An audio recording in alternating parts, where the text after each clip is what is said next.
el monstruo de los celos y el rencor.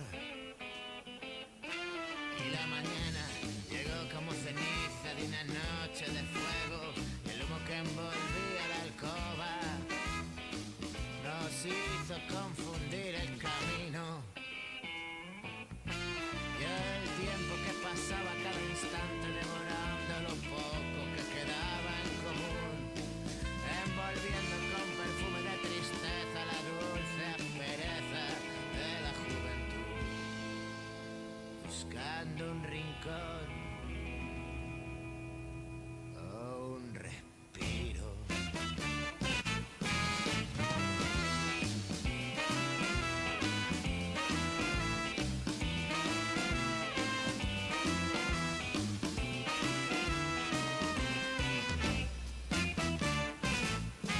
Aprendimos a jugar, a no querernos, a querernos jugarnos en cada uno de los besos, y siquiera un palmo de terreno.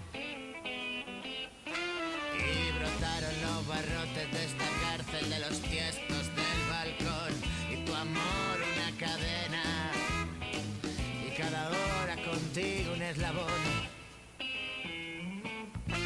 Y lo tuyo fue más tuyo y lo mío fue más mío, y lo nuestro de ninguno de los dos.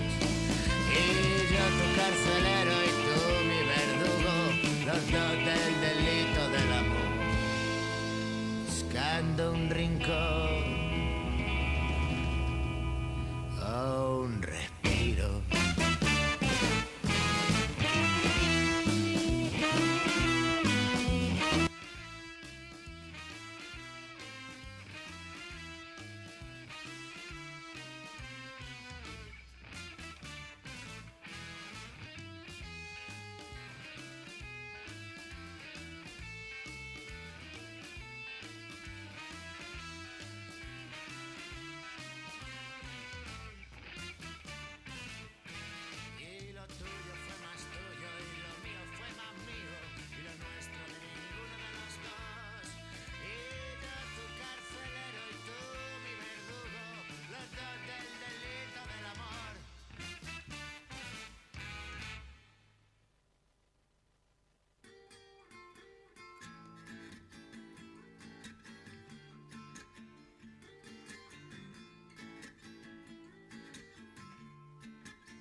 el silencio.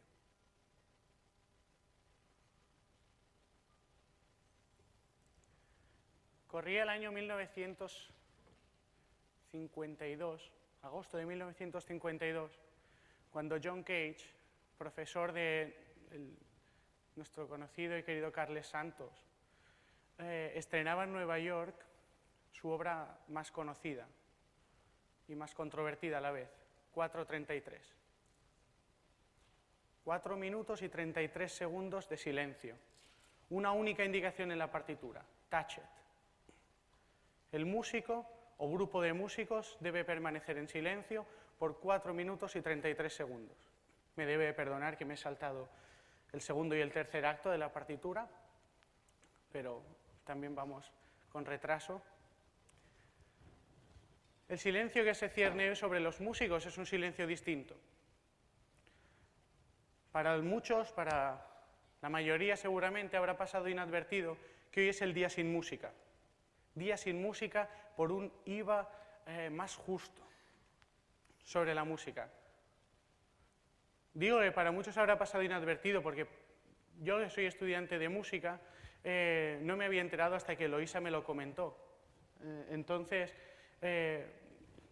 para muchos es posible que haya pasado inadvertido. Y lo primero que pensé cuando me dijo, sí, por la injusticia del IVA, que es muy elevado, y dije, pero el 21% de cero sigue siendo cero, porque la realidad es que aquí en España los músicos, que le paguen a un músico por su trabajo, por interpretar, es más raro que un perro azul con las patas verdes. Es la realidad, no nos vamos a engañar. Tienes suerte si te invitan a cantar, ¿no? Y parece que te estén haciendo un favor. No, es que vas a poder darte prestigio y fama y hacer currículum y darte a conocer. Y es que todo el mundo sabe que en el bar de Paco está lleno de agentes todos los días deseando escuchar nuevos talentos, y a una mala, si ese día en el bar de Paco no hay ningún agente haciéndose su casalla y el bocaillet de botifarra, digo botifarra porque con esto de la sardá ahora está de moda la botifarra. Si no hay nadie, no hay ningún agente internacional, siempre puedes poner en el currículum que has estado amenizándole la tarde a ese señor que seguramente sí que ha estado cobrando por servir el refrigerio que se estaba bebiendo la gente del público. Y es que no nos vamos a engañar, la situación de los músicos es mucho más triste que un 25% de IVA injusto y asfixiante impuesto por unos políticos ignorantes. Estarán por aquí. Va mucho más allá, es un problema de la sociedad, al no reconocer el trabajo de los músicos, esa profesión. ¿Es que os lo pasáis tan bien? ¿Es que es divertido? Bueno, es divertido, pero es una profesión y se debe reconocer, y en España es muy triste que no sea reconocido. Así que, para acabar esta breve reflexión sobre por qué, en lugar de estar haciendo música, que es lo que me gusta, os estoy dando la chapa de buena mañana, me gustaría contaros una anécdota que posiblemente conozcáis ya sobre dos expedicionistas que son enviados a África para analizar el mercado y ver las posibilidades de vender zapatos. Uno de ellos, al llegar, enseguida escribió a su compañía, a los jefes de su compañía, y dijo: situación terrible, desastrosa, no utilizan zapatos. Mientras que el otro dijo: gran oportunidad, todavía no tienen zapatos. Más o menos eso es lo que pasa aquí. Podemos pensar que está todo perdido, que no vamos nunca a utilizar zapatos, o podemos pensar que es que todavía no hemos visto nada y que está todo por hacer y que hay esperanza para los músicos. Muchas gracias.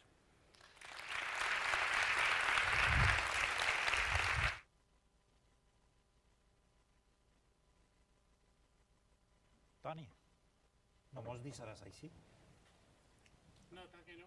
No, jo crec que tu eres director de l'Orfeó de la universitat, aleshores, realment, aquesta és la teua actuació? Només? Estem així, necessitem lideratge. I jo necessito un cor, per favor, ens podem ficar tots en peu?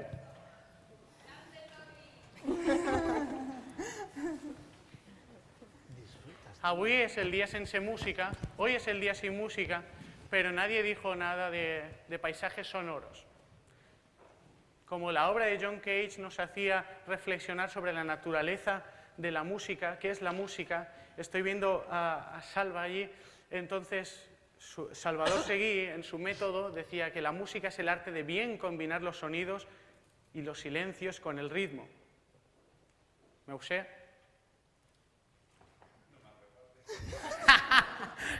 Sí, es el arte de bien combinar los sonidos y los silencios con el ritmo. Pero lo que vamos a hacer aquí no es eso. Vamos a crear un paisaje sonoro. Entonces, vamos a recrear un paisaje de lluvia ahora entre todos. Simplemente tenéis que, si yo empiezo a hacer así, los de esta zona de aquí, hey Lluís, comenzarán a fer aixina, empezarán a hacer así y no tienen que parar hasta que no les dé la siguiente indicación, ¿de acuerdo? ¿Entendido? Ok.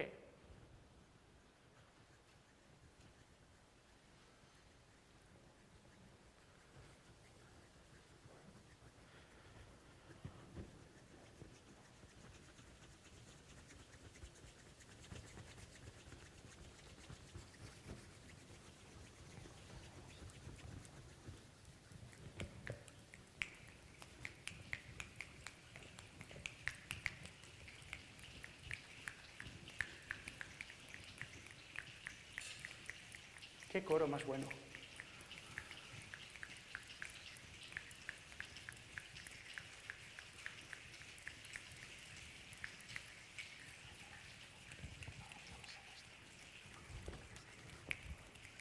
No paramos.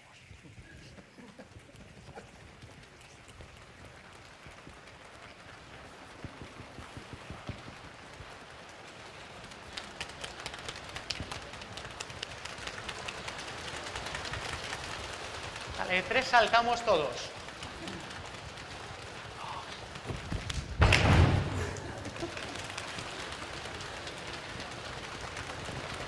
Venga, que se coge, que se coge, que se coge.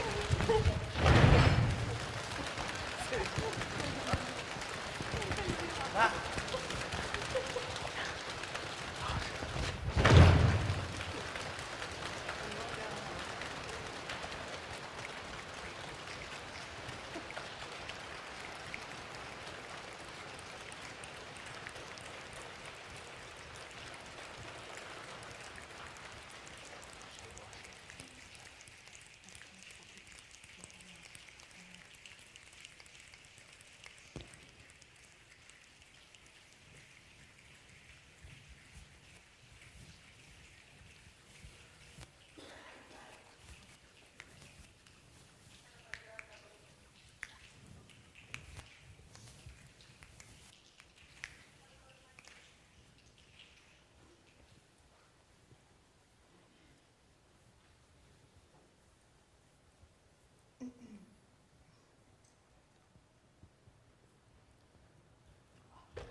Decía Albert Einstein, en una de sus frases famosas, no hay mayor signo de locura que hacer la misma cosa una y otra vez y esperar que los resultados sean diferentes. Lo que hoy vamos a hacer aquí pretende ser hacer cosas diferentes, distintas, también para obtener resultados distintos. Yo creo que el inicio de este congreso, que como veis es muy peculiar, pues también ha sido diferente. Gracias, Tony, por esta performance. Gracias, Toni, por recordarnos este compromiso. Bienvenidos a todas y a todos a la inauguración de este Congreso Internacional de Comunicación, Sociedad Civil y Cambio Social, que lleva como título Comunicambio, en su primera edición, y que, como veis, pretende ser un poco rompedor, porque creo que las circunstancias actuales, los tiempos actuales, en todos los aspectos, nos reclaman, obviamente, hacer cosas distintas, porque, francamente, yo creo que queremos todos un mundo distinto y una sociedad diferente. Bien, me gustaría, antes que nada, porque aunque sea un congreso rompedor, obviamente yo creo que el rector tiene que ser cortés y dar la bienvenida a todos los asistentes a este acto. Y quisiera, pues bueno, presentaros a las personas, aunque la mayoría los conocéis, que me acompañan aquí en este escenario que hemos diseñado para la ocasión. Pues bueno, deciros que a mi derecha está Eloisa Nos, que es la directora del Institut Interuniversitari de Desenvolupament Social IPAU, y además también es la directora del Congreso. Gracias, Eloisa, por la invitación y gracias por esta nueva forma de organizar congresos internacionales. También se encuentra Sonia París, coordinadora del Máster Universitario de Estudios de Paz, Conflictos y Desarrollo, y además vicedirectora de la Cátedra UNESCO de Filosofía por la Paz. Gracias, Sonia, por tu presencia. Agradecer a Javier Erro, que es profesor de la Universidad de Navarra y cofundador del Foro de Comunicación, Educación y Ciudadanía. Gracias, Javier, por estar aquí con nosotros, es un placer. Y también a darle la bienvenida a Lídia Ucher, que es periodista y representante de la xarxa Comunicambio. Muchas gracias por estar aquí. Como no, también me gustaría pues nombrar, obviamente, gracias Paco, gracias al rector de la Universitat Jaume I, al rector Toledo, su presencia. Gracias, Delia, diputada autonómica, por estar aquí con nosotros. Quisiera agradecer a la directora de Unitat Igualtat, a la decana de la Facultad de Ciencias Humanas y Sociales, al director del Departamento de Comunicación, a los responsables de las titulaciones, a los responsables de másters y, como no podía dejar de mencionar pues, al profesor Vicent Martínez Guzmán, que además de ser el director honorífico de la Cátedra UNESCO de Filosofía de la Paz, yo lo definiría como el Big Bang. El Big Bang es la gran explosión y yo creo que el origen de, entre otras cosas, el que hoy estemos aquí. Moltes gràcies, Vicent, per estar así amb nosaltres. Quisiera agradecer también a Irene Comins, coordinadora del Máster de la Paz, su presencia, y de verdad a todos aquellos miembros de la comunidad universitaria de la Universitat Jaume I, que estáis aquí, pero también a los universitarios que habéis venido de otras universidades y también a las personas pertenecientes a diferentes foros que habéis creído en este Congreso Comunicambio 2015. Un congreso que, como veis, es alternativo y que queremos ser una alternativa o crear alternativas para la sociedad. O al menos eso es lo que deseamos. ¿No es así, Sonia? Así es, señor rector. Muchas gracias. Buenos días. Quisiera comenzar diciendo que es para mí un verdadero placer saludar y agradecer vuestra presencia a quienes hoy nos acompañáis en este acto de inauguración del Congreso Internacional Comunicación, Sociedad Civil y Cambio Social. Un acto con el que tenemos el gran honor de conmemorar también los 20 años de historia del Máster Universitario en Estudios Internacionales de Paz, Conflictos y Desarrollo de esta universidad.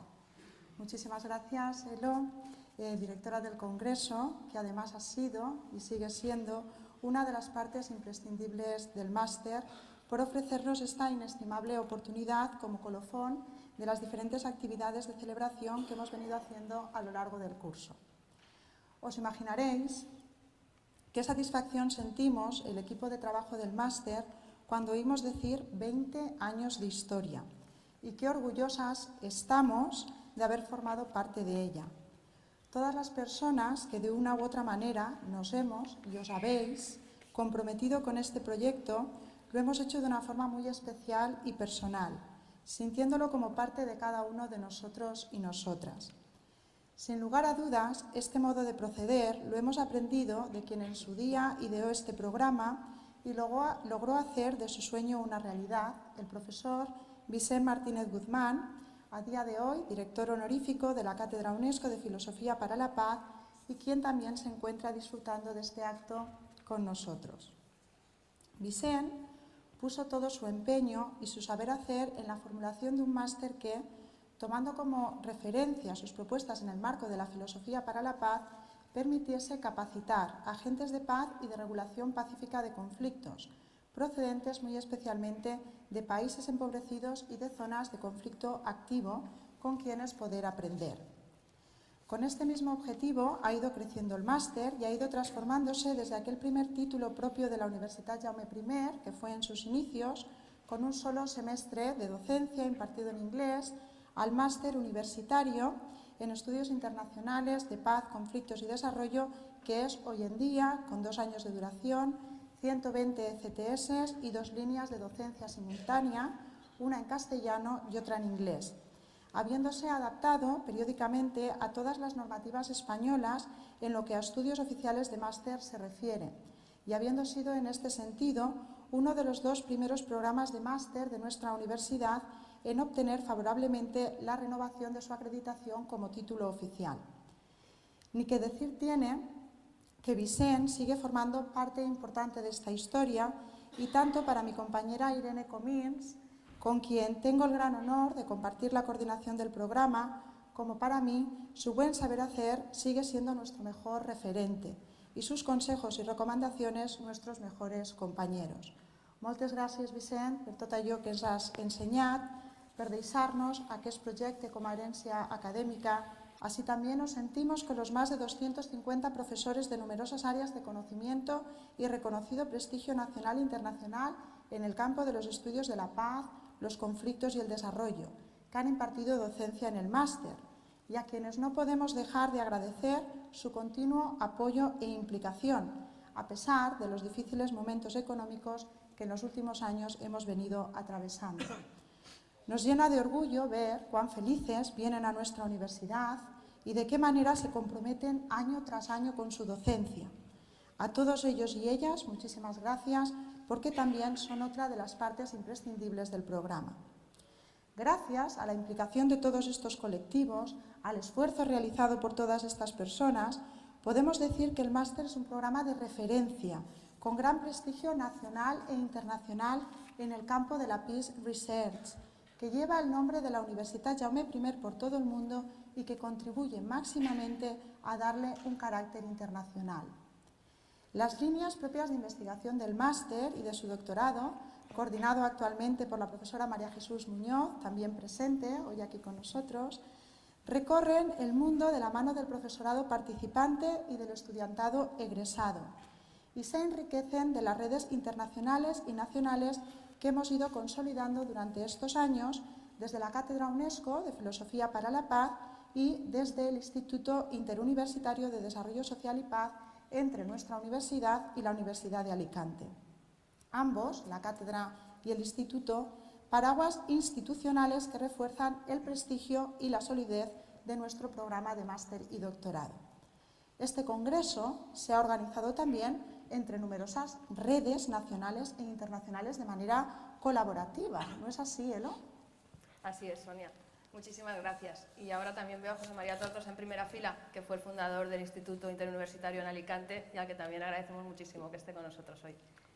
Bueno, 5 minutos, nos queremos restringir a 5 minutos cada uno, pero es bastante difícil. Esperamos que con el apoyo visual y entre todos pues podamos que haya entrado en nuestro juego y esperamos que pues, entre todos el Congreso realmente sea un espacio de encuentro, de discusión, de aprendizaje, porque es lo que venimos haciendo. Y la anécdota que antes contaba Tony de pues, los enviados a África, ¿no? Que están descalzos, que es interesante para nosotros incluso ir más allá siempre, ¿no? Es decir, ahora estamos aprendiendo a correr descalzos, así que un poco la mirada de este Congreso es superar, ¿no? Todas estas preconcepciones, todas estas cosmovisiones y realmente ir construyendo conjuntamente otras formas, otros espacios, ¿no? Otras maneras de educar, de investigar, de transformar, de actuar, aprender de actuaciones que ya se están dando en las calles, ¿no? Y realmente en este espacio de encuentro poder avanzar en esa línea. Por tanto, este Congreso no es el comienzo de un camino,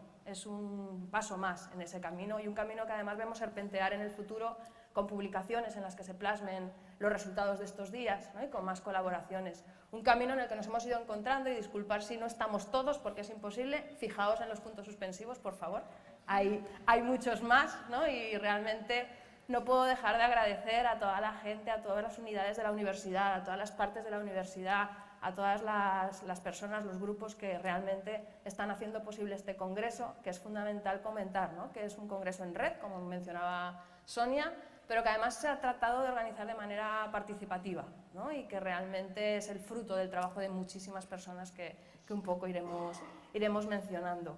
Un congreso que además ha caído en unas fechas, ¿no? Es decir, el congreso estaba pensado realmente para celebrarse la semana después del 4º aniversario del 15M, porque también es parte de la reflexión que queremos retomar en este congreso, pero no contábamos con el 24M, no contábamos con la convocatoria de elecciones municipales que se dio después y que realmente ha sido convulsiva, ¿no? Tanto para los temas en los que estamos trabajando como para los propios implicados en la organización del Congreso, muchos de ellos en listas electorales, de radio en radio hoy mismo, ¿no? Que han disculpado el no poder venir, pero que además también van a estar en las sesiones. Y yo creo que esa reflexión desde las calles, desde lo que realmente venimos haciendo es fundamental. Pero no me voy a alargar más porque creo que tenemos a dos personas aquí que lo van a explicar mucho mejor luego. Pero como os digo, antes de nada, ¿no? Yo creo que sí que es fundamental que por mucha creatividad que le pongamos a una organización, por mucha colaboración que se dé, es muy importante también la generosidad, el esfuerzo de aquellos que han aportado, ¿no? Fondos a la realización, ideas, porque es un congreso que para nosotros desde el principio hemos pretendido, y saludo también a los intérpretes que saben que me estoy saliendo del guión, lo siento, que sobre todo transgreda también la brecha entre lo analógico y lo digital, ¿no? Veréis en el programa que pretendíamos abrir espacio para las voces de aquellas personas con las que venimos trabajando, muchas aquí presentes y otras que por fondos, por presupuesto, a lo mejor no podíamos traer, pero a las que no queríamos renunciar.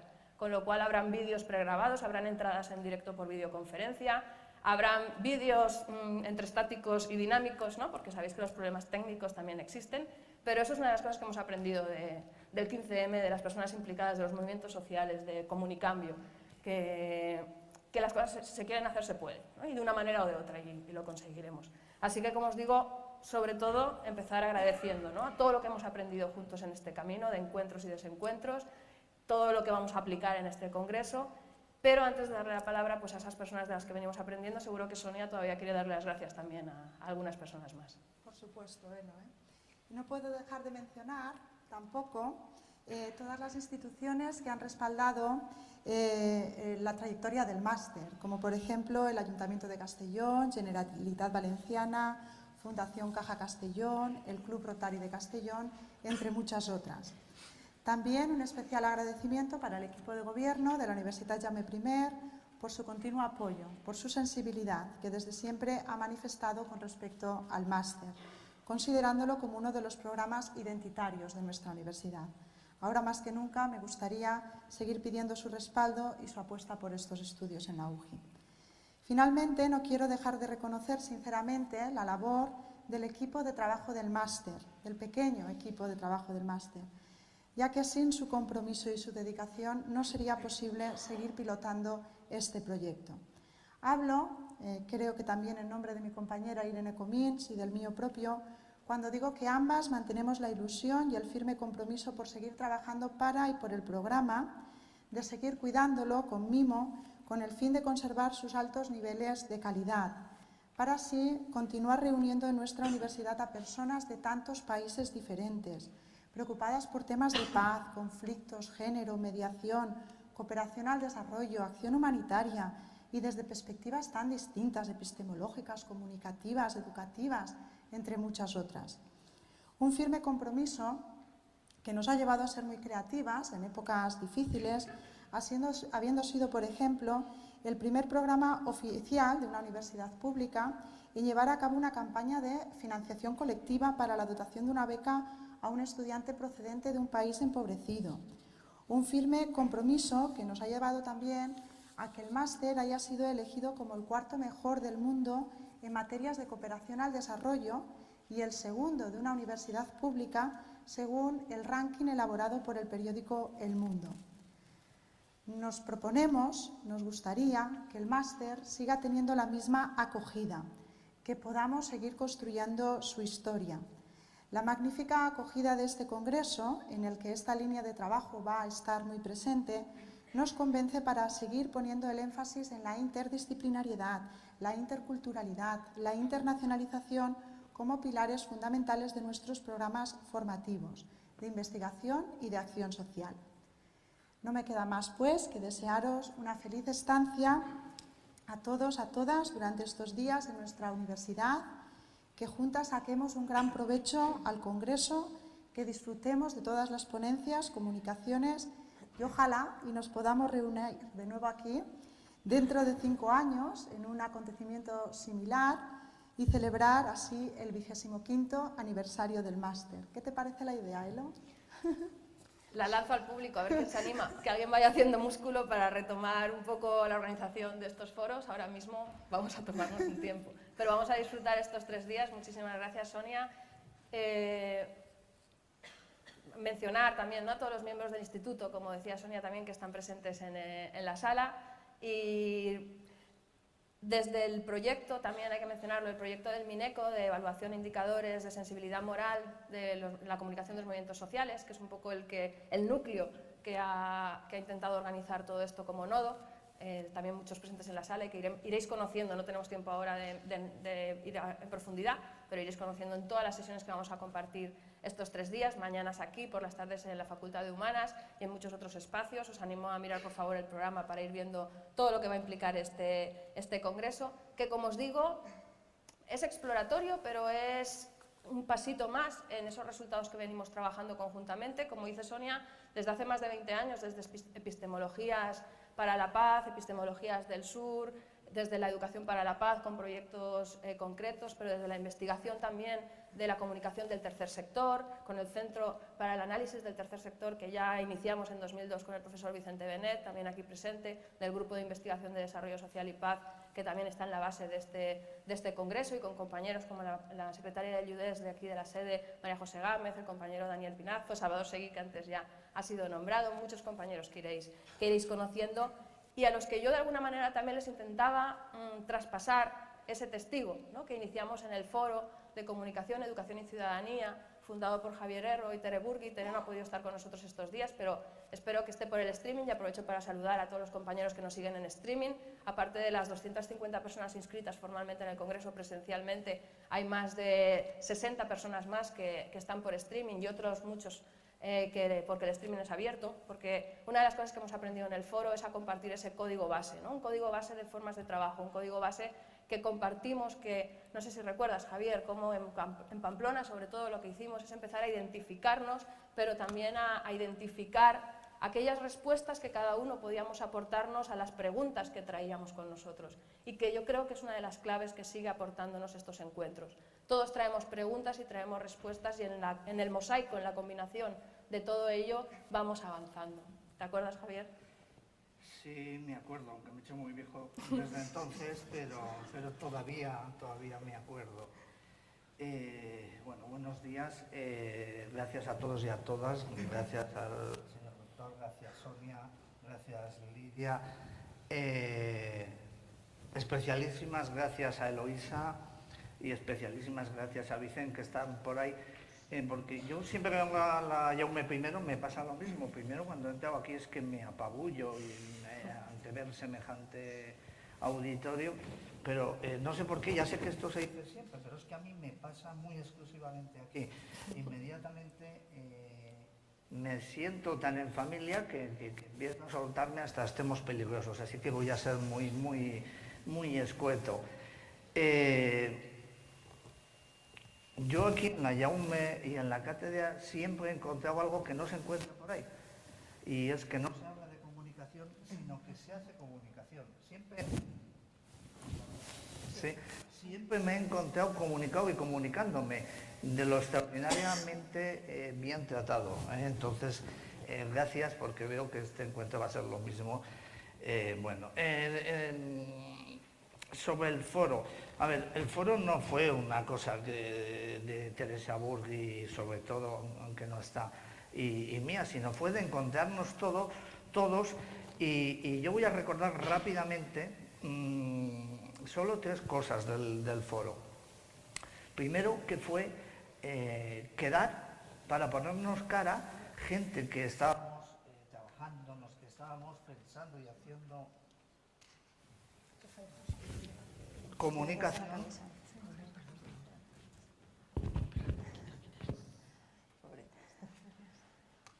Yo chillo mucho, ¿eh? Puedo empezar a chillar.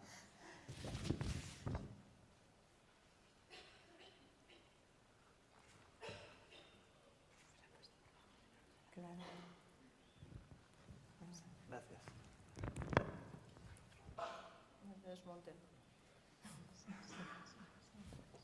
Gracias. Entonces se trataba de ponernos cara a gente que ya estábamos incluso un poco hartos de citarnos, o sea, de comunicarnos. Por eso tengo un recuerdo casi adolescente de cuando nos encontramos, porque era, y voy a citar algunos nombres, ¿no? El encanto casi adolescente del primer encuentro de decir, Amba, ¿tú eres Tere? ¿Tú eres Eloísa? ¿Tú eres Víctor? ¿Cuál de los dos? ¿Tú eres Carlos? ¿Tú eres Monse?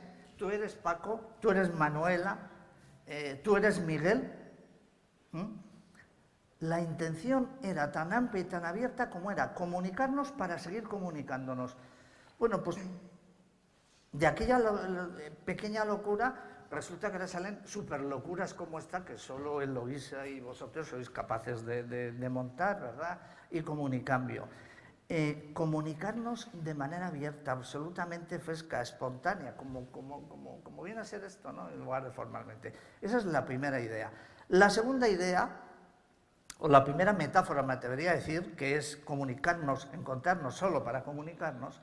La segunda metáfora todavía me gusta más, y es que después de encerrarnos en un hotel y un día extraordinariamente sesudo y venga a llenar pliegos y pliegos de papeles de lo que íbamos a hacer, de lo que iba a ser, de ahí iba a salir un foro, de iban a salir nodos, iban a salir no sé qué, llenamos un montón de pliegos y por fin, ya después de parir aquello, ya está. Salimos todos ya a tomarnos un café o algo, no sé lo que era, una cerveza, y a alguien se le ocurre decir, ahí ve, ¿dónde están las conclusiones? Volvemos al hotel y habían desaparecido.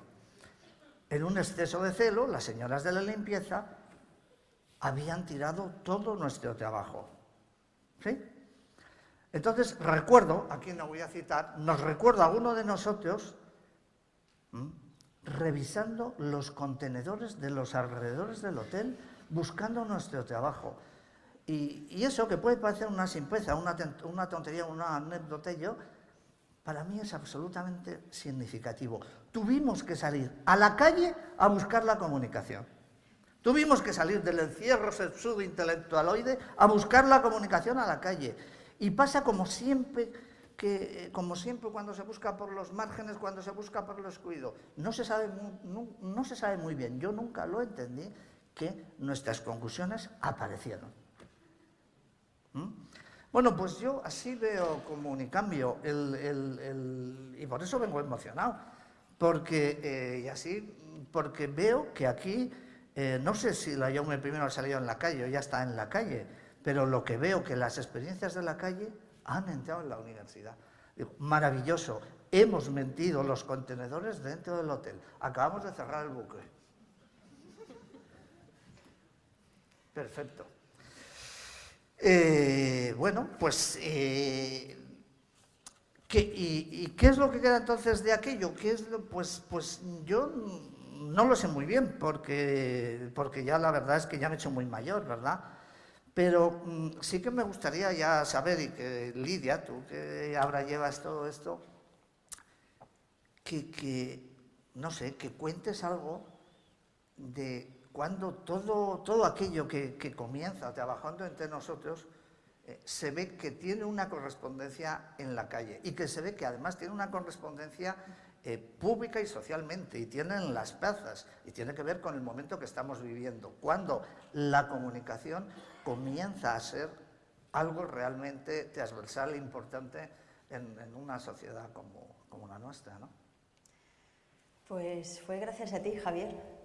A Javier, tus lecturas, a Eloísa. Así que, pues por ahí empezó todo. Bueno, buenos días a todos, a Javier, Erro, a las compañeras, bienvenidas y bien halladas a este gran encuentro Comunicambio. Gracias, Eloísa, de verdad, también especialmente, como dice Javier. Y gracias a la acogida de la Universitat Jaume I, que estamos en la nuestra terreta, ¿quién nos lo iba a decir? Gracias a todas las instituciones también que han hecho posible este Congreso Internacional. Gracias, señor rector, y todas las compañeras y compañeros que estáis aquí escuchándonos. Aquí es difícil hablar en estos términos, a mí me cuesta, desde aquí, desde esta maravillosa también apabullante sede de la Universitat Jaume I, pero lo vamos a intentar, pero por si acaso pues lo llevamos preparado y escrito, así que vamos a intentar leer y, bueno, en la medida de lo posible y del tiempo que tenemos, improvisar, pero en estos 3 días habrá ocasión de debatir, reflexionar. Pues Javier, en respuesta a lo que tú me preguntabas, me lanzabas, yo creo que fue precisamente, y por supuesto, hoy podemos decir que ya no es casualidad todo esto, sino que es causalidad. La reflexión que a mí mejor grabada se me quedó en mi conciencia y que tanto he citado cual mantra es la tuya propia, la de Javier Erro, cuando hablaba de la necesaria confluencia comunicativa entre personas como sujetos, entre organizaciones e instituciones. Ese palpar la calle es lo que nos hizo finalmente saber, hacernos reflexionar en torno a esa comunicación que estábamos trabajando en nuestras organizaciones, en las instituciones, más allá de pues ese pálpito de la calle que lo pudimos comprobar en el 2011. Yo te voy a citar esa reflexión que tú mismo dijiste en su momento, y hablabas de parece que estamos en el momento del debate autocrítico, participante y propositivo que exige la apuesta decisiva de cada organización por una comunicación social abierta y dialógica entre sujetos que habrá que empezar a construir. Esto lo leí en Santander, en el seminario de la UIMT, otra sede universitaria, la Universitat Internacional Menéndez y Pelayo, en el que participamos en el verano de 2011, en plena efervescencia de ese movimiento 15M. Un texto que, Javier, enviaste a Santander y que ya recogía ese espíritu de transformación que comenzaba a surgir en las calles, en las plazas, en los barrios de nuestras ciudades. También hablabas de esos movimientos 15M que han mostrado al conjunto de las organizaciones que es posible reconocer el valor fundamental de lo educativo. Hablamos aquí de comunicación, pero cuántas referencias tenemos de esa educomunicación. Y tú hablabas de ello ya en este año 2011, crucial para todas nosotras. Decían en las plazas, ahora nos vamos, pero no importa porque volveremos en cualquier momento. Lo importante es que de aquí salimos distintos, porque el trabajo más importante es con nosotros, con nosotras mismas. Este es un proceso permanente de educación. No en vano, uno de esos eslóganes de las marchas del 15M era «Caminamos despacio porque vamos lejos». Algo que enlazaba de lleno, como decías tú, con esas propuestas de trabajar la comunicación desde las organizaciones y el tercer sector con planteamientos de educación y cultura, desde conceptos como también los de eficacia cultural planteados por Eloísa. Desde esas organizaciones, los medios de comunicación, la universidad y los propios movimientos sociales, se ha vivido y analizado el 15M como un cambio de paradigma en lo que hasta ahora ha supuesto esa participación social. Una revolución que fue sin banderas, ni logos, ni marcas, ni colores, que señaló claramente esa distancia entre las organizaciones, las instituciones, con respecto a la calle, a lo que llamamos base social.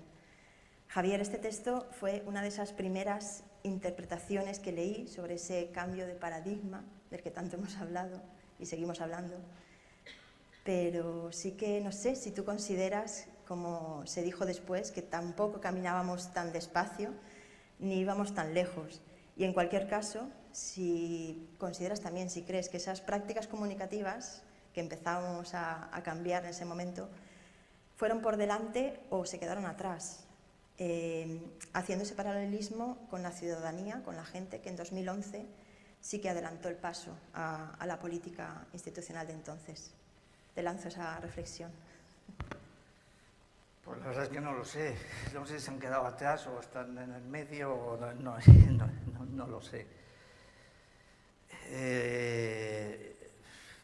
Las sensaciones indican que las prácticas comunicativas son como nosotros, ¿no? Abiertas, experimentales, y no avanzan así, avanzan de una manera cruzada. Yo no lo sé. Lo que sí tengo la sensación es que hay un cambio desde cuando empezábamos con los foros, con todo esto, cuando empezamos a reflexionar y a trabajar juntos y a enredarnos en esto, han pasado una serie de cambios muy rápidos. Uno, precisamente, es la necesidad del cambio. Entonces, hablábamos de comunicación y cambio social, pero un poquito con voz baja, ¿no? Así, entre nosotros, ¿verdad? Hoy esa necesidad de cambio ya está ahí. Hoy la necesidad de construirse como sujetos y la constancia de que las instituciones van por un lado y los sujetos exigiéndoles por el otro, ¿verdad? Y que las instituciones están un poco asustadas, como es normal, todas, porque saben que allá afuera hay unas transformaciones comunicativas muy importantes que les comprometen mucho y no saben cómo entrarles. Hoy eso ya es un hecho. Esa es la primera idea. La segunda, pues, y a la luz de las elecciones que tenemos delante, es que está muy claro. A ver a quién se le ocurre hoy discutir el papel decisivo de la comunicación en la construcción de ciudadanía. A ver quién se le ocurre pensar hoy que va a pintar algo en unas elecciones si no trabaja la comunicación de otra manera. Eso hoy es súper evidente, ¿verdad? Hace no pocos años no lo era. La tercera, porque no quiero extenderme mucho porque ya vamos, ¿verdad? Es algo que para la gente joven me parece natural, ¿verdad? Pero es lo de trabajar en red. Pues tampoco era nada, no es. Yo no sé, pero a mí no me enseñaron a trabajar en equipo. Y por supuesto en la universidad. Y trabajar en red exige trabajar en equipo. Entonces, este cambio también fundamental. Y el último, pues el de la necesidad de construir proyectos e instituciones comunes, la necesidad de construir proyectos comunes de intervenir. La universidad hoy, si se encierra pues mal. Las instituciones sociales, las organizaciones, si no se agarran a la reflexión y a la investigación que tiene que producir la universidad, pues mal. Ese cambio, que me parece natural, pues desde luego no era evidente. Otra cuestión es, a ver, lo de cambio de paradigmas del comunicativo y estas cosas que a mí ya, como son palabras mayores, me dan miedo. Pero sí que es verdad que, como el cambio en la calle me parece menos evidente porque tengo más edad, sí que me gustaría que tú, que es la que funciona en la calle, la que actualizas todo esto, dijeras cuándo realmente has comenzado a comprobar o a constatar que hay un cambio comunicativo detrás de esas movilizaciones sociales nuevas de hoy, porque yo no estoy nada seguro. Ya que hemos hecho una pregunta difícil, permítame te rebote otra también complicadita. Pues mira, yo recuerdo en esos momentos de tanta confluencia de organizaciones, estábamos en las ONGs, pero luego cuando terminábamos nuestro trabajo nos íbamos a las plazas a vivir esa sensación de trabajo en red, ¿no? Como fue montar todas esas acampadas. Y fue un momento que lo recordamos año tras año, estamos aquí en el 4.º año de ese primer 15M, estallido de 2011, y sí que recuerdo el que se empezó a hablar, incluso empezamos a escribir sobre, estábamos haciendo política desde las calles, esto que decíamos que la gente no se mueve y que la gente no piensa o que la gente no tiene criterio propio, empezamos a comprobar que esto no era verdad, nos lo habían vendido de otra manera y veíamos que sí que se estaba haciendo política en las plazas y en las calles, ¿no? Y trabajando, todos esos cambios que tú has citado se estaban viendo, ¿no? en las calles y se nos ponen los pelos de punta, ¿no? Porque la verdad es que fue muy emocionante. Y yo quiero recordar también una cita, cuando decimos que también hablábamos, pero también empezamos a escribir desde la Coordinadora Estatal de ONG-EDES, que también está aquí representada. Se publicó el libro Paradigmáticos, Comunicación y Cultura Digital en las ONG-EDES, y ahí la cita del periodista Juan Luis Sánchez era muy acertada en este sentido. Y os la voy a leer si me permitís. De eso saben mucho las personas que dedican su vida a la cooperación o a la sensibilización al desarrollo, que han sufrido durante años la sempiterna pregunta de por qué no entran en política, como si lo que hacen no lo fuera. Que voten, como si muchos no votaran ya. Ahí las ONGs, los colectivos culturales, asociaciones y los proyectos que nacen tras el 15M tienen un campo en común donde trabajar. Conseguir que la sociedad perciba que el voto está dejando de ser el elemento definitorio de la vida política de las personas. A políticos, superpolíticos, como decía una de las pancartas de Sol. Pues bien, hoy 4 años después, en las mismas fechas de esa conmemoración del 15M, estamos en Castelló, también en el seno de la universidad, pero en estos años de movimiento, sin duda, algo hemos conseguido. Algunos pasos pequeños hemos dado, aunque todo sea aún muy embrionario y tampoco nos atrevamos a hablar de esos cambios o de ese cambio de paradigma. Pero sí que hemos construido alternativas comunicativas o al menos discursos alternativos. Hemos unido esfuerzos, hemos tejido esas primeras redes, como esta que nos une hoy aquí, y hemos abierto también esos nuevos canales de comunicación para apelar a la existencia de todas nosotras, de todos nosotros, como esos sujetos de cambio, como personas en las que sí que nos vimos representadas en las plazas, como lo hizo el propio 15M. Sin embargo, no lo han hecho así ni las instituciones ni los medios de no comunicación, sino de información, que siguen sin querer darle la palabra a la ciudadanía muchas veces. Y así lo recogías tú también, Javier, en el mismo 2011, en ese encuentro que tuvimos en la UIMB en Santander. Os voy a leer solo un trocito muy pequeñito de esa reflexión que tú hacías. En la sociedad global de la complejidad, el riesgo y la incertidumbre, el conjunto de las instituciones sufre una situación de desanclaje. Esto sucede tanto a las ONGs como a los medios y al oficio periodístico. No en vano, Gabilondo, Iñaki, llama a lograr que el periodismo se convierta en una profesión con encaje global. Pues bien, ese anclaje institucional es el nuevo escenario y pasa por el redescubrimiento de la figura del sujeto como ser con dignidad, con capacidad de selección y de reinterpretación, que es lo que vimos en las plazas. Esto también lo recordábamos a propósito de un titular y un editorial del País de un 2 de noviembre de 2014, que hablaba de la ira ciudadana que en las encuestas se daba ya muchísimos votos a Podemos, como uno de los muchos otros partidos que luego han nacido, y que dejaba al sujeto con esa declaración de la ira ciudadana sin un resquicio para esa dignidad y esa inteligencia humana de la que tú hablabas en esas reflexiones, ni un resquicio para que podamos interpretar libremente la encuesta de ese propio medio. Nada, la verdad es que no vimos nada. Por si acaso a los seres humanos se nos ocurre tomar las instituciones para de una vez por todas ponerlas al servicio del pueblo y no al revés. Que ya está bien porque hablan de ira ciudadana como si aquí no pasara nada y que tuviéramos que seguir callados, indignados pero callados hasta el mismo pie de urna. Que no se nos ocurra ir con nuestra ira a votar a Podemos, Guanyén, ganemos a la Madrid, todo lo que ahora mismo pues en 4 días vamos a votar. Y que han venido estas nuevas formaciones a tomar ese pulso a nuestra débil democracia.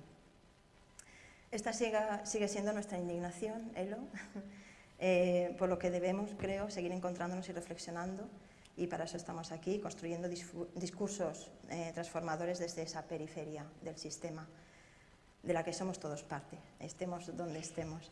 Pues bien, aquí estamos en este primer Congreso Comunicambio, después de 2 años desde que habláramos por primera vez de ese hashtag Comunicambio y a 4 días de unas elecciones históricas, creo yo. Gracias por hacerlo posible, porque somos nosotras, desde nuestra red, quienes podemos interpretar y construir, contribuir a ese cambio cultural y comunicativo. Y acabamos con esa última cita que una y otra vez nos ha roto esquemas allá donde hemos ido, y es tuya, Elo, la de compartir un proyecto comunicativo que interpele las mentiras con todas las letras y medias verdades que imperan en estos escenarios nuestros de la comunicación hoy en día y que ocultan esas alternativas posibles, que las hay, y reales, que también son o pueden ser parte de nuestro contexto actual. Y para mí sería revelador, Elo, conocer cuál fue ese proceso por el que tú decidiste hablar en esos términos de eficacia cultural en nuestra comunicación, de la que eres autora intelectual, la eficacia cultural y todo lo que significa también la educomunicación tan importante. Gracias, Lidia. Solo voy a tomar 3 segundos porque quiero devolverle ya la palabra al señor rector para que también nos pueda hablar, y porque vamos fatal de tiempo y pido disculpas a todas las sesiones del resto, porque una de las cosas que lo primero que aprendí sobre comunicación, y creo que fue también de esta gente, fue que cuando te comunicas el tiempo no es tuyo, sino de quien te escucha, y que comunicar es escuchar, y este anticongreso pretende precisamente intervenciones lo más breves posibles para abrir el máximo de tiempo para los debates. Por contestar a Lidia, y nos hemos quedado en negro, esto lo hacen también en la televisión cuando vas mal de tiempo, eficacia cultural vino de la impotencia y al mismo tiempo la intuición y el convencimiento de todo lo que habéis contado, de escucharnos y de oír tantas veces que el trabajo solidario, el trabajo por la paz, era una utopía imposible cuando sabemos que es posible y no era eficaz. Entonces, una manera de hackear esa idea de eficacia, de que hay que ser eficaz, pero por supuesto hay que ser eficaz, pero no solo en términos económicos o cuantitativos, sino incorporando todo esto que aquí estamos comentando. Y el reto era precisamente, y en este congreso también lo hemos tratado de hacer, con una revisión por pares ciegos de las propuestas. Seguro que alguna ha quedado fuera y que podría haber entrado y habría sido muy interesante, pero desde unos objetivos muy concretos, unos objetivos sociales muy específicos en los que queríamos avanzar y a los que queríamos aplicar pues todas estas visiones, estas pluralidades, estas formas de trabajo que queremos también que entren dentro del rigor universitario y dentro del impacto universitario, de la transferencia y de la implementación de las ideas, tanto en el estudio como en la aplicación. No puedo acabar y ¿podéis poner otra vez lo anterior, por favor? Simplemente desvelando, ¿no? Pues todo ese trabajo que hay detrás del Congreso y agradeciendo a la Secretaría Técnica, que espero que estén dentro y no estén trabajando fuera y puedan disfrutar al máximo, a los coordinadores de las líneas que realmente han hecho un trabajo previo de moderación, de seguimiento y lo harán durante el Congreso también, y al equipo de interpretación simultánea que están trabajando pro bono y que realmente han hecho un gran esfuerzo y lo seguirán haciendo durante todo el Congreso. Ha habido todo un trabajo previo con mecanismos digitales que hemos aprendido de la gente, mucho trabajo también, otros miembros como Andrea, Francisco y León Moliner, perdona a todos los que no mencione porque no da tiempo, pero aquí estamos todos. Pues la idea es que estos días, durante el Congreso, pues realmente trabajemos diferentes temáticas y profundicemos en los tiempos de debate. De verdad, muchas gracias, señor rector. Te devuelvo la palabra y disfrutemos estos 3 días para realmente poder seguir hablando sobre todo lo que no nos da tiempo y dejando tiempo a todas las sesiones, ¿no? Muchas gracias. Bueno, gracias a vosotros por esta magnífica conversación, diálogo que ha habido, esta manera de iniciar el Congreso. De verdad, muchas gracias, Eloísa, Sonia, Lidia, gracias. Gracias, Javier, también por la anécdota. Es muy constructiva. En fin, daré órdenes al servicio de limpieza que tenga mucho cuidado con los papeles y, en cualquier caso, que ponga un contenedor, que ponga conclusiones para que, por lo menos, vayáis directamente ahí. Pero bueno, no deja de ser una anécdota muy constructiva. Es decir, que finalmente las conclusiones estaban en un contenedor. ¿Cuánto hemos tirado? ¿De cuánto hemos prescindido de cosas que eran imprescindibles? ¿De cuánto hemos vivido hemos vivido mucho en lo superfluo, ¿no? De alguna manera no deja de ser una reflexión realmente interesante, sobre todo en estos tiempos. Entonces, yo creo que a veces hemos desplazado aquello que era esencial, no lo hemos desplazado por aquello que era superfluo, en ese estado del bienestar, ¿no? que es el bienestar, que yo creo que finalmente lo hemos contestado mal. Lo que más me ha gustado son la cantidad de preguntas que habéis realizado, ¿no? Que habéis planteado. En ciencia, y la frase creo que no es de Einstein, es de otro científico, decía que, en fin, que lo más importante no eran las respuestas, que lo son, que lo más importante eran las preguntas.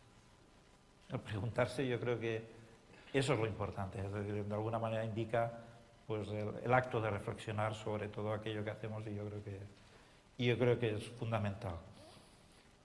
Gracias por las preguntas. Haré o parafrasearé a Gabilondo, no al Iñaki, sino al Ángel, y por favor que no se me interprete como que estoy haciendo propaganda electoral, porque obviamente lo parafrasearé como metafísico, ¿no? Porque hace ya años, ¿no? Cuando él tenía responsabilidades en educación, pero también es una persona que tiene un lenguaje, pues yo creo que es más cercano a la filosofía que aquello político, porque le hicieron una entrevista en radio, y cuando acabaron la entrevista, Ángel dijo, hemos puesto la mesa perdida de palabras y preguntas. Pues de verdad, muchas gracias por haber puesto perdido, y desearía que en estos días que va a durar el Congreso pusierais perdido, yo creo que este Paraninfo, y no solo este Paraninfo, sino toda la universidad y todos los ámbitos, lo pusierais perdido de preguntas, porque de alguna manera yo creo que poco a poco, con ayuda de todo, pues conseguiremos las respuestas. Mirad, es una satisfacción para un rector el inaugurar un congreso de estas características. Esto es como el anticongreso, ¿no? O es un poco, yo creo que es un congreso innovador, lo había dicho al principio, es decir, no podemos estar haciendo siempre lo mismo, no estamos locos, ¿no? Y cogiendo ese verso de una canción, no estamos locos y sabemos lo que queremos. Y yo creo que queremos encontrar las mejores respuestas. Pues deciros que es una satisfacción, pues el ver la cantidad de gente que está aquí, la cantidad de gente que nos está siguiendo. También es una satisfacción por los 3 ámbitos de actividad escogidos sobre la reflexión que vamos a hacer, ¿no? El tema de la comunicación, el tema de la sociedad civil y el tema del compromiso y el cambio social. Traería, y seré breve porque ya lo ha dicho Eloisa, traería sobre todo por el tema de la importancia que tiene la sociedad civil y digamos lo vinculado que van los cambios sociales al papel de esa sociedad civil, yo creo que. Y traería la reflexión de una filósofa, en este caso es una señora que es honoris causa por nuestra universidad, que es Adela Cortina, es de la Universidad de Valencia, pero es doctora honoris causa por la Jaume I, que hace poco cayó en mis manos un libro, no solo de ella, habían capítulos de varios autores, pero bueno, ella escribía lo siguiente. Dice, suele pensarse que transformar la sociedad para llegar a una situación mejor es tarea del Estado y de quienes están implicados en la actividad política, más o menos de forma directa o indirecta. Y ciertamente la misión del Estado pues, consiste en eso, en tratar de alcanzar el bien común a través de instituciones y de prácticas justas. Y añadía, pero no es menos cierto que el sector político no puede llevar adelante su tarea si no es contando con el trabajo de la sociedad civil, que es la encargada de, fijaros, mantener, reproducir y transmitir la vida biológica y también la cultural, de crear riqueza tangible e intangible, de generar fuentes de sentido y de cohesión social. En aquellos lugares en que la sociedad civil es prácticamente inexistente, donde falta ese entramado de vínculos que forma las redes de capital social, la libertad se esfuma, desaparece y se diluye también la solidaridad, porque, no nos olvidemos, una solidaridad impuesta deja de serlo. Bueno, pues yo francamente os animo a que en este congreso, desde luego, nos ayudéis a hacernos muchas preguntas que, por supuesto, las respuestas las encontraremos con ayuda o entre todos. Muchas gracias, de verdad, a todos los organizadores del Congreso. Gracias por el trabajo, porque me consta que esto hace ya más de un año que está cociéndose y, por lo tanto, esto es la culminación de todo un trabajo. Gracias por el trabajo hecho, gracias por esta nueva forma y manera de mirar el mundo y de hacer las cosas. Y de verdad lo que deseo es que tengáis éxito, que en estos 3 días realmente sean muy provechosos para todos, es decir, para cada uno de nosotros, pero sobre todo para la sociedad. Yo como rector de una universidad pública, que creo que tiene el papel de hacer reflexiones críticas, que es de las cosas que más se le acusa a la universidad, que el espíritu crítico, o que forme a la gente con espíritu crítico, justamente eso es lo que nos hace avanzar. Pues bueno, para mí es una satisfacción. De verdad, gracias, bienvenidos a la Universitat Jaume I y que tengáis un excelente congreso. Y por supuesto, pues bueno, yo creo que ahora venga una proyección de una persona que a mí me impactó muchísimo ya saber dónde trabajaba, porque yo lo tenía como filólogo y descubrirlo en el MIT, en el Instituto de Tecnología de Massachusetts, que es Noam Chomsky, pues bueno, eso no deja de ser realmente, yo creo que un concepto, o al menos una idea de cómo se concibe la investigación en otros lugares, ¿no? En donde un lingüista pues está trabajando en un centro de alta tecnología justamente para ayudar a los científicos. Pues bien, pues por mí dar paso obviamente a ese vídeo y decir que encantado y que, bueno, yo creo que no hace falta que diga que esto está inaugurado, ya lo hemos inaugurado. Gracias a todos y a todas.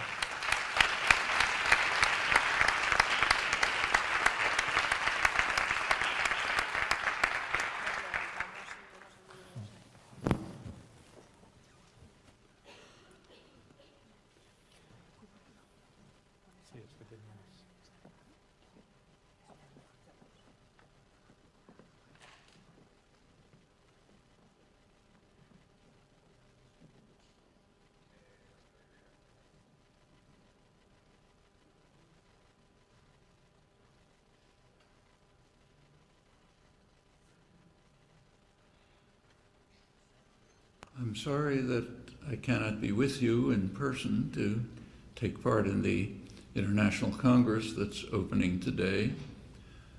For far too many years, the population of the world has been subjected to a neoliberal assault on basic human values. Some have found ways to resist. In the new millennium, South America has largely freed itself from imperial control for the first time in 500 years and has begun to confront some of its awesome internal problems without the stranglehold of Western dominance, events of historic significance. The Arab Spring was a courageous initiative to follow a similar course, beaten back by brutal repression from without and within, but still simmering and waiting to burst forth again. Europe has been subjected to brutal policies based on rigid economic doctrines that have been a complete failure on economic grounds, and in fact are so absurd that they're even condemned by the International Monetary Fund. Their primary achievement has been to dismantle elements of the social and economic progress won by Europeans after World War II.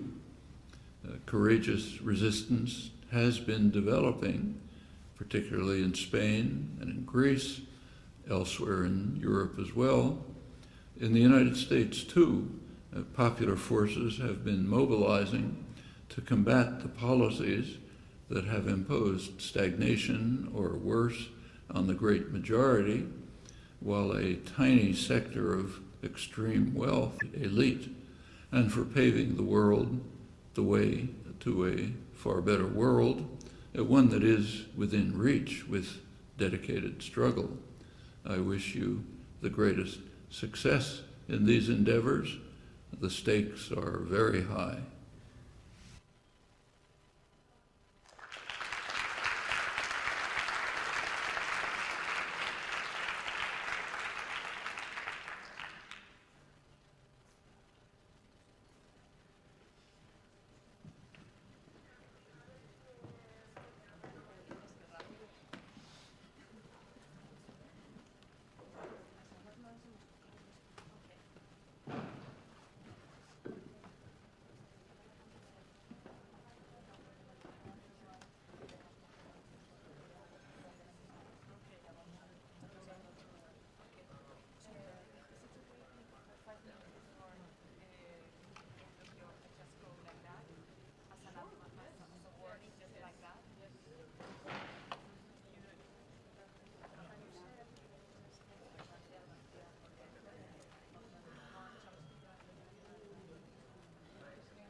Eran dos, que eso lo has dejado ahí. Vale.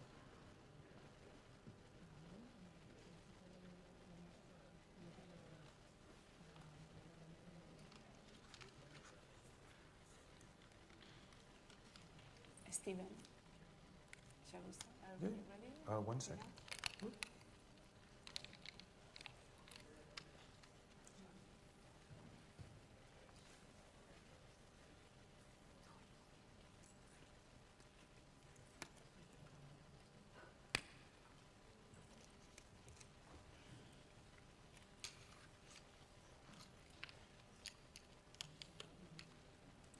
Okay. Have you touched anything in the computer? Because it's... Nope, it's good. Oh, sorry. That was the thing. Yeah, okay. It should be good. She just blanked it out. But now, hold on, let me set it up again.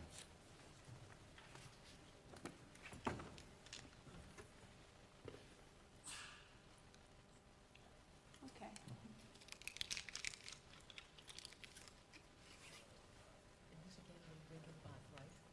again, yeah. Correct. Shall we? Yeah. Okay. Gracias. No, es que creo que ella ha tocado algo y se ha ido.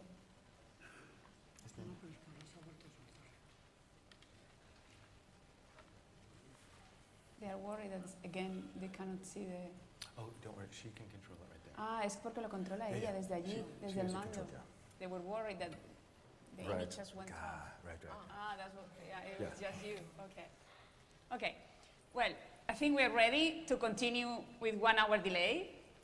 Okay, sorry about this. We'll try to make amends, to try to fix the times. Welcome to this first discussion panel of the conference, but before I do that, I've been told to thank our colleague from the University of Malaga, Marcial Garcia, who's been the one thanks to whom we could have Noam Chomsky's contribution to our inauguration. Anyway, the first session today is Critical Studies in Communication and Imagination, and we have the pleasure of welcoming Athina Athanasiou from the University of Panteion in Greece and Stephen Duncombe from the University of New York to inaugurate our debates. Thank you very much to both of you for accepting to be here with us today. Before I give the floor to our guests, I'd like to say a few words of introduction about them and about their respective papers, although I'm sure they don't need much introduction. Athina Athanasiou is Associate Professor of Social Anthropology at Panteion University of Social and Political Sciences in Athens, Greece. She holds a PhD from New School for Social Research and was a postdoctoral fellow at the Pembroke Center for Teaching and Research on Women at Brown University. She has authored the books Life at the Limit, Essays on Gender, Body and Biopolitics, Crisis as a State of Exception, Critiques and Resistances, and she recently co-authored with Judith Butler, Dispossession, the Performative in the Political. Her research interests include gender, feminist and queer theory, biopolitics, technologies of the body, anti-militarist movements, affect, nationalism, and memory. Her new book, Unthinkable Mourning, Counter-Memory and Feminist Political Subjectivity in Post-Yugoslavia, will be published by Edinburgh University Press. She's a fellow at the Center for the Study of Social Difference at Columbia University in the working team Rethinking Vulnerability and Resistance, Feminism and Social Change, led by Professor Judith Butler. She's Associate Director of the Nikos Poulantzas Institute. The title of her lecture today is Whither the Demos of Democracy, the Political Performativity of the People, where Dr. Athanasiou will lead us to reflect upon the possibilities opened by the return to popular sovereignty, both in the field of embodied practices of critical agency and in theoretical work on radical democracy. Actually, it is her contention that we should not abandon the task of re-articulating democracy in ways that render it an ever-renewed self-reflective process. As for Stephen Duncombe, he is Associate Professor at the Gallatin School for Individualized Study and the Department of Media, Culture and Communications of New York University, where he teaches the history and politics of media and culture. He's the author and editor of 6 books, including Dream, Reimagining Progressive Politics in an Age of Fantasy, and The Cultural Resistance Reader, and is the creator of the Open Utopia, an open-access, open-source, web-based edition of Thomas More's Utopia. Duncombe is a lifelong political activist and the co-founder and director of the Center for Artistic Activism, a research and teaching institute that trains activists to think more like artists and artists to think more like activists. He's currently working on a book on the art of propaganda in the United States in the New Deal. The title of his lecture is A Spectacular Protest, Communications, Performance, and Political Impact, where he expands on the different embodied forms that radical imagination takes in the face of global neoliberalism. Thus, his talk is in close dialogue with that of Dr. Athanasiou, since he unfolds the diverse elements of popular protest through the case study of Occupy Wall Street, among others. His analysis will lead us to explore the failures and successes of protest and the implications for enduring political impact. They will have 30 minutes each, and then we'll open to the public for the debate. So without further ado, I now leave the floor first to Dr. Athanasiou and later to Dr. Dancon. Thank you to both of you. Thank you, Maria Jose, for this introduction. And I must say that I'm very pleased to be here from such a remote country, Greece, which used to be on the periphery of Europe, but now it seems to be moving towards the center of the attention of the world. And I think it's very interesting that peripheral countries can step into the center only by virtue of a crisis. And I'm very pleased to be here at the university with a very interesting tradition in the interdisciplinary study of social change. I would like to thank my hosts and organizers of the conference for inviting me, and many thanks to all of you for attending this session today. So my title is Whither the Demos of Democracy, the Political Performativity of the People. And I'm going to read my written text first because I'm speaking in a foreign language, and second because I have a very strong attachment to texts. So my presentation is going to be very textual and theoretical in a way. So I will start with an excerpt from Jacques Derrida's book, Spectres of Marx.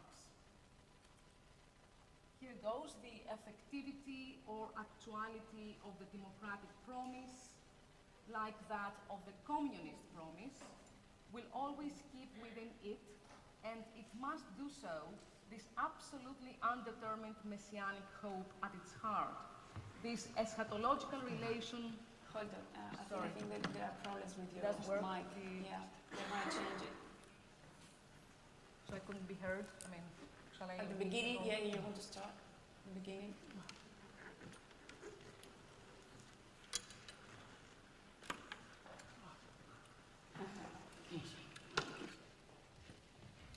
Am I all set? Yeah. Okay. So I was saying that I'm starting with Jacques Derrida's Spectres of Marx.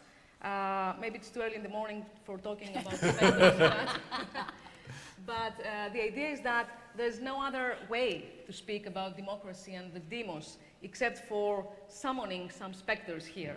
So that's what we're going to do today. So here it goes, the excerpt goes: the effectivity or actuality of the democratic promise, like that of the communist promise, will always keep within it, and it must do so, this absolutely undetermined messianic hope at its heart, this eschatological relation to the to come of an event, and of a singularity, of an alterity that cannot be anticipated. So I would like to expand a little bit the concept of what Derrida calls democratic promise by turning to a visual trace from a book block, what has been called book block, which is a mode of street action in which protesters marched wearing mock books as shields in the streets of Rome, London, and other cities in 2010 in defense of public universities and libraries. And I think this is a visual trace which epitomizes, in a way, the spirit or the spectre of our time. So you can see a policeman raising his baton against a protester who carries a book sign of Jacques Derrida's Spectres of Marx.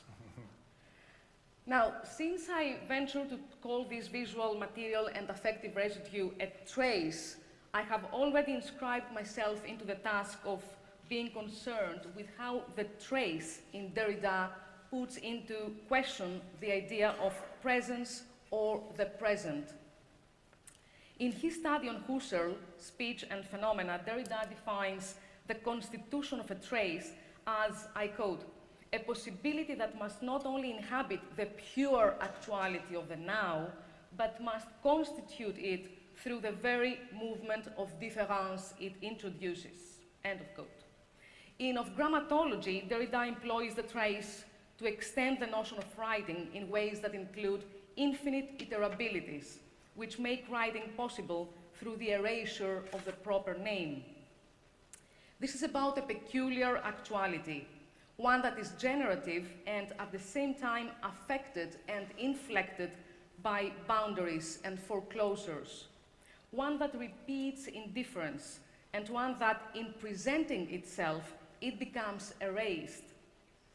Now that we have indicated the actuality of the democratic promise through the idea of the trace, and thus as neither wholly present nor wholly absent, let me go back to the book block and the figure of the policeman, which in chasing specters of Marx, as you can see here, unwittingly recalls and re-embodies the Derridian explication that the spectral is indeed the disturbingly undead. At the same time, another trace, the trace of violent sovereignty that haunts democracy, is exposed and thus rendered vulnerable to expropriation. In fact, the scene is an expository moment that seems to highlight not a single act, but the repeated and ritualized performance of police brutality, which marks, in its sheer pervasiveness, current contexts of neoliberal autarkic democracy.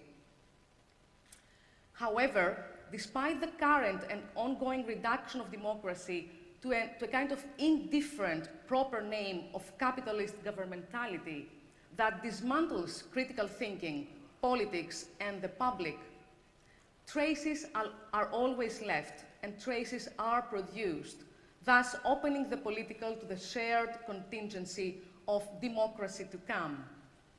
As a scene that enacts the relation between law and literature, the book block opens to other bodies, inscriptions, and possibilities.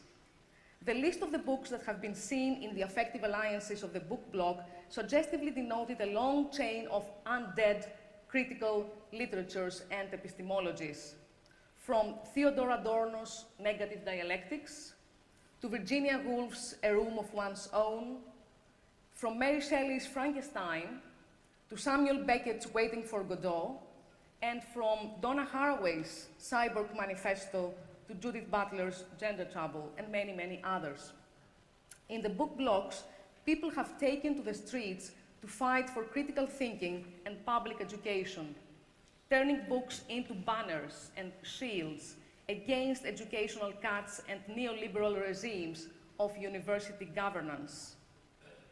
But that uncanny image of the armed policeman chasing both the unarmed specters of Marx and their concomitant literatures, namely social sciences and humanities, emerged to remind us that those recurring and floating specters will haunt capitalism and its epistemes.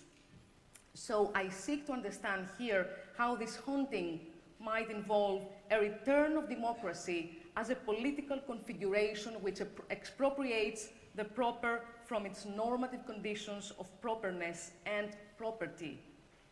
Derrida's Spectres of Marx calls for a new reading and reappropriation of Marxism and its legacies. Like Marx and Engels, who began their 1848 Communist Manifesto by invoking a spectre haunting Europe, which they called communism, Derrida started off his book by invoking ghosts, in the plural this time. What might this affective structure of spectrality relate at this momentous historical time to the return and reinvention of communism? And I think I cannot be heard. Yes. The poor technicians are going nuts. I was cut while uttering the word communism. Inspectors. Yeah, specters, specters. Hope it's not kind of censorship against specters. That's the good thing about the specters, that they cannot be censored. Yes. In a way. Thank you.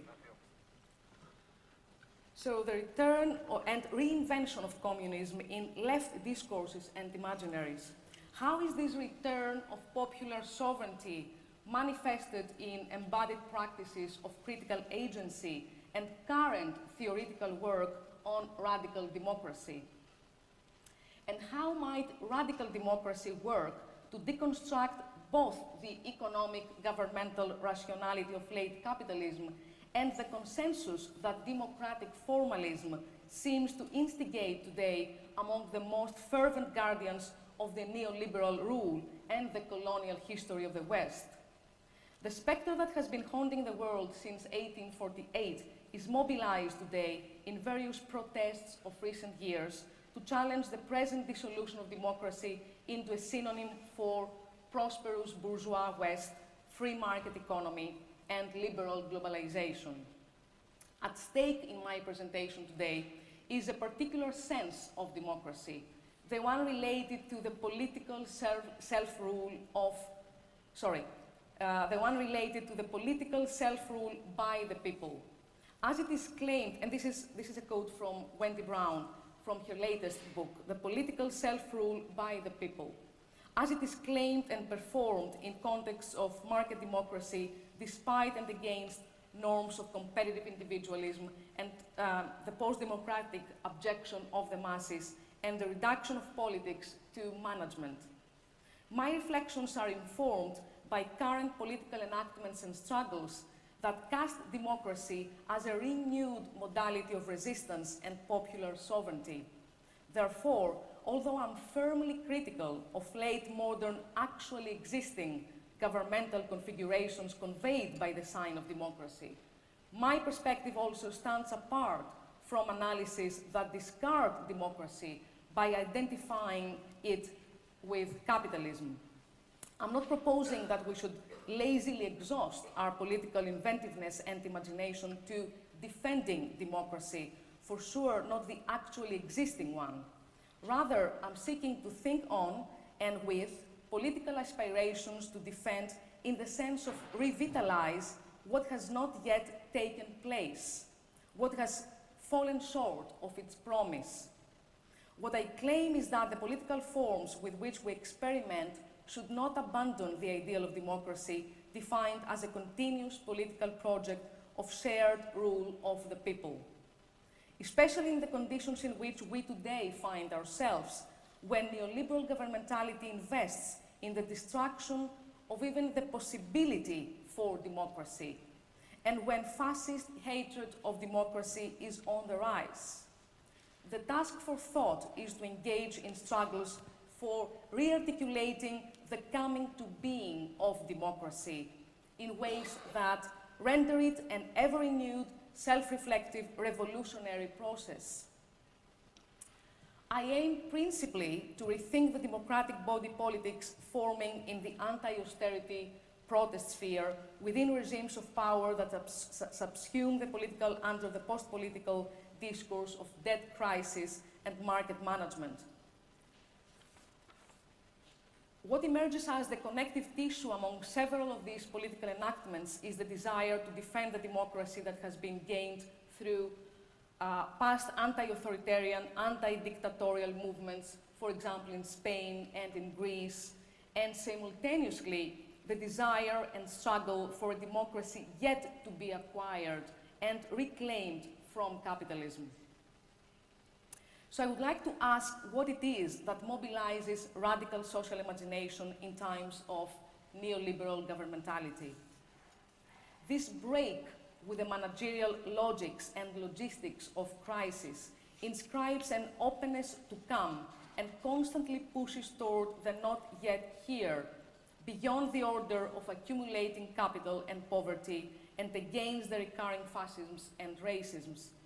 My purpose is to unravel the performative qualities of such critical contestation at the heart of loss. Loss of public education and health, work, housing, means of livelihood, rights, dignity, and democracy. In other words, the emergent processes by which embodied subjects simultaneously produced and foreclosed via multiple regulatory schemas return to the space of their erasure and in various contexts of unevenly distributed affectability. I seek to attend to the plurality, undecidability, and decenteredness of the people as an event of political performativity, which might undo the established power knowledge matrices regulating which and how bodies are made to appear, endure, matter, and act as a we. Neoliberal governmentality is about rendering economy a pervasive rationality and significantly subjecting all modes of the political, including subjectivation, to this domination. In operating on desires and aspirations, along with coercion and control, neoliberalism denotes an authoritative rationality and apparatus of producing dispensable and disposable populations. Within the purview of this governmentality, the biopolitical imaginary and administration of life and death is reconfigured as resources and vulnerability are differently and unevenly distributed among different bodies, differently economized, racialized, and gendered bodies. Michel Foucault has summarized the neoliberal way in which people are made subjects thus. He says, Homo economicus is an entrepreneur of oneself. Now, the role of the state and state institutions is to ensure and safeguard the pervasive functions of the market. In Foucault's words again, to govern for the market, not because of the market. This is from his lectures, which came out under the title Birth of Biopolitics. So governance for the free market entails the upward redistribution of wealth and thus demands the dispossession of bodies, spaces, rights, common resources, and livelihoods. For the free market and consumer fantasies and profits to be enjoyed by some, others must be rendered cheap, reserved labor, utterly exploitable, dispensable, and disposable. This perspective runs counter to a teleological conceptualization of governmentality as a form of rule which gradually displaces those technologies of power, namely sovereignty and discipline, that are considered more archaic, more repressive, authoritarian, irrational, or uneconomic, if you want, than governmental technologies. In this light, neoliberal rationalities and techniques of power involve an articulation between productive and destructive aspects of power, discipline and freedom, choice and competition, authoritarianism and self-determination. The current crisis of late capitalism compels, I think, a rethinking of capitalism through the very heterogeneous forces of its own becoming. Regrettably, however, as Wendy Brown very rightly notes in her latest book, Foucault's analysis of neoliberal reason in his 1978-79 Collège de France lectures did not include a concern with the effect of neoliberal governmentality on the political body and on democratic imaginaries. So, I want to ask here, how might we ask the question of the demos of democracy with Foucault's ideas on neoliberal reason, but also despite his analytical devaluation of both democracy and capital? Or, to formulate the question closer to our purposes here, how might we think together a neoliberal politics of emergency and a democratic politics of emergence, a politics of emergence taking place on the level of the demos and its political performativity? And since I began this text today by gesturing towards a moment of collision of state violence with Derrida's inherited specters of Marx, let me consider how the actuality of the democratic promise is reanimated by the tenor of the political deconstructive project. One such space of possibilities, I want to claim, is the university. A space where these and other texts might be read and reread, construed and destabilized, imagined, archived, disseminated in Derrida's sense, and ultimately, as the book block shows, embodied and reenacted. When we wear our books and their bodies of matter to defend in public and with others public higher education and libraries, either in accordance with or despite the intentions of these books' authors, we perform this possibility. Now, the loss of the critical possibility for public and democratic higher education signifies the collective loss of a public space for animating the possibility for critical reading, thinking, and acting. This possibility has everything to do with the ways in which these books have come about and been put together.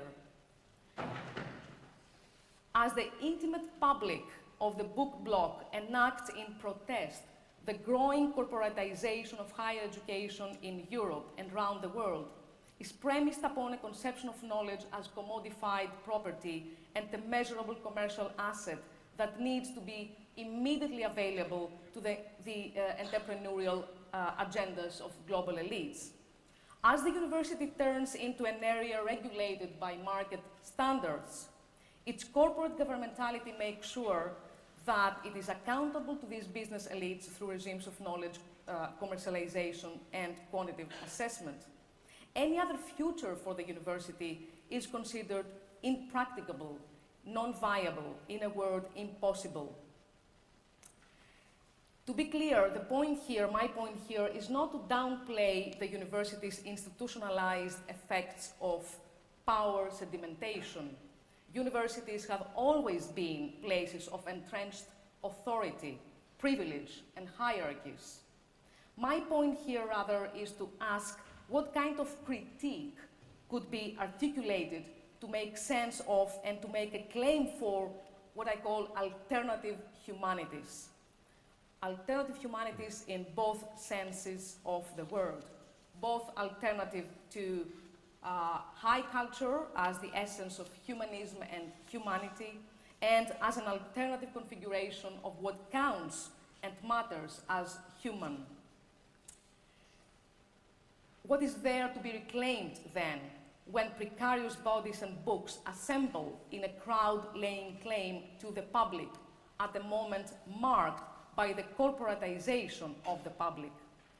And this is to trace the performativity of critical agency in terms of collective dissent that works to displace the preconditions by which the normativity of the political is produced and sustained, including, of course, the standards of self-willed individualism, but also the norms of bourgeois, white, male heteronormativity. As Wendy Brown develops in her latest book, Neoliberal Governance eviscerates the very space of the demos, the democratic space in which people assemble to articulate common claims of freedom, equality, and justice. Citizenship is being relegated simply to the medium through which the market administers public life and what they call human capital. In examining challenges for democracy generated by austerity politics, Brown argues that the values of democracy are undermined today not only by the unfettered power of finance capital and by extreme economic inequality, but also by a normative economic mode of reason and governance that undoes the constituent terms of democracy, namely freedom, equality, popular sovereignty. So the demos, in all its undertones of ancient Greek polis or city-state, cannot easily evade, I think, and I want to insist on that, cannot easily evade a genealogy of violent demarcations, hierarchies, and exclusions, such as those of women, slaves, and foreign residents. This definition, however, does not exhaust its range of meanings and aspirations, and thus I suggest that the demos is understood through the conceptual framework of performativity as a plurality of dispositions, whereby what is at stake is what kinds of imaginaries of a radical democratic political would be prompted by this provisional political articulation of we. I want to suggest that we need the political notion of the people not only as a radical response to the ontoepistemologies of the human capital, but also at the same time one that radically differs from racist and neo-fascist configurations of the people as closed, solid, homogeneous, racially poor or ethnically pure and gender hierarchical entity. As we have learned from a few years of austerity in Greece and in Spain and all over Southern Europe, neoliberal rationality is neoconservative rationality, which entails the intensification of social inequalities, including gendered and racialized ones. In order to better understand the normalizing force of neoliberal governmentality, we have to come up with a broader notion of dispossession, one that involves not only the dispossession of lands, but also of bodies, crucially including the dispossession of women's and migrants' precarious labor, or the reduction of this labor to a precarious labor par excellence. Herein lies the urgent significance of critical epistemologies that insist on addressing simultaneously the colonial, racial, capitalist, post-colonial, and heteronormative matrices of liberal democratic intelligibility. Such perspective would account for what remains unaccounted for in several current understandings of political action. Okay, to speed up a little bit. In reading Hannah Arendt's conception of the policy's enactment as a space of appearance, Judith Butler has argued that in laying claim to the public, collective actions reconfigure the matter of the body politic. As she puts it, we miss something of the point of public demonstrations if we fail to see that the very public character of the space is being disputed and even fought over when these crowds gather. Now, a performative politics of protest reclaims the unconditionality of public space, demanding a democracy with demos and enacting a demos with differences. The reconfiguration of the we, the people, however, when no such space of intelligibility is in place in the existing order of things, performs a tenuous self-designation to which one does or does not belong, from which some of us are left out, and to which we are interpellated in ambivalent and even injurious ways. In other words, the performativity of the we, the people, is contingent upon all the stratifications of omissions and exploitations that manifest the power relations determining who the we is. Judith Butler has explored the phrase we the people as an illocution, that is, as an utterance which provokes action, a speech act fundamentally related to the physicality of bodies actively making their appearance in the public, either as anti-neoliberal protesters or as transgender in a transphobic environment, or as criminalized, undocumented migrants. These assembled bodies, vulnerable but also dissenting, enact a form of political exposure. In Butler's account, the assembled bodies come to be through their political exposition and action in the public. At the same time, their exposition yields or makes possible a call to action.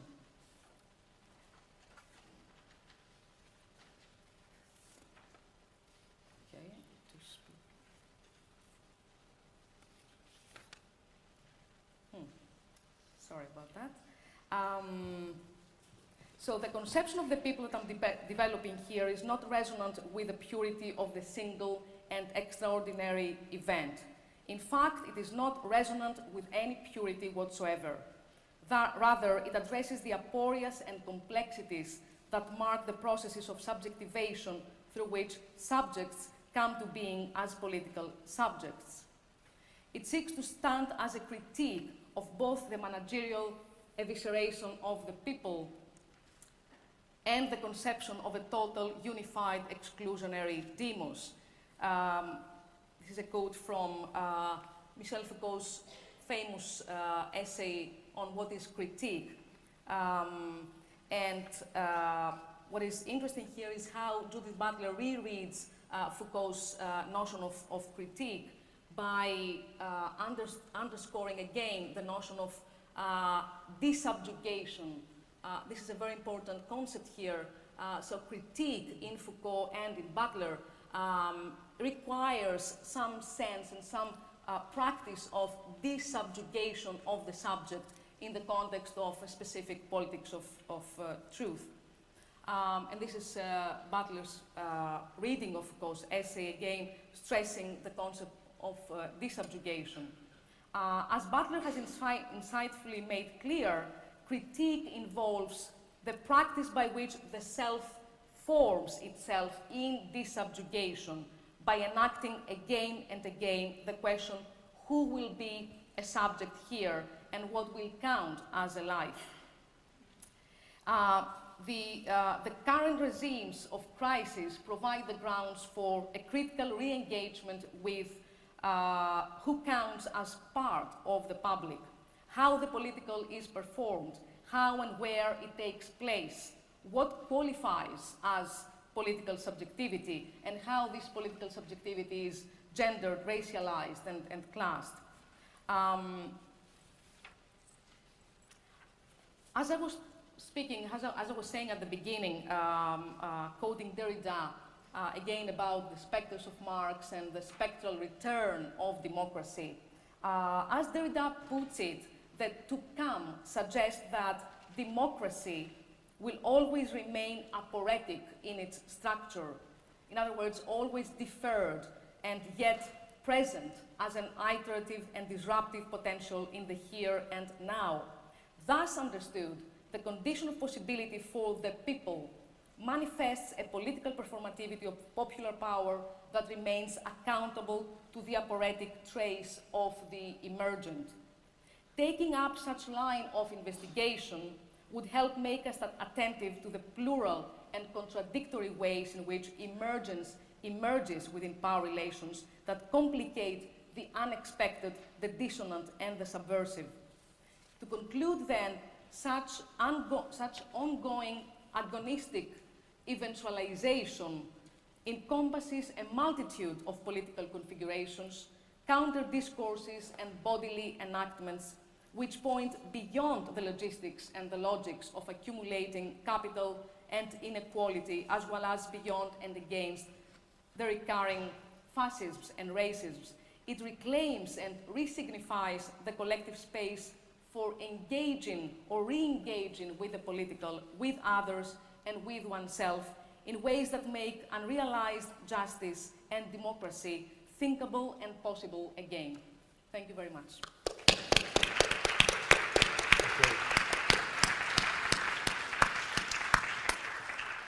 Thank you, Athena. Now it's the turn of Dr. Dancombe. Thank you. Whenever you're ready. Yes, I'll take 1 minute.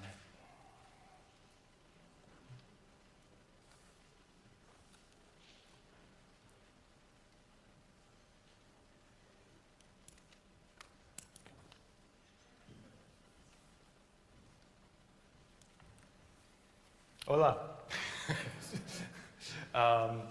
And hello and thank you very much for being here. And I want to thank Maria Jose for inviting me, and Irene for letting me into her class a couple of days ago to meet her wonderful students, and all the organizers of this conference for actually putting on what I know is such a momentous task, and to everybody who is actually here on a beautiful day to listen to us. I'm going to be talking about spectacular protest, and in particular, what its connection to communications is, but also something that I'm very interested in, which is what is its political impact. So I want to start with a premise that every epoch engenders the form of protest appropriate to the hegemonic power. It's the basic application of the first rule of guerrilla warfare. Know your terrain and use it to your advantage. So if the hegemonic power is local monarchy, autocracy, and dictatorship, the protest is one of mobs and insurrections, a violent overthrow of the centers of power. If, on the other hand, it is national representative democracy, then the form of protest are petitions and marches. This is the Chartist movement in England in delivering the petition to Parliament, and that the representations of the people in physical time and space directed towards power, Parliament buildings, Capitol buildings, and so on, which continues really up until our present day or near present day. This is the famous March on Washington for Jobs and Freedom in 1963, which was very much a representation of the people marching on power. But we don't live in this world anymore. We live in this world. And I think it's quite telling. When I was looking for an image for global power and global communications, the only ones I could find were copywritten by Getty Image. That even the images themselves have been privatized. And these are the idea of decentered power traveling around global networks of communication and transportation, what Hart and Negre defined as empire in their book.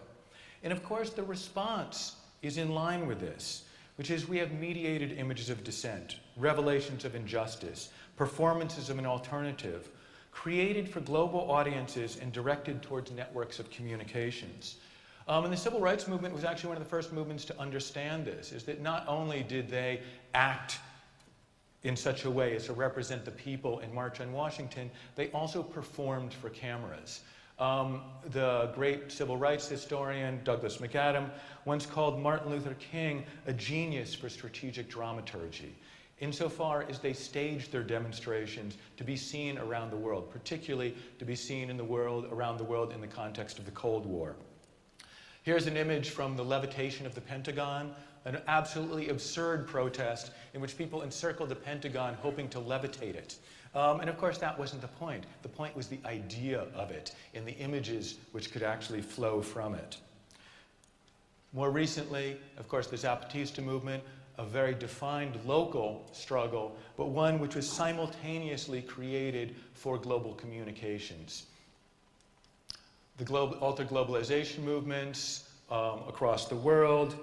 This is from the G8 summit. Resource mobilization, what resources are available to whom, political opportunity, historical openings and crises, relative deprivation, the famous gets-wants gap, and collective identity, subcultural identity formation through social movements. And all are useful in understanding why people protest. But they don't say much about how protest works. That is, what is their form? And so what I want to do is a little case study to look at 2011, in particular Occupy Wall Street. 2011 was certainly a year of spectacular protest. Here's Tahrir Square in Egypt. Here's May 15th in Madrid. And Occupy Wall Street in the United States. And of course, many, many other places around the world. All of which took the double meaning of the word demonstration, and it works in Spanish as well with manifestación. They take this sort of double meaning, which is, it is both a political protest, but it is also to show or communicate. That is, literally to demonstrate or to manifest.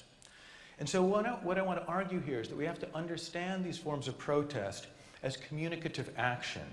Performances designed consciously or not, to intervene in a mediated global discourse and to impact public opinion. And I want to drill down a little bit and look at Occupy Wall Street, which is a case study I know well because I was part of it. And I want us to think about Occupy Wall Street as a stage, literally a theatrical stage for communications. That is, a stage for external communications. There's an external audience. A mass media which is tied into a 24/7 news cycle had a reliable stage to go down to and transmit a story about what was actually happening. It was a stable platform of a world that actually could be. And I'm going to give a couple of examples of that. One is the General Assemblies. And the General Assemblies were how decisions got made. They were horizontal, decision-making bodies where everyone got to speak and consensus was the goal. Now, if anybody's ever been part of a General Assembly, the first thing you realize is that they don't work at all. That is, nothing gets done, people speak till late at night, and only those people that don't have jobs and children and all sorts of responsibilities can stay and actually make a decision. And so they don't actually work for what their intended purpose is, but they do work as a performance of a radically democratic communitarian political process where everyone is heard. That is, they work as a symbol and as a performance, even if they don't work in terms of their stated functionality. And I'm going to give you a little bit of an example of this. Let's see, whoops. Let's see if this works. Yes, it actually works. This never works.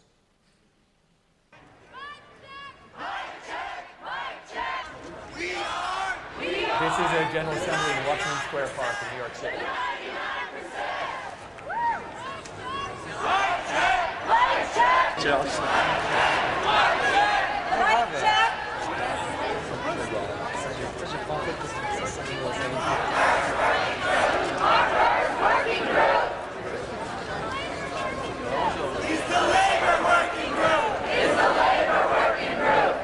I'm with the Direct Action Working Group. I'm with the Direct Action Working Group. Next up. Next up. Is arts and culture. Is arts and culture. Hi everyone.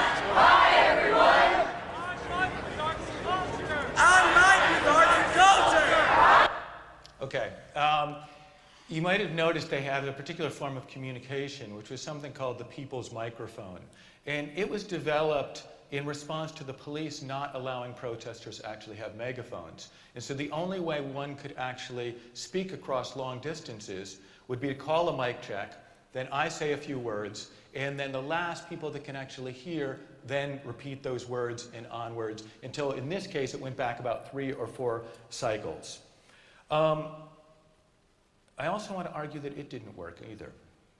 Insofar as you couldn't communicate anything more than 4 words or 5 words, which was quite humorous when intellectuals would come down like Slavoj Žižek and try to talk, because everything got reduced to sound bites. And so as a mode of communications, it actually limited communication.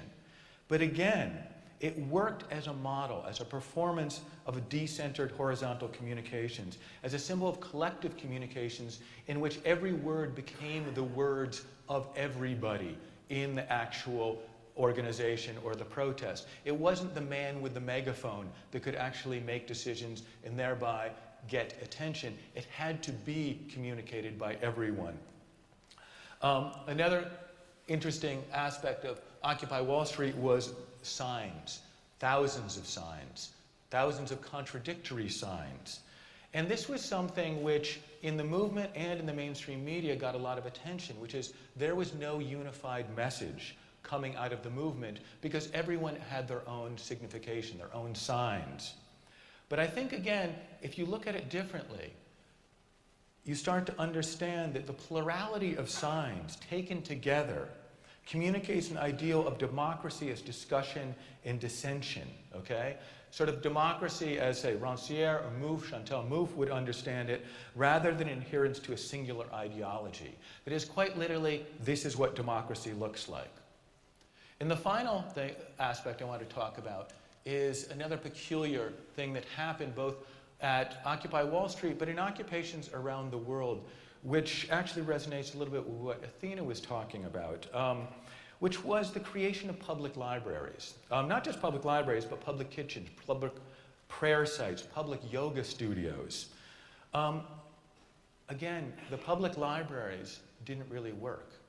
No one ever returned the books.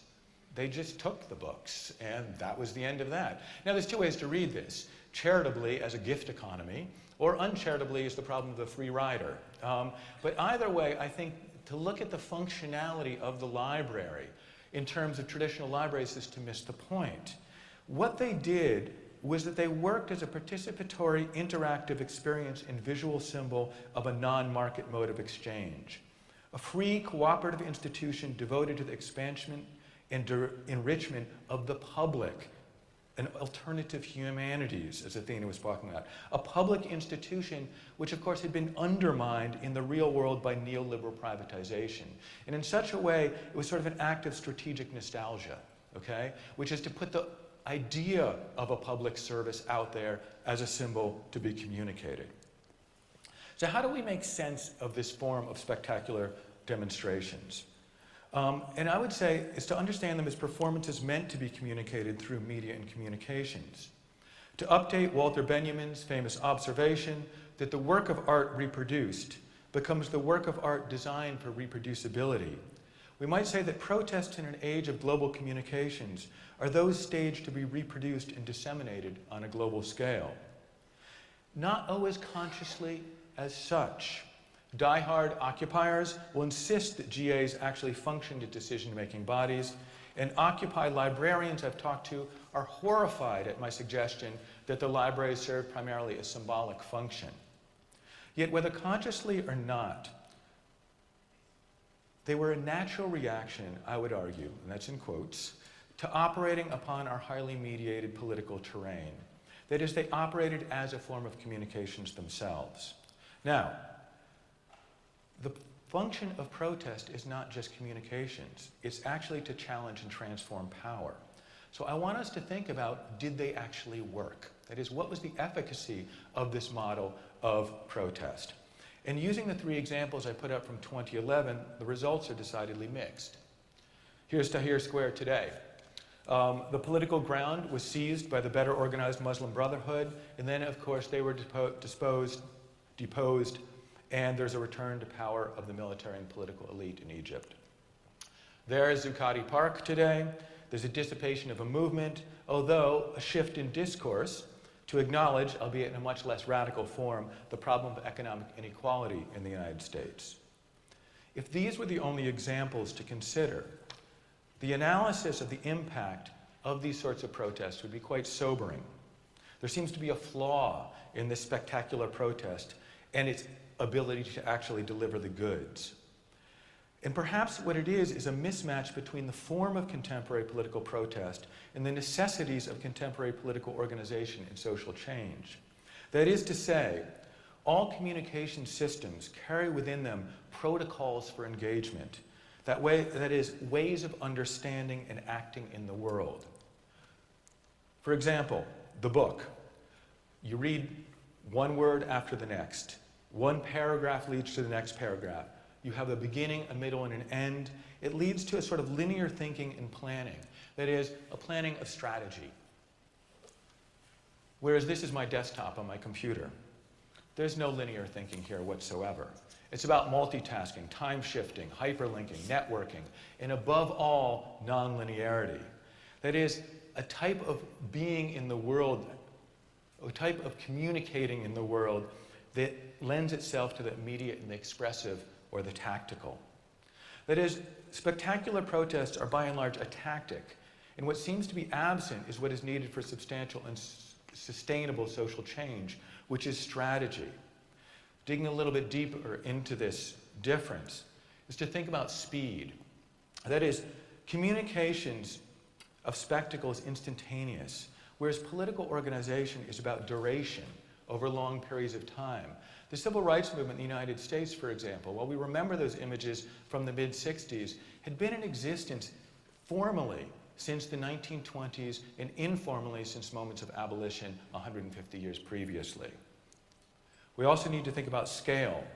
The communications of spectacle is global and diffuse, whereas political organization tends to be concentrated and directed towards centers of power. And finally, experience, both of the activists themselves. That is that performing is different from enacting. And perhaps Aristotle was right in the Poetics, that acting out the revolution does not lead to enacting the revolution, but actually works as a form of catharsis. And also the experience of the audience for these performances. Spectacle engages the masses via the media as spectators. Political organization, at least democratic political organizations, demands participation. We experience the reproduced experience alone, on our screens, isolated, even if we are part of a larger group who's also wanting the same thing, whereas political change has traditionally come through mass action. Again, one might draw a depressing conclusion from this, that all protest in an age of global communication embodies a fatal flaw. It works as a spectacle, it works as communications, it works as affective expression. And this is, of course, a great example of this sort of spectral politics, the specter of democracy, the first hologram protest in Spain in April 10th of this year. And of course, it didn't look like this on the street. On the street, you could actually see the screen upon which it was what is the word? Projected. Thank you for my English. Projected upon. But as an image, it worked quite wonderfully. But while it works as communications, it may not work as a form of organization and power that can bring about sustainable social change in the material world. So it's helpful, I think, to think of this in terms of communications protocol. Spectacular protest cannot interface, perhaps, with contemporary politics, governmentality, and contemporary political power as it is right now. And like the old modems that some of us remember, that would do that ding, ding, ding, ding, ding, and they'd finally connect with one another, they call out for a response that they may never receive. But again, I don't think such a pessimistic view is entirely warranted. One might plausibly argue that while it's true that spectacular protest is calling out for a form of politics that is not there, this is exactly its point. By calling out in a new language, a new form, a new protocol, it is asking us to bring into being a politics which can reply. And it may be useful here to think of Althusser's idea of hailing. The revolutionary political problem with protocols is that in the effort to communicate what is already an accepted protocol, you inevitably reproduce it. In an effort to be legible, you reinscribe the status quo. To really change the world, we need a new language, a new communications, a new way of being and acting in the world. To borrow a phrase from Jacques Rancière, a new distribution of the sensible has to be created. In other words, spectacular politics are prefiguring in the form of communications a new structure of politics that needs to be built out in the world of politics and power. That's the theory. On a more practical level, I spoke of Tahrir Square and Occupy Wall Street. But what of the uprising in Tunisia, the first of this string of spectacular demonstrations in 2011 that brought a democracy into being? Or what of Greece and the rise of Syriza? Or closer to home, the lasting legacy of May 15th, the continuation and spread of protest in Spain, the Indignados movement, and the rise of Podemos? How do we explain this?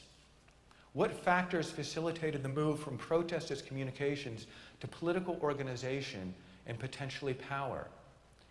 Is, for example, Podemos an example of the organizational realization of the communicative form prefigured within this form of protest? And that's not a mismatch, but a catching up of reality to the imaginary? Or is it just an effort to put new wine into an old bottle? I can't answer these questions, but hopefully we can in this conference. Thank you. Thank you.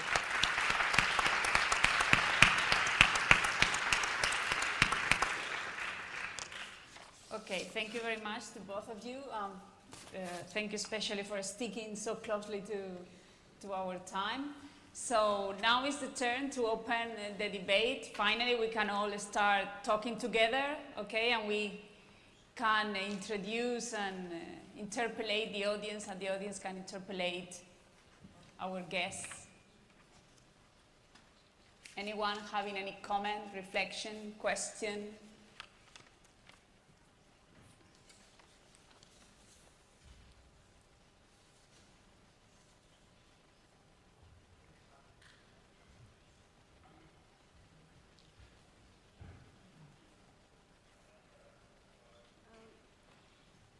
Hola. La pregunta la puedo hacer en inglés o en español. ¿Cómo?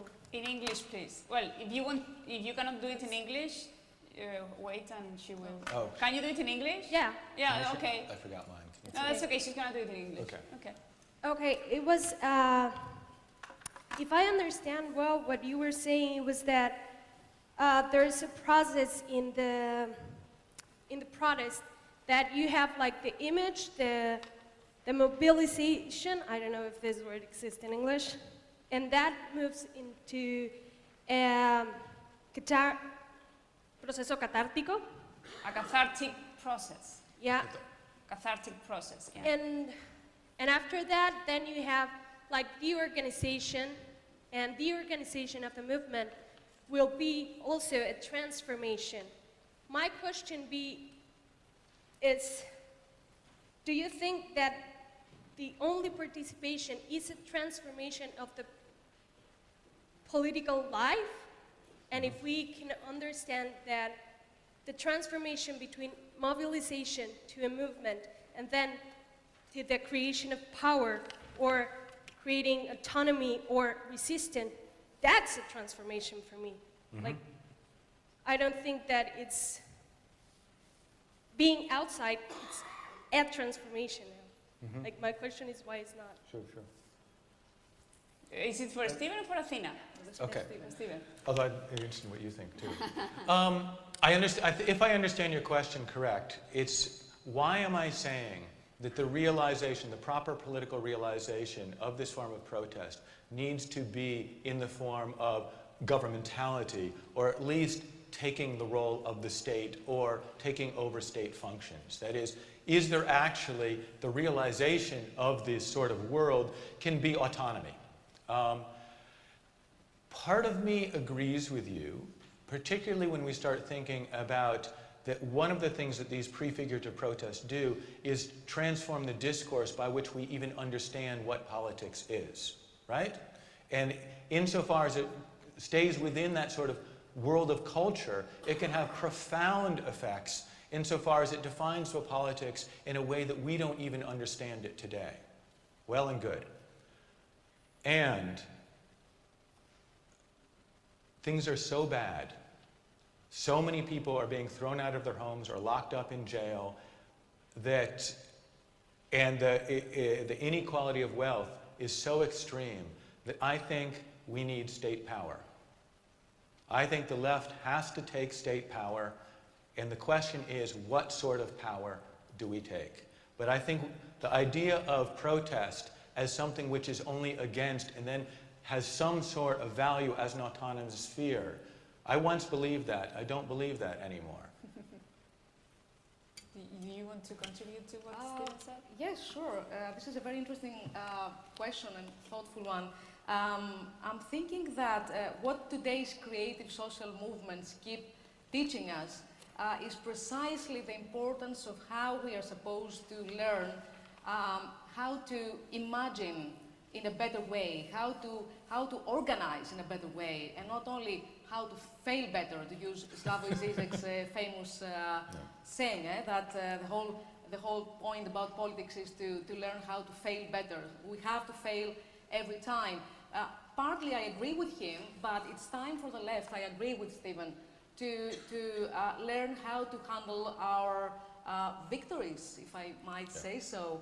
And of course, I think that the main challenge for alternative politics today, including the politics of the left, is to direct to the demand for power, to trying to take the power, but not in the usual way, not in the in accordance with the established regime of intelligibility about what counts as politics. So we have to reinvent politics, the political subjectivity, as I try to develop.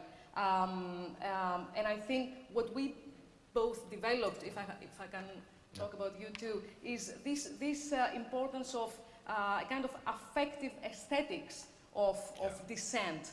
So the question is, how can we establish a democracy, a radical democracy, which incorporates this element of dissent, of disagreement? Okay. Hola, buenos días. Voy a hablar en español. Okay. Can you just change that to me? No. Just when she says it, you can repeat it to me. Yeah. But do you want me to go and grab your headphones? No. Okay. Solamente es una reflexión, un ejemplo. Yo soy de Guatemala. ¿Eres qué? Hablando de las... ¿Qué eres? Perdona, es que tengo que... Soy de Guatemala. Ah, ok. Guatemala. Guatemala. Entonces, hablando del poder de las movilizaciones o de las protestas, solo quería dar un ejemplo. Hace 3 semanas, la población pues, se ha movilizado dentro del país. Empezó una protesta contra la corrupción de los, bueno, en este caso de la presidencia, vicepresidencia, y no existía en ningún momento un grupo definido que movilizara a toda la población, sino a través de las redes sociales, de igual forma, llegaron Era el pueblo sin ningún líder, sin nadie, y finalmente después de aproximadamente tres movilizaciones más, durante tres semanas continuas realizaron dichas convocatorias y se ha logrado pues que en este caso una de las mandatarias, que era la vicepresidenta, renunciara al poder, y actualmente, como se realizó todo esto, ya los movimientos sociales u otras organizaciones ya empezaron a apoyar, pero era como un ejemplo que yo les quería colocar o poner de lo que ha sucedido en mi país. Actualmente siguen las movilizaciones, no sé hasta dónde vamos a llegar, porque están pidiendo incluso que renuncien presidentes y otras cuestiones, y los medios de comunicación en algún momento también se pusieron contra de ellos, porque en ningún momento dieron la voz de lo que estaba sucediendo. Todo fue a nivel pues, de redes sociales solamente. Gracias. Okay, thank you. There were more.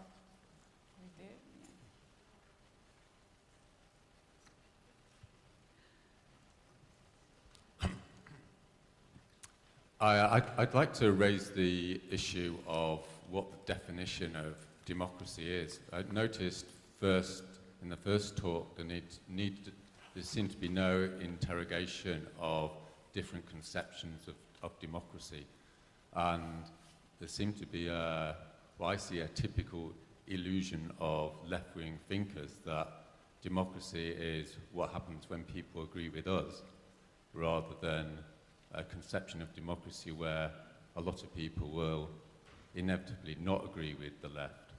And there seemed to be an assumption of inclusive politics, including lots of groups which the left has sympathy with, but there's an ominous omission of groups which the left doesn't particularly want to deal with, for instance, like small businessmen or working class people who've lost their jobs due to immigration. And I'd like to ask, even when is there going to be a more materialist and realist look at what power involves? And is there an interest there in having a dialogue with different conceptions of political theory, political practice, which seem to be absent in the two talks? Thank you. Let you take it. Let me try. This is a very complicated question, obviously. I'll try to respond to this. You're right, there's a wide spectrum of different perceptions of democracy, and I try to situate myself in a way within this wide spectrum. But basically what I think is that it would be politically significant to perceive democracy as a signifier which exceeds itself, which has no fixed meaning in a way. Because you see, democracy is well, first of all, etymologically speaking, it's a very paradoxical concept. Right? It's demos and kratos. Demos, the people, and power. So this paradox is a very enabling one too. So we have to address this. That's one. Second, I think there's an interesting mutual complicity between democracy and spectrality, and to my mind, spectrality is not something non-realistic. Quite the contrary, people like Etienne Balibar, for example, have been talking about the quintessentially unfinished character of democracy. And I'd like to think of democracy in this way, as something that does not have to do with a kind of a fixed formality of how things are supposed to be done. Of course, this is involved, this is encompassed too in the whole conceptual trajectory of what democracy is about. But talking about the radical politics of democracy, I think that we have to maintain this open, unfinished character of democracy as an enabling point of departure. I think that this goes back to how democracy is fed by a whole genealogy of Marxism too. That was another point that I tried to make today. I think that it's worth going back to revitalizing Marxism without a theological foundation. A Marxism which is hospitable to new social movements and one which is open to new definitions of democracy. And this goes back to the definition of the subject of democracy too, right? I mean, democratic politics requires some sense of subject. And then the question becomes, how are we supposed to define the subject? And if we go on defining the subject in a very fixed and stable way, then we're doomed to reproducing exclusions, all kinds of exclusions. I mean, I'm afraid to say that in Greece at least, and I'm sure in other places too, the extreme right-wing group, Golden Dawn and others, speak in the name of the people. So this is something that we have to bear in mind, that how is this notion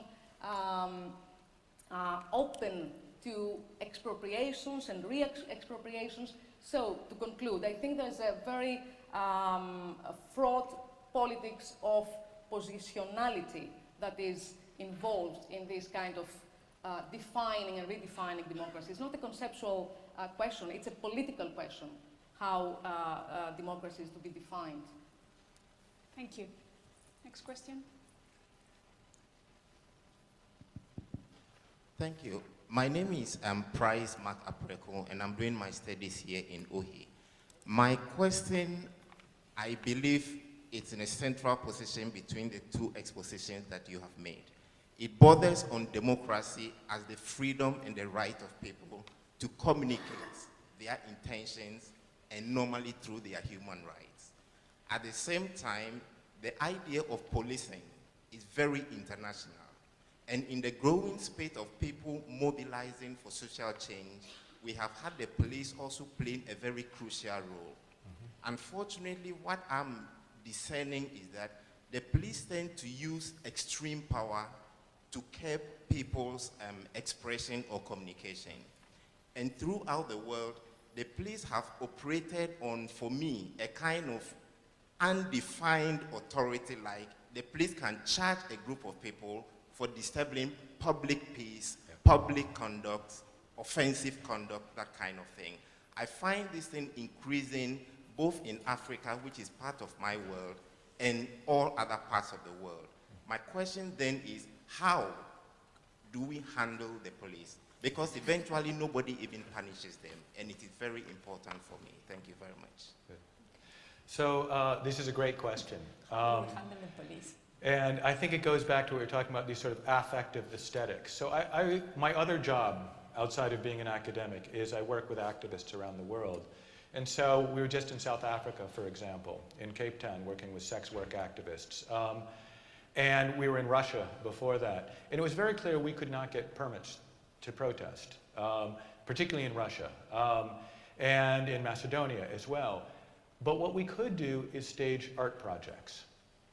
And so one of the ways that I've seen the rise of this sort of aestheticized politics, the spectacular politics, is exactly in places like China, like Russia, like parts of Africa, and actually in New York City, to be honest, where the policing is so intense that as soon as you represent yourself as political, that is, your subjectivity is an activist, you will get shut down immediately. But through a sort of clever strategy of restaging what is politics in terms of aesthetics and in terms of this sort of affective approach to people, it actually confuses the police to such a point where you actually open up a space. And it doesn't just work well with police. That is, most people don't like protesters. That is, you have a sign up and they walk to the other side of the street, right? Because they already know the script. They know what you're going to say, they know what you're going to ask them to do, and they want nothing of it. But if you can confuse that moment, so it's a moment of surprise. I don't know what this is. What is this? Let me go check it out. Oh, that's what it is. That's when you have the moment to both evade the police, but also actually to break through the script that people have told themselves over and over about what a protest is. So that's one answer to how to deal with the police. Would you want to? Yeah, sure. I totally agree with Stephen. Just to add something very, very little.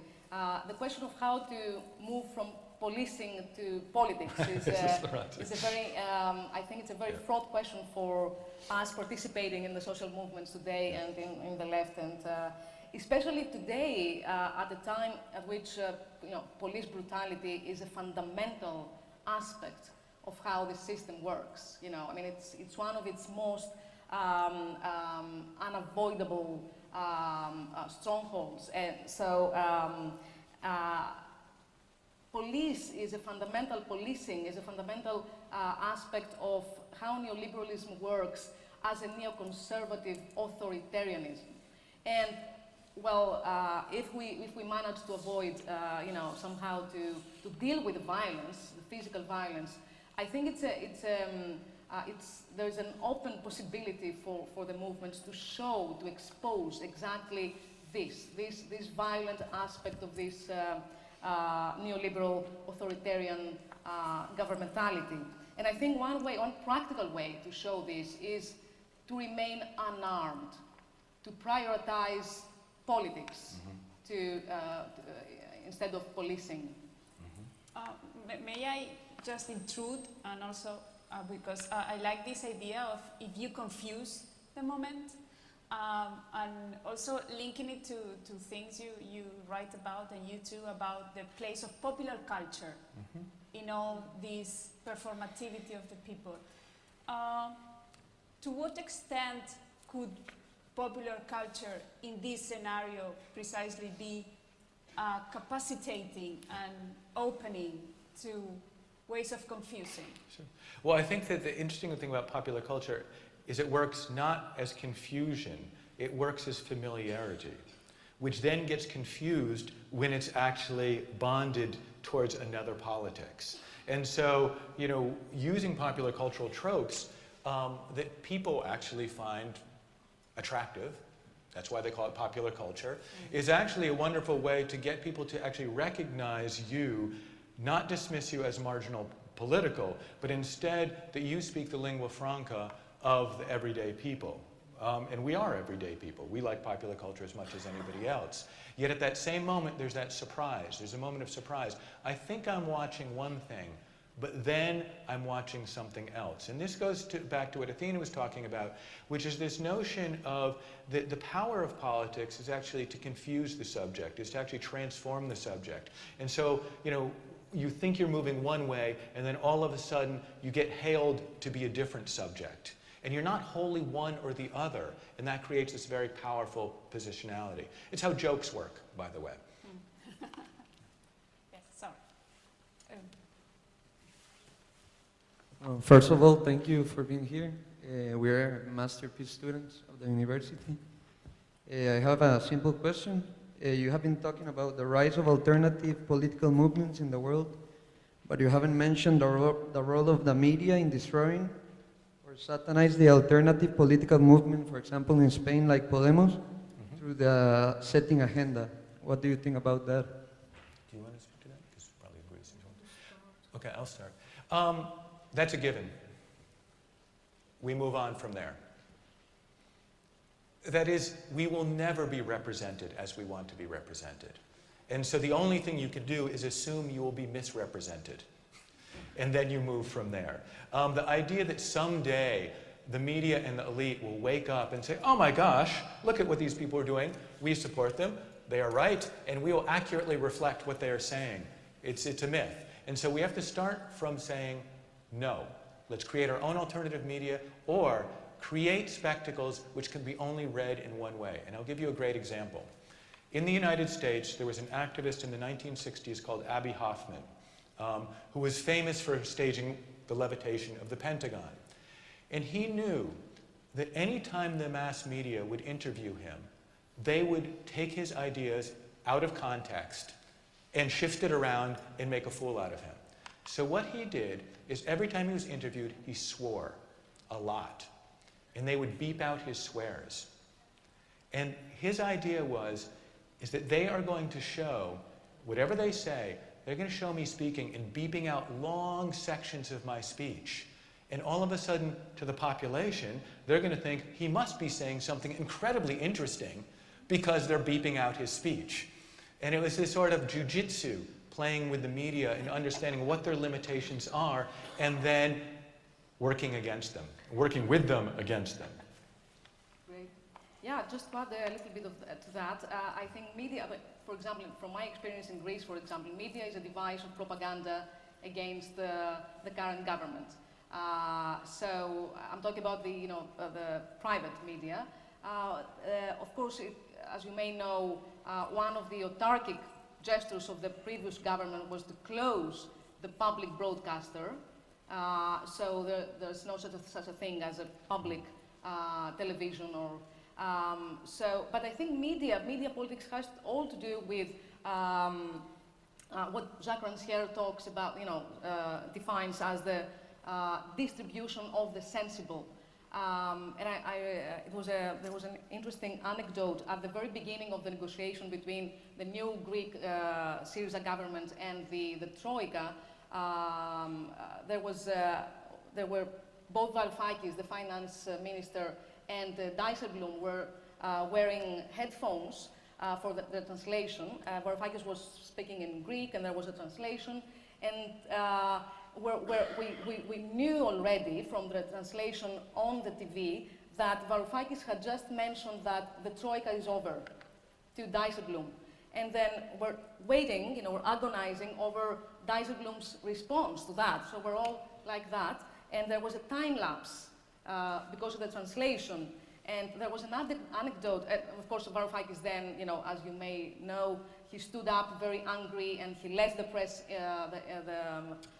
press conference. And that was the beginning of a huge, very heated debate between the two guys and the two institutions and Greek government, so on and so forth. And the anecdote which talked about this moment said that why there was this time lapse on the translation of Dijsselbloem's headphones. And the answer is that the diplomats of the foreign affairs minister did not know how to formulate negative answers at that point. So they had to learn how to say no, how to formulate, the troika is over. So that's an example of this re-expropriating the propaganda against itself, reversing it against its own self. Mm-hmm. So that's about the weapons of the weak, of course, because as we know, media is a huge device of sovereignty. Mm-hmm. We have questions for 5 minutes more. Does this work? Yes. Yeah. I have a question for both Athena as for Stephen.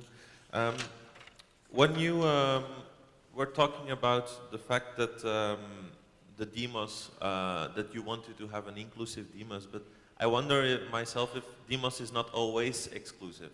And actually it's very important to be exclusive because that's the way how you politicize things. Mm-hmm. It's to have an enemy of the demos, which is very important for the struggle itself, which determines the so-called empty signifier of democracy. Now, I still not very sure if democracy should be the signifier we are talking about or should concentrate on, because historically democracy has always been an institutionalization from top to bottom of capitalism to cope with social change. Has been so-called passive revolution, just as fascism has been. For example, the incorporation of universal vote as an answer to World War I and the Russian Revolution. So, in which kind of sense is democracy emancipatory, or is it exactly a very conservative thing? Then I had a question for Stephen. You were proposing the spectacle demonstration as a form of prefigurative politics, as a new kind of being. as it is, the use of the symbology is as such not a strategy for social change, but could be a change of normativity. But I would pose it maybe the other way around, in which sense this kind of action is not exactly a reflection of a world where no political alternatives are possible, where actually this is a reflection of capitalist postmodernity, where there is no enemy. And actually, in all those new social movements, you could find elements of this reflection of dominant ideology in their discourse. The concentration, for example, on the idea of corruption as being the primary agent of the bad things in what is going on, actually is a reflection of the discourse of the IMF and the World Bank. How to explain the crisis in south of Europe as a thing of bad management of politicians, of corruption, instead of concentrating on the contradictions of the European capitalist system, of the Eurozone, etc. Thank you. Thank you. That was very thoughtful. Thanks a lot. Let me try to respond to this. Is demos an adequate term for addressing today's emancipatory projects? No. But what I try to develop here is that, in a sense, democratic politics requires a kind of democratic reading. So in my reading, democracy should be taken as something that exceeds itself, exactly as you put it, something that exceeds and goes beyond and against its current reduction to neoliberal governmentality and the sheer legitimacy device for the market and capitalist market. That's why I started with this ambivalence between the two names, right? I mean, democracy and communism. And one can trace millions of problems on the other side, you know, on this kind of alternative terminology, which might be communism, and I'm very positive towards that, of course. On the other side, my point is how to use not democracy itself, but the demos as a kind of paleonymy, as Derrida would put it, as an old and saturated concept which is open to new articulations. Why this? Because I think that today neoliberalism is going against democracy. Even parliamentary democracy is totally threatening to neoliberalism. Even that, imagine. I mean, so what I'm saying is that let's take this occasion to re-articulate neoliberalism's current enemy. And this is the demos, this is democracy. But, as I said, not in order to defend what was already there, their democracy, the actually existing democracy, but as an occasion to re-articulate democracy in a different way, which would incorporate the demos, the political subject. So for me, it's just a way to ask the question of how the political is performed today, and what can we do to change that, to provoke some crisis in the current regime of intelligibility that determines what it is, what political is all about. And finally, I think for me is with no part, right? So this kind of demos addresses and readdresses and remobilizes all the injuries and the injustices that have marked the genealogy of what the demos is all about. You know, the politics of gender, class, sexuality, race and ethnicity, all these. So we need this. We need to redress again and again this genealogy of exclusions and hierarchies.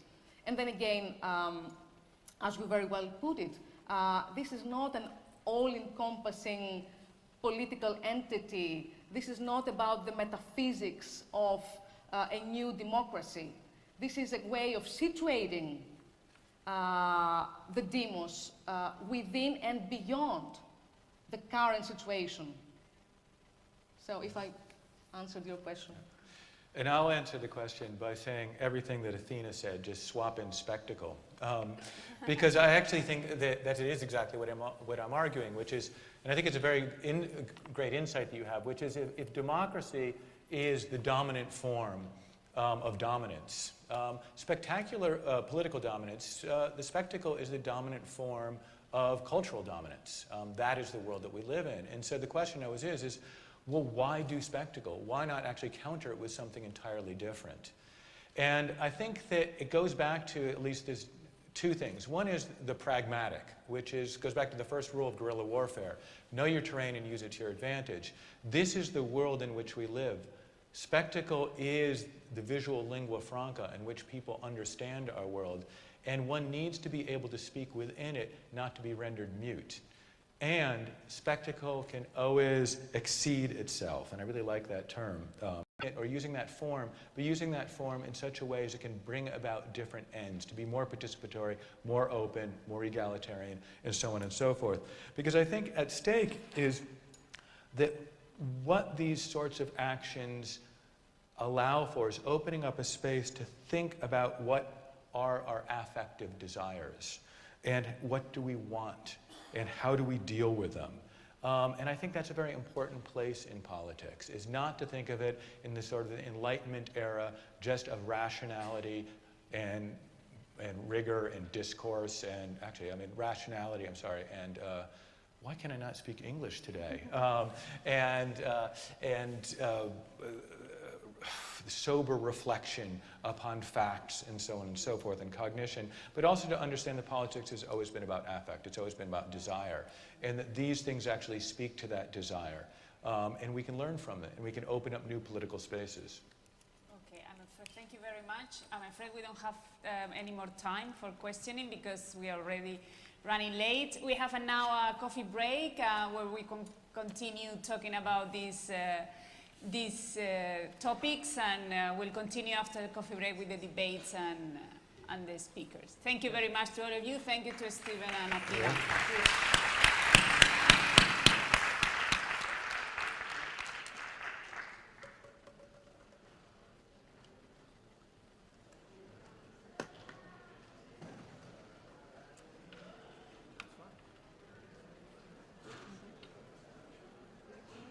I know.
concept of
bájalo, bájalo. Quítalo, vale.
pregunté algo interesante.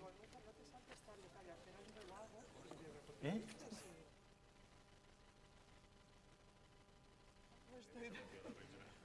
¿Qué?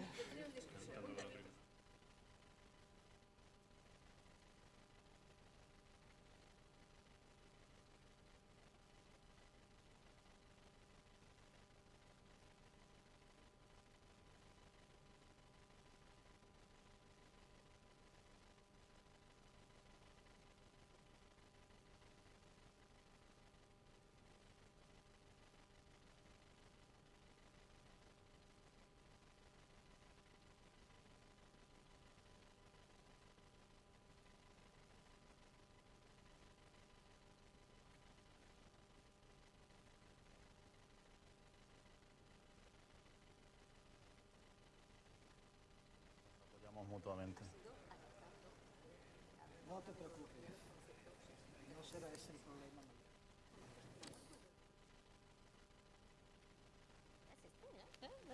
Ay, por Dios. O sea...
Si os parece, vamos a ir empezando mientras la gente va entrando.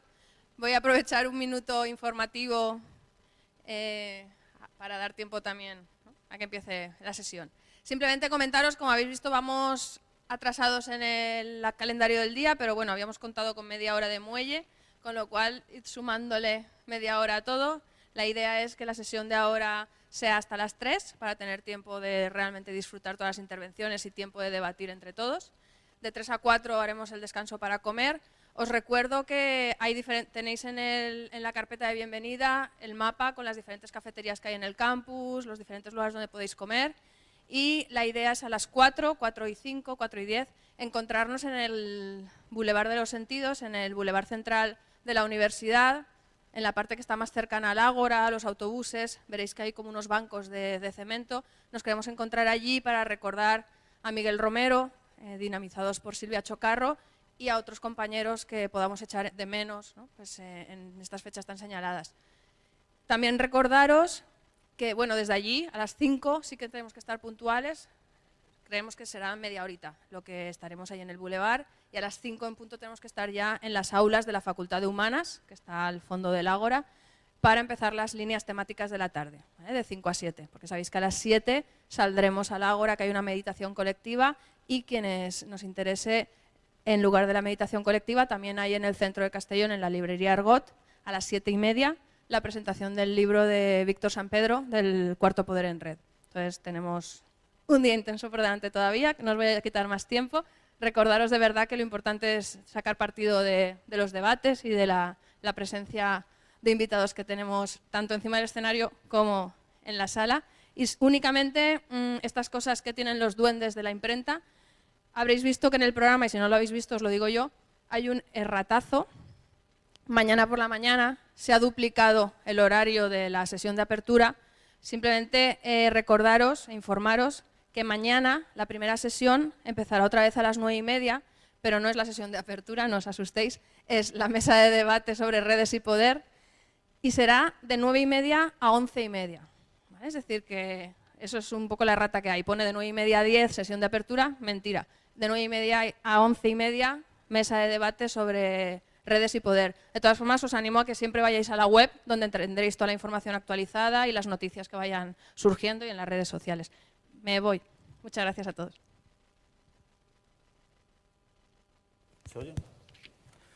Vamos a ir empezando con un poquito de retraso, como acaba de decir Eloisa, y de nuevo agradecerle a ella y a todo el equipo de la Universidad Jaume I, del máster y del Instituto de Investigación por esta genial oportunidad de encontrarnos, colegas, amigos, gente del activismo, gente de la universidad, quienes estamos con un pie en cada sitio para pensar y preguntarnos conjuntamente. En la mesa de esta mañana, hoy es el día sin música y por desgracia no podemos poner la sintonía de La Clave, ese programa mítico de debate que tenía hora de comienzo pero no tenía hora de finalización. Y nosotros no tenemos la música, pero sí tenemos hora de finalización y esperamos que el debate sea un poco más dinámico de lo que acostumbraba a ser el programa de Balbín. La mesa de análisis va a procurar explorar en torno a las contradicciones, debates, tensiones que en la actualidad tiene el campo de la comunicación, el cambio social, la sociedad civil, los distintos términos que entran en juego.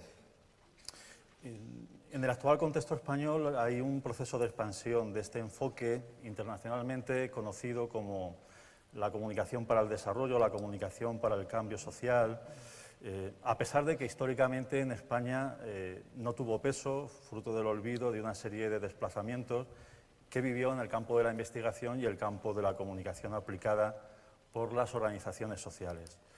Este desplazamiento tiene muchos motivos que no vamos a entrar a explicar aquí ahora, ¿no? Pero entre ellos estarían las limitaciones y carencias de cómo se constituye la investigación en España, el eclipsamiento de este enfoque por parte de otras miradas a la comunicación con una perspectiva más mercadotécnica y a la ausencia de las cuestiones comunicacionales en la agenda de los movimientos sociales y las ONGs durante muchos años en el contexto español. Paradójicamente, la institucionalización de la comunicación, desarrollo y cambio social en la investigación española se produce en un momento en el que en el plano internacional se cuestiona la validez de los términos que la definen, sobre todo el término desarrollo, debido principalmente al economicismo y a la occidentalización de los que parece nos puede sacudirse este concepto, ¿no? En este proceso de transición epistemológica en el que estamos inmersos y inmersas, se han adaptado otras terminologías como comunicación para el cambio social, que en algunos aspectos superan las viejas limitaciones, pero en otros se manifiestan bajo nuevas formas los mismos dilemas y debates que rodeaban a las reflexiones sobre el desarrollo. En medio de estas múltiples transiciones en marcha, en este periodo del mientras tanto, emergen otros imaginarios desde el sur, como el buen vivir, Quechua Aymara, el Sumas Causay, que albergan una gran potencialidad transformadora y alternativa para pensar la comunicación en relación con la justicia social. En esta mesa de análisis se dan cita investigadores, investigadoras, activistas, que a lo largo de los años se han constituido en referentes importantes a la hora de pensar cómo se configura el campo en el contexto español. Quizá ellos relativicen ahora esas afirmaciones, pero os puedo asegurar que todos y todas las que están aquí han jugado, juegan y siguen jugando un papel importante, ¿no?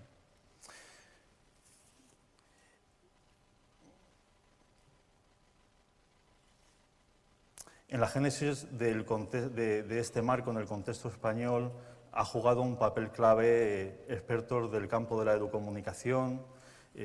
Algunas de las carencias han sido cubiertas por expertos y expertas de la educación para el desarrollo.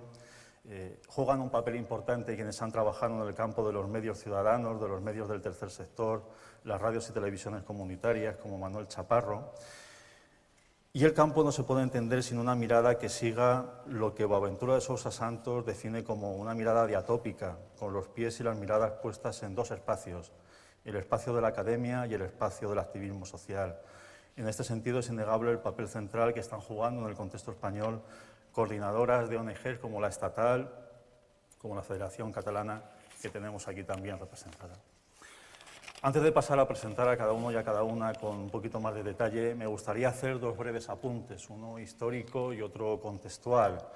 El primero tiene que ver con la importancia de hacer memoria del campo, con recordar las aportaciones de investigadores que han jugado un papel clave, que se han ido en los últimos tiempos y que es importante que En esta época del presente continuo, de la inmediatez y la fugacidad, recuperemos sus aportes, ¿no? Me gustaría, aunque solo fuese citándoles, recordar a Mariano Cebrián Herreros, catedrático de Teoría y Técnica de la Información Audiovisual, con quien algunos de los aquí presentes tuvieron una relación estrecha.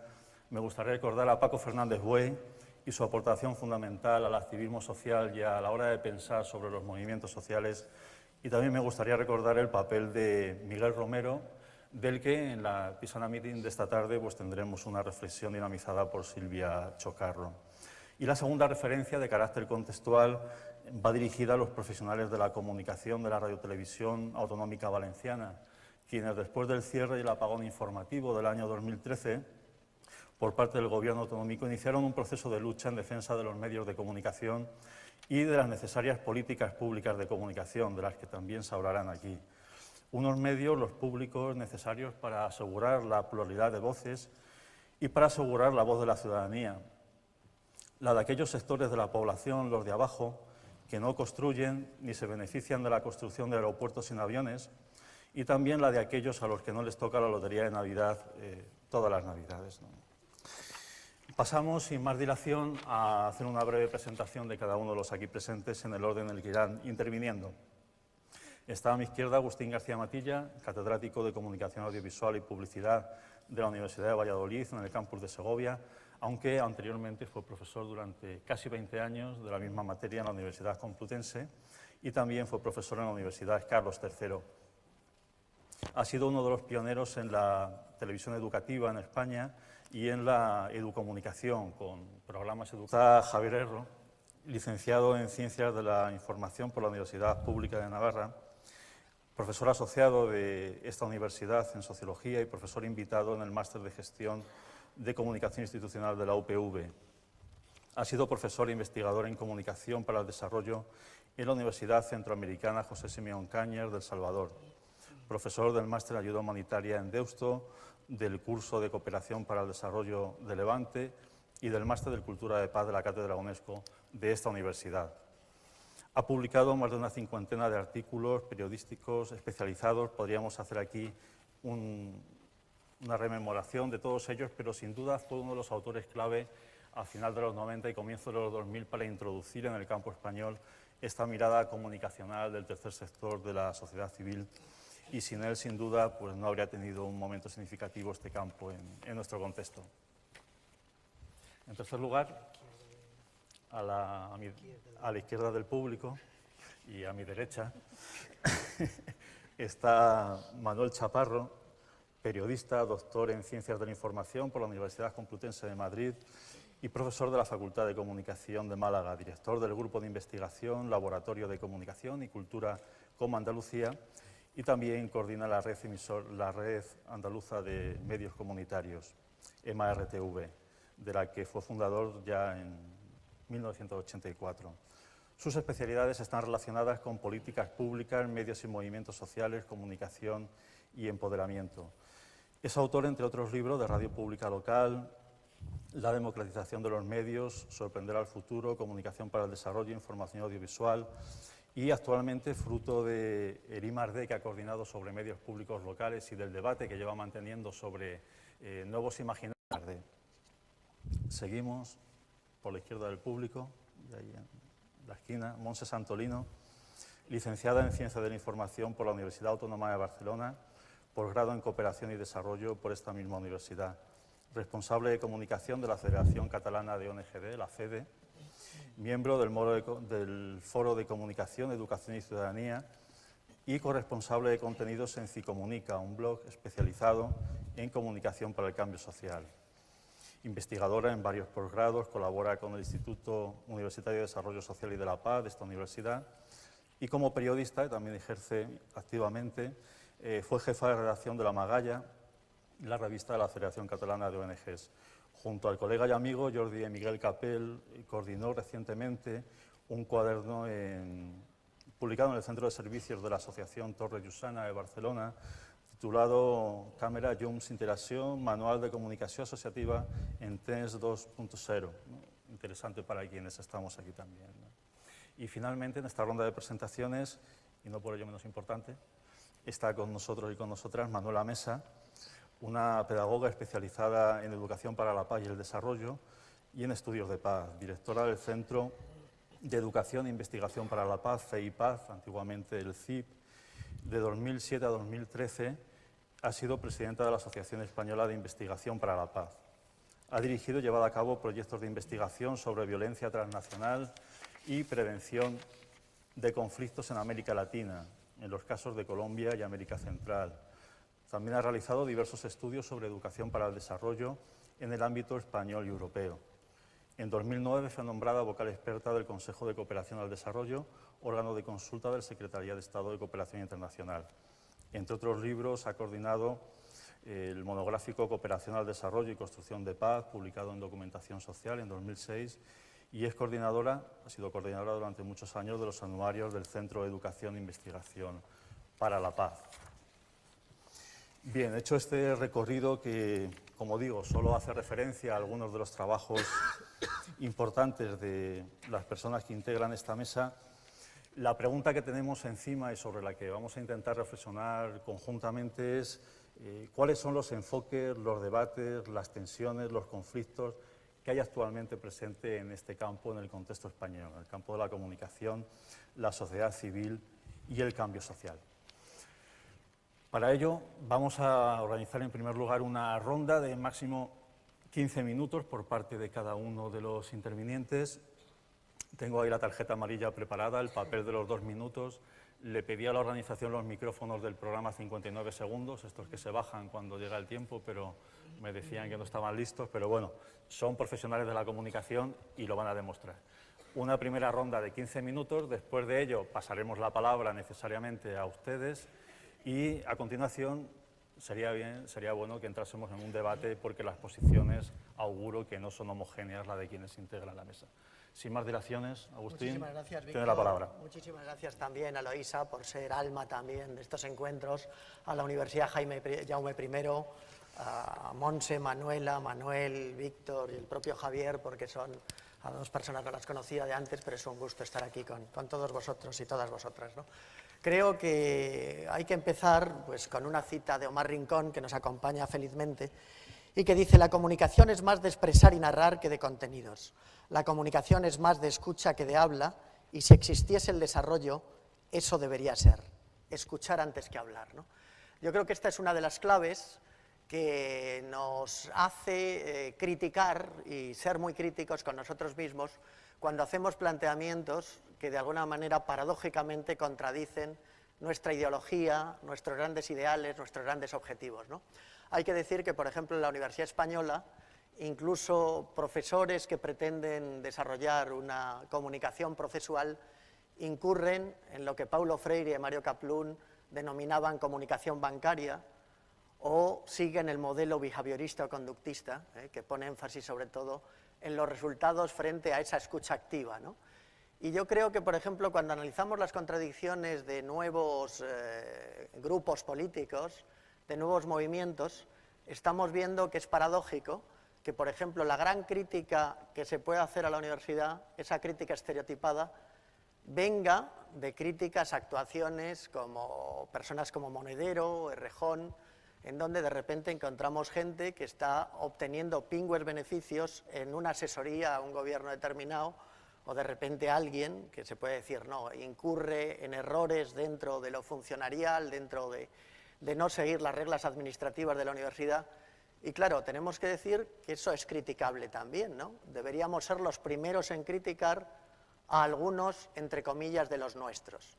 Porque si esa crítica no se hace, vamos a darles armas a todas aquellas personas dentro del aparato que lo que quieren es desmitificar, desmontar el que haya habido movimientos a partir del 15M que están realmente dando una oportunidad para que transformemos la sociedad.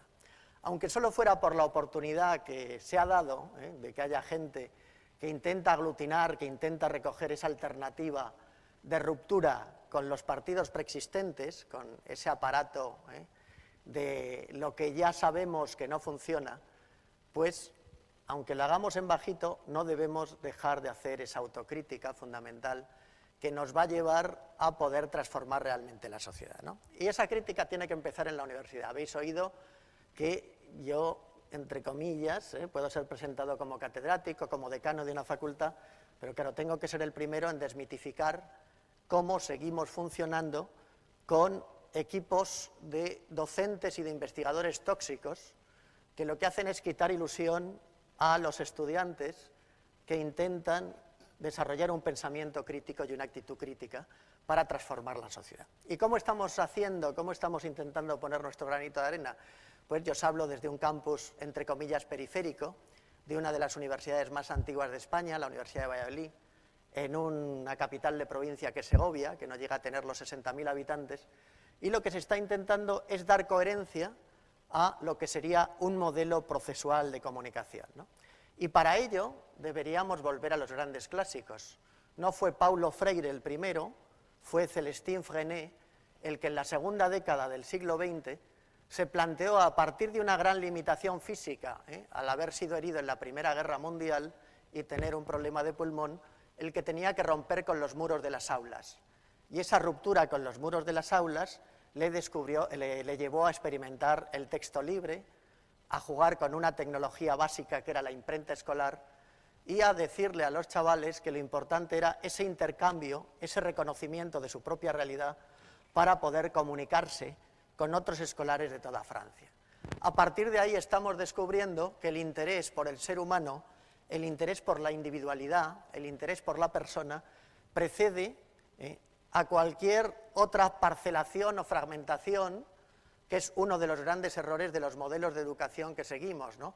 Estamos fragmentando, parcelando el saber, parcelando el conocimiento, y de alguna manera en estos momentos hay algún movimiento que intenta romper con la separación entre ciencias y humanidades, entre ciencias y letras, entre los que sirven para una cosa y sirven para otra, y tenemos que plantear ese concepto de humanidades digitales para volver al ser humano. Y esa vuelta al ser humano es una vuelta en la que, por ejemplo, cuando comenzamos con los alumnos de primero de una titulación como Publicidad y Relaciones Públicas, que pensaréis, ¿cómo se va a trabajar con unos alumnos que lo que quieren es vender el producto, ¿no? ¿Cómo vamos a poder trabajar en una rama de la comunicación que teóricamente sería la más blanda o, si lo vemos desde otro punto de vista, la más dura, porque estamos preparando comunicadores para vender? Pues no, señores, no, señoras, estamos preparando comunicadores para que nos planteemos lo que Habermas y Haren definían como publicitar. Publicitar, otra forma de publicitar, es ver qué es lo más relevante en el siglo XX, en el siglo XXI, para transformar la sociedad. ¿Qué es lo que necesitamos hacer público para transformar? Exactamente lo contrario de lo que tradicionalmente se ha hecho en el campo de lo que identificamos como publicidad. Pero importante, ¿no? Cuando a los alumnos de primero les preguntamos, ¿podéis hacer vuestra bitácora de los grandes acontecimientos que se han pasado en vuestra vida en estos años? Como con 17 y 18 años, yo no tengo vida, no me ha pasado nada importante. Hay que discutir esa concepción, que es una concepción que viene dada por todo un historial de un sistema educativo castrador, un sistema educativo que en lugar de promover la creatividad de las personas, lo que promueve con el bolígrafo rojo es lo que hacemos mal. El planteamiento sería utilizar el bolígrafo verde para reforzar en cada persona lo que hacemos bien. Habíamos hablado antes de Freinet, pero Freinet no solo influye en Paulo Freire, como reconoce Kaplun en todos sus escritos, sino que también influye en que en el año 52 Antoine Vallée hable del langage total, el lenguaje total, en donde ya las alfabetizaciones tienen que ser alfabetizaciones múltiples, no vale con hablar de la lectoescritura, tenemos que estar planteando una alfabetización en todas las posibles pantallas que existían en esa época, y 20 años después Jean Cloutier nos habla de l'ère Emmerich, la era del Emmerich, del emisor-receptor. Fijaros, cuando nadie planteaba que pudiera existir Internet y cuando las grabaciones, los audiocasetes, imaginaros ese nombre a qué nos suena, al Pleistoceno, ¿no? Cuando realmente las presentaciones de diaporamas, el cine siempre, el cine fue el primer instrumento de alfabetización, el primer elemento que nos servía para hablar de educomunicación, pero en realidad estábamos utilizando los medios, esos medios pioneros de comunicación, para hablar de la sociedad. Cuando el cine se utilizaba como arma política para desmontar las dictaduras, en el caso concreto de España, o cuando se hablaba del cine de autor, En realidad de lo que estábamos hablando era de un análisis de los escaparates que nos mostraban las imágenes en movimiento para analizar desde un punto de vista ético, estético y político la sociedad. Cuando hablamos de la necesidad de analizar el comportamiento ético, estético y político, incluso, entre comillas, de los nuestros, estamos asumiendo que hay que analizar esas contradicciones para poder ser más fuertes y para que nadie nos pueda atacar diciendo, sí, en realidad, claro, es que sois como los otros. No es nada comparable los escándalos de un tipo, de un señor como Rato, de quien cosas que no se han conocido, como por ejemplo el caso de sus fincas y sus dehesas en Extremadura, cuando hay datos en la Junta de Extremadura, donde se podría decir, oye, cuando declarabas reses, ¿declarabas las reses que tenías o declarabas más reses? Esto es una pregunta, pero podemos preguntárselo también ahí, ¿no? Cuando alguien ha tenido cargos o cuando los partidos políticos están asumiendo, los partidos políticos grandes, están asumiendo, y tradicionales, están asumiendo todo lo que es la corruptela, que en el fondo nos hemos ido comiendo durante todos estos años sin que pasara nada, es importante pensar que todo ese banco de testimonios, todo ese banco documental que tenemos, hay que sacarlo adelante. Igual que no podemos seguirnos metiendo con las televisiones públicas y no tenemos que dejar de reivindicar el papel importante de las radiotelevisiones públicas, porque en ellas está el gran banco de imágenes que nos permitiría analizar esa realidad y explotar didácticamente las grandes perlas que existen en ese gran bagaje, en ese gran acervo de materiales que deberíamos explotar desde un punto de vista didáctico. Y sin embargo, muchos profesores no han querido mancharse con el barro que suponía analizar las series de televisión que veían sus alumnos y no han querido utilizar ese inmenso banco de imágenes para poder ser explotadas desde un punto de vista didáctico. Esa es la educomunicación, es el potencial que tenemos para analizar desde ese gran campo que se va desarrollando a lo largo de años y que parece que no avanza, pero yo os quería hablar precisamente en esta intervención inicial de la necesidad de que nos eduquemos en esas otras lecturas, en esas otras alfabetizaciones que nos permiten analizar las grandes contradicciones de la sociedad a partir de los escaparates mediáticos, a partir de las múltiples pantallas. Si en los años 50 y en los años 70 ya había pioneros que nos hablaban de la necesidad de esa explotación didáctica, de todo ese bagaje, de todo ese acervo, imaginaros en estos momentos, cuando tenemos todas esas posibilidades a nuestra disposición para que, si en los años incluso 80 y 90, cuando nosotros estudiábamos en las facultades de Ciencias de la Información, arremolinándonos en torno a una cámara, o era imposible ver las películas de la historia del cine para también explotarlas desde un punto de vista ético, estético y político, imaginaros lo que es que a partir de YouTube tengamos todo ese bagaje de imágenes a nuestra disposición. Lo que quiero comentaros es que tenemos que plantearnos que nunca ha habido tantas oportunidades como ahora para trabajar con los medios y para aprovecharnos de ese gran bagaje cultural que tenemos a nuestra disposición. Y en ese sentido, acordaros que hemos empezado diciendo, preguntemos a cada estudiante quién es él desde un punto de vista comunicativo. En nuestra facultad, en la rama concreta de Publicidad y Relaciones Públicas, empezamos planteándoles a los estudiantes a cuántos profesores recordáis en vuestra historia académica.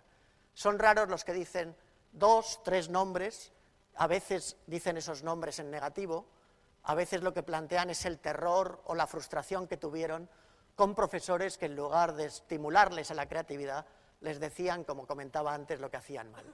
Desde que Howard Gardner en los años 80 planteó las inteligencias múltiples y descubrió que lo que antes se llamaban talentos son inteligencias, podemos hacernos una idea de que lo que tenemos que promover en las personas es precisamente dónde se sienten fuertes, dónde son sólidas y cómo tenemos que reforzar que si alguien coge el lápiz al revés y no es capaz de hacer un dibujo, siempre existirá la fotografía, siempre existirá su capacidad oral o la capacidad de expresarse en medios escritos.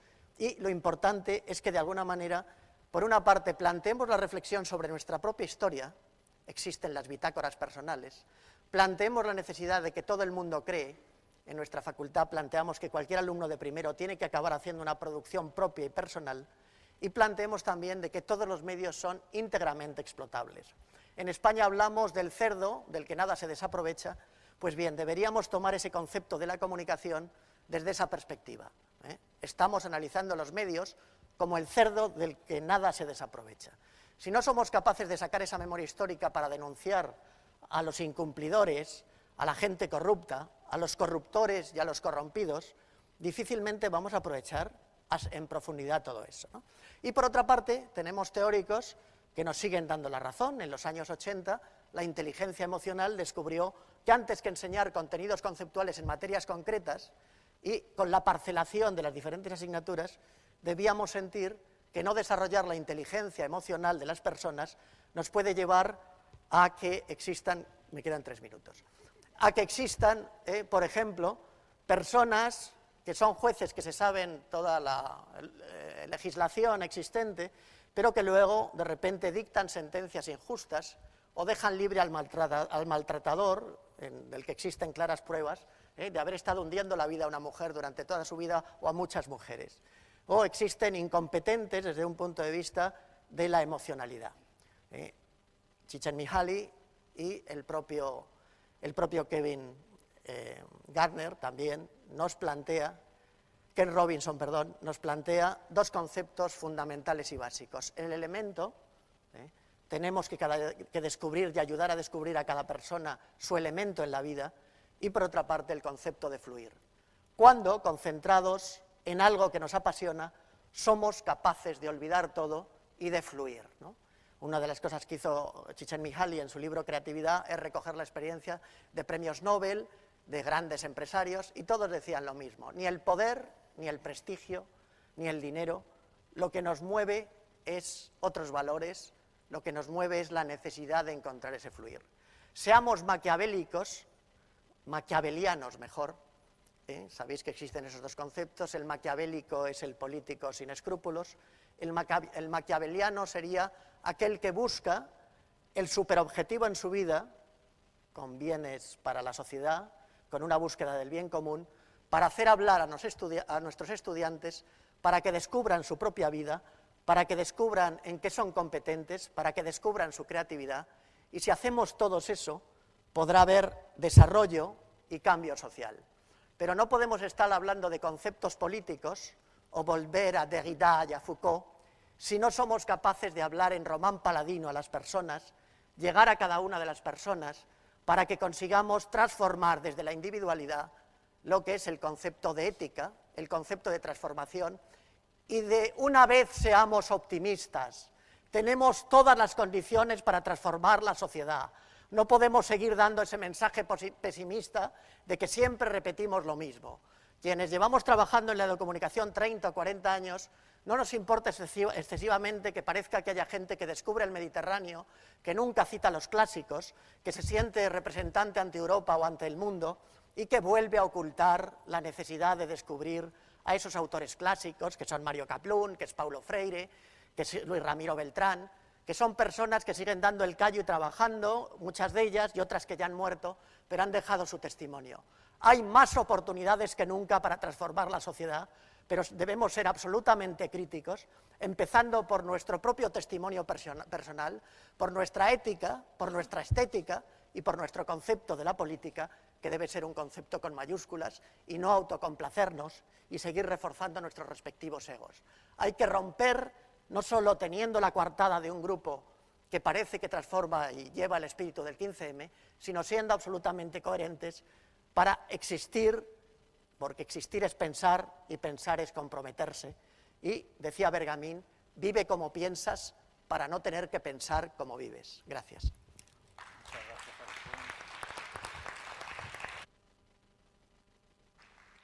Muchas gracias, Agustín, por esa mirada a la educomunicación, por ceñirte al tiempo y porque los 2 conocemos a un decano que es capaz de rapear delante de sus alumnos. Pocos decanos son capaces de hacer algo similar. Damos la palabra a Javier Herro. ¿Qué tal? Buenos días a todos y a todas. Pues la verdad es que después de escuchar a Agustín, cualquier cosa que diga yo va a sonar a tontería y seguramente lo será, así que de entrada voy a soltar una pregunta que no tenía prevista. Yo solo tengo dudas, así que solo voy a soltar preguntas, que no se espere más. Pero creo que tiene que ver con lo que se ha debatido en las ponencias anteriores y también siguiendo humildemente a lo que en la línea que dice Agustín, que yo me limito a malinterpretarlo y a imitarlo y a copiarlo y a plagiarlo todo lo que puedo. Bueno, la pregunta inicial tiene que ver con otro maestro, igual que Agustín, que está sentado allá, y que es Omar Rincón. Yo hace años que le oí a Omar Rincón una frase que nos desdibujó a todos un día, cuando comenzó hablando de la telebasura y dijo lo siguiente: ¿cómo no vamos a tener telebasura? ¿Alguien se ha puesto a pensar lo difícil que es no tener telebasura en una sociedad que tiene contratos basura, relaciones vecinales basura, relaciones afectivas, a veces basura, relaciones vitales, a veces basura, y hasta relaciones mortíferas basura, escondiendo que se muere y escondiendo los cementerios y los tanatorios? Entonces, es bastante normal que tengamos una telebasura y que lo asumamos naturalmente, ¿no? Esto, a Omar, que le encanta provocar, tiene que ver con una pregunta que nos hacíamos viniendo en el coche desde Pamplona, ¿no? ¿Qué es lo que vamos a tener después de las elecciones? De estas elecciones y de las siguientes. ¿Qué es lo que vamos a tener? Comunicativamente hablando, ¿qué es lo que vamos a tener? ¿Más polaridad o más pluralidad? ¿Qué vamos a tener? Yo no sé, pregunto. Luego, por favor, contestéis, porque yo no quiero irme sin tener alguna respuesta. ¿Vamos a tener una sociedad ingobernable o es que, afortunadamente, ya tenemos esa sociedad y vamos a tener un fiel reflejo? ¿Sí? Bueno, pues a la luz de esta pregunta, yo solo quiero decir 4 ideas. La primera, parto de la idea y de la hipótesis, que creo que partimos todos, de que las organizaciones sociales son especiales. Sí, son especiales. Son especiales porque, como bien se ha dicho aquí, mucho mejor que yo, es mucho menos importante lo material que se juega, los intereses materiales que persigue un grupo o una asociación, que todo el entramado simbólico, ¿sí? Y de ahí vienen 2 cosas fundamentales. Es que su altísimo poder comunicador y educador. Para decirlo en 2 palabras de otra persona que admiro muchísimo y que no está aquí, que es Chimo García Roca, las organizaciones sociales son organizaciones de una altísima, de una intensísima relación social. ¿Sí? Pues mucho más que otras. Ahora la cuestión ver es qué organizaciones no son sociales. Eso ya no tengo ni idea. Pero en todo caso sí. Tenemos un mayor entramado social. Hasta aquí, y por lo tanto un mayor peso comunicador y educador, y es donde yo no acabo de distinguir, bueno, sí distinguir, pero no quiero distinguir mucho dónde comienza la comunicación y dónde comienza la educación, porque cada vez me aclaro menos. ¿Sí? Bien, aclarado este punto, me entran 3 dudas y 3 problemas que tienen que ver con lo que estamos viendo políticamente, con esto que se llaman los partidos emergentes, los partidos decadentes, los tradicionales, los no sé qué. Bien. ¿Qué está pasando con la comunicación de estos movimientos? ¿Qué está pasando con la comunicación de las organizaciones sociales? Os lo voy a decir también con otra pregunta. ¿Hasta qué punto, y esto tiene que ver con la universidad y con nosotros, podemos ser comunicativos? Apuro un poco más. ¿Hasta qué punto nos podemos permitir el lujo de ser abiertamente comunicativos? O si se quiere, no estratégicos. O si se quiere, no tácticos. Es que no lo tengo nada claro. ¿De acuerdo? Bien, entonces, ahora digo porque yo creo que me va a sobrar tiempo para que luego pueda volver a ver otra vez a Agustín y así aprendemos, primer punto, primera duda que tengo. ¿Cómo podemos jugar y equilibrar la fortaleza y la fragilidad que nos da la comunicación? Porque la comunicación nos hace débiles. No, débiles no, nos hace frágiles. Cuando nos comunicamos es cuando lloramos, cuando nos ponemos tiernos, nos hacemos débiles. La comunicación es un problema de afectos y defectos. A corto plazo nos hace débiles. Ser comunicativamente transparente a corto plazo nos genera un problema, no nos engañemos. ¿Sí o no? Lo primero que va a mostrar es que hay tensiones. Y como tenemos el concepto metido en la cabeza de que la tensión es negativo, porque el conflicto es negativo, porque la polaridad es negativa, porque la pluralidad es negativa, viva el consenso, y de ahí estamos a un pasito del rodillo, me pregunto, entonces nos hace débiles. ¿Sí? Y claro, cuando nos hace débiles dice, estos son más... Agustín ha sacado el caso de Podemos, ya que lo ha sacado, pues yo lo continúo, solo por eso, la culpa es de él. ¿Sí? No me corto un pelo y que me perdone la Jaume primero por decir que los pelitos de Podemos se han presentado como vigas. Se han hecho analogías y comparaciones que, a ver, todos sabemos lo que es un contrato de investigación en la universidad, ¿verdad? Todos lo sufrimos. Y todos sabemos lo que es la Universidad Española. Todas con problemas, menos esta, claro. Bien, pero el resto todas con problemas, ¿sí? Comparar un contrato de investigación con las barbaridades de señores que ha citado Agustín, yo no. Por favor, seamos serios. ¿De acuerdo? Pero, ¿hasta qué punto? ¿Cómo equilibramos esa fortaleza con esa fragilidad? Porque cuando nos comunicamos, como encima la sociedad, que nos toca a todas, pero es hipercompleja, cuando nos comunicamos exactamente igual que pasa con los alumnos y las alumnas, lo primero que hacemos es lo que, aumentar el mapa de la incertidumbre. Y dice, a ver, el profe, ¿qué se espera del profe? Que dé recetas y viene y dice, este tío, ¿qué es algo? Pues, lo poco que tenía seguro en la cabeza ya me lo ha hecho bailar. ¿Sí o no? Encima, ¿qué queremos todos en una sociedad así? Certidumbres. Certidumbres. Entonces, el primer efecto es aumentar el mapa de la incertidumbre. Y dice, claro, ¿quién va a votar a gente que duda de sí misma? Me gustaría saber quién estudia sociología. Una disciplina que duda de sí misma por principio, ¿verdad? ¿Quién se va a fiar de un sociólogo o una socióloga, por favor? Yo vengo del Departamento de Sociología de la Universidad Pública de Navarra. ¿Se ve? El asunto es que es posible que esto, como en el amor, cuando el amor dura un poco, a medio y largo plazo nos haga más fuerte, pero hay que aguantar ese medio plazo. Y no tenemos ninguna garantía que vayamos a aguantar, ¿sí? Bien, he dejado la primera pregunta. Voy con la segunda.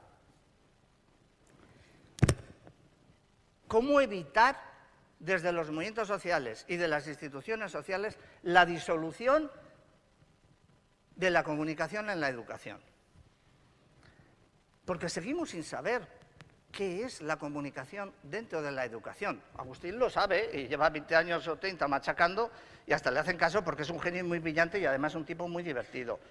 ¿Sí? Pero a los que no tenemos esa suerte de ser tan jóvenes como Agustín y tenemos problemas para rapear, por lo menos estando serenos, ¿qué es lo que nos pasa?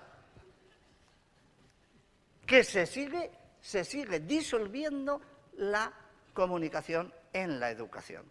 ¿Sí? Igual que se sigue disolviendo, y dale, porque no es donde nos sentimos seguros, la educación, todo el universo educativo en la educación formal. Ya está. Ahí es donde sabemos trabajar. ¿Y qué seguimos interpretando? Que esto tiene que ver con las nuevas tecnologías, olé, con más computadoras y más profesores que sepan manejar programas y no con el proceso comunicativo que está por debajo del profesor que maneja eso.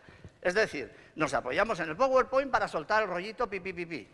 ¿De acuerdo? Y a eso le llamamos comunicación e educación. ¿Me estoy pasando, Monse? No, vale. Última pregunta, última duda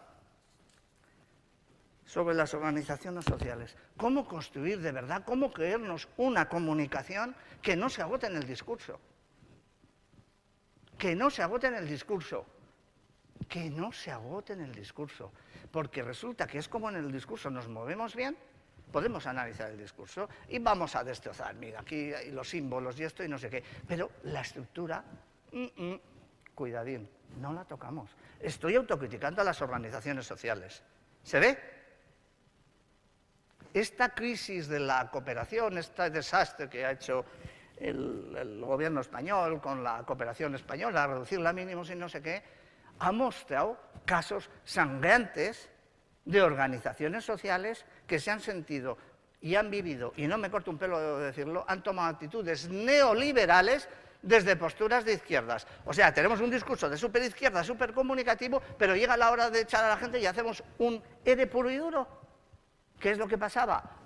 Que nos manejábamos perfectamente a nivel de discurso. Pero cuando hay que cambiar las estructuras, cuando hablamos realmente de cultura, de actitudes, de patronatos, de fundaciones y de asociaciones, pelín de problemas. ¿De acuerdo?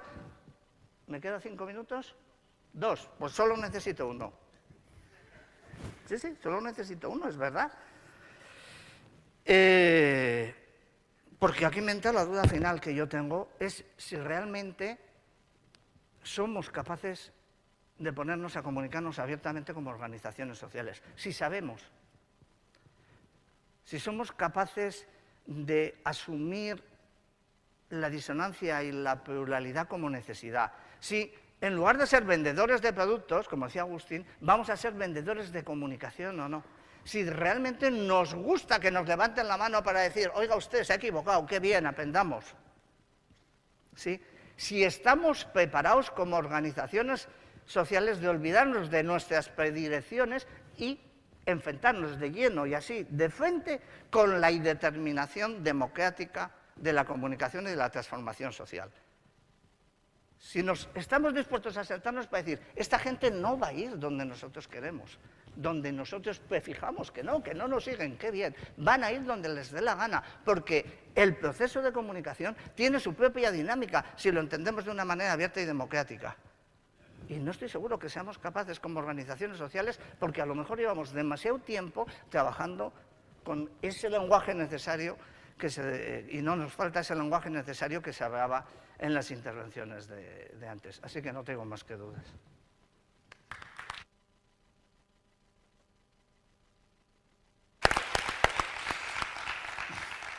Tenías carrete, Javier, tenías carrete. Bueno, pasamos la palabra a Manuel Chaparro. Adelante. Hola.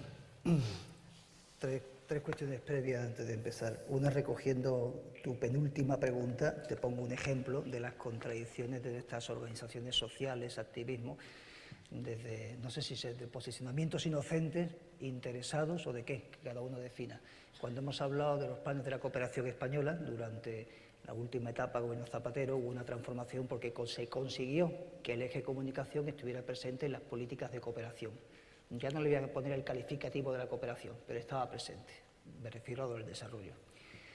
Y este eje y este plan director de cooperación se trasladaba a las diferentes comunidades autónomas, de manera que se replicaban para tratar de coordinar la acción.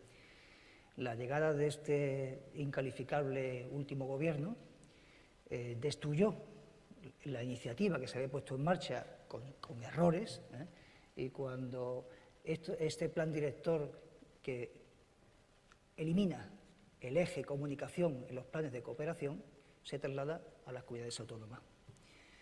Y llegamos a encontrarnos hasta en una comunidad autónoma como la andaluza, donde un gobierno de izquierda, con Izquierda Unida, PSOE y con Izquierda Unida al mando de la Agencia de Cooperación Andaluza, pues decide copiar el plan director de la ECI y eliminar el eje comunicación como un eje transversal de la acción de la cooperación. Esto es alucinante. Y cuando quienes estamos en comunicación levantamos la voz, hacemos un escrito tratando de denunciar el terrible error que esto significa, el conjunto de las ONG presentes en lo que se había constituido como foro de comunicación, ciudadanía, pues dicen que no tenemos razón. ¿Qué contradicción tan grande es esta? ¿Cómo la comunicación no va a estar al lado del género, de la infancia, de la desigualdad?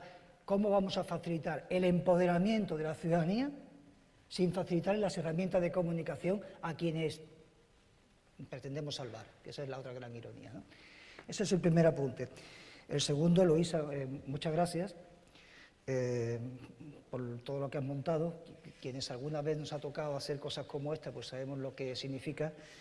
Y solamente que espero que en el pack que no he recogido la bolsita todavía me lo guardes, porque espero que esté dentro de la crema solar por este sol bendito que nos está dando. Me tiene achicharrado. Y sobre todo con la falta de azotea, pues más todavía. Vale. No eres el único. No soy el único, bueno, pues crema solar. El tercer apunte será que, a ver si me da tiempo, es lo que quiero. Ahí se ha puesto dos cosas. Uno es esto, que tiene que ver con mi grupo de investigación, y claro, es que el activismo académico también hay que llevarlo a ver cómo uno investiga para hacer incidencia social, ¿no? Entonces, como ha dicho antes Víctor, desde hace 30 años estamos trabajando en este proyecto de comunicación que empezó como un proyecto de comunicación pública y que hoy es un proyecto de comunicación pública y ciudadana. O sea, tenemos radios públicas locales, participativas, y tenemos radios comunitarias que están integrados en el conjunto de más de 100 medios que ahí tenéis marcados, ¿no?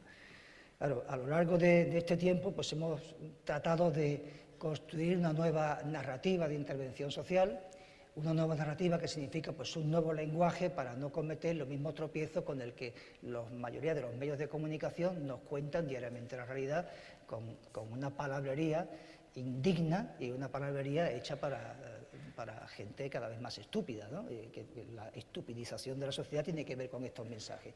Y a partir de aquí, bueno, ahí podéis bichear toda la página web, son más de 100 medios. Como os he dicho, tenemos nuestro portal de noticias, se pueden recuperar los podcasts, atendemos mucho el diálogo con las organizaciones ciudadanas y con un mapa de fuentes propias en el que toda aquella fuente que ya esté citada por otros medios, esté presente en otros medios, ya no nos sirve, tenemos que seguir explorando nuevas fuentes, tenemos que poner en valor el territorio del que provienen estas fuentes, que es este territorio de Andalucía en este caso, en un trabajo junto con muchas otras organizaciones de América Latina en la que hemos bebido para ir construyendo como yo digo, este cante y de vuelta, ¿no? Esta retroalimentación permanente. Y en segundo, pues cuando uno ve que esto a veces no funciona, o que cuando te pones delante del gobierno para decirle oye, aquí hay que hacer algo, o sea, no puede ser que la ciudadanía sea la responsable de poner en marcha políticas públicas, que me parece muy bien, pero si la política pública que la ciudadanía voluntariamente ha puesto en marcha funciona, a partir de ahí ayuda, porque tú eres una inutilidad al lado de esto, ¿no?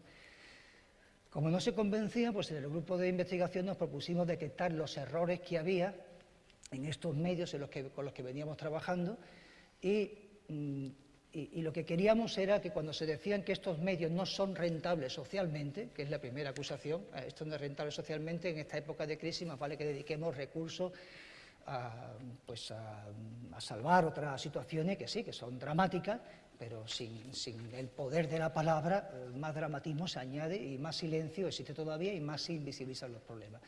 Entonces nos propusimos crear un termómetro de la rentabilidad social.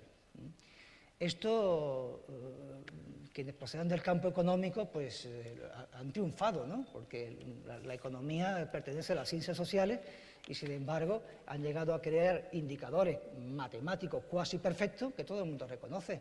La economía te dice el IPC ha subido y nadie discute. 2 y 2 son 4, el IPC ha subido. La bolsa baja y todo el mundo se deprime, aunque la mayoría, no creo que aquí haya nadie que invierta en bolsa y no sé por qué nos deprimimos si no jugamos a la bolsa.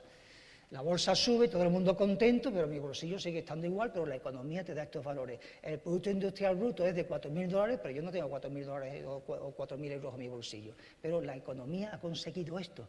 ¿Por qué en otras ramas de las ciencias sociales no hemos sido capaces de crear indicadores que midan la efectividad y lo que conseguimos y la rentabilidad social que estamos produciendo a través de políticas ciudadanas que construimos como actores sociales? Yo creo que esto es muy importante, ¿no? En definitiva, lo podéis bichear ahí, en esta primera parte, pero si os vais aquí, creamos este indicador. Bueno, en el mapa que veis aquí, mal, porque es parte de una noticia, lo que veis son puntos verdes, amarillos, rojos y azules y tal. Los verdes son de un conjunto de 380 licencias que había en Andalucía, los únicos que estaban funcionando. Los rojos eran casos de emisoras públicas que habían sido privatizadas fraudulentamente, con las cuales la administración ni intervenía, les dejaba, o sea, es tremendo. Las amarillas eran emisoras que ya habían cerrado por circunstancias económicas, la mayoría, políticas, y que a nadie le importaba que hubieran cerrado. Y las azules, las celestitas claras, son las emisoras, los ayuntamientos, municipios y colectivos sociales que a través de los ayuntamientos habían pedido licencia, pero que no habían encontrado oportunidad económica para ponerlas en marcha. Tienes la licencia. A todos los efectos, la comunidad autónoma decía que había 380 concesiones, pero solamente funcionaban 116 emisoras en la legalidad y casi una treintena en situación de malversación y de prevaricación, claro, sin que se interviniera. Para poner en validez lo que hacían las verdes, dijimos, oye, pero vamos a ver, esto de las verdes estamos haciéndolo también con las televisiones, con las radios comerciales y tal, pero lo más avanzado es con las radios públicas, locales y comunitarias. Pero, oye, todo lo que esté en verde que funciona, ¿significa que está bien? No, significa que está abierta.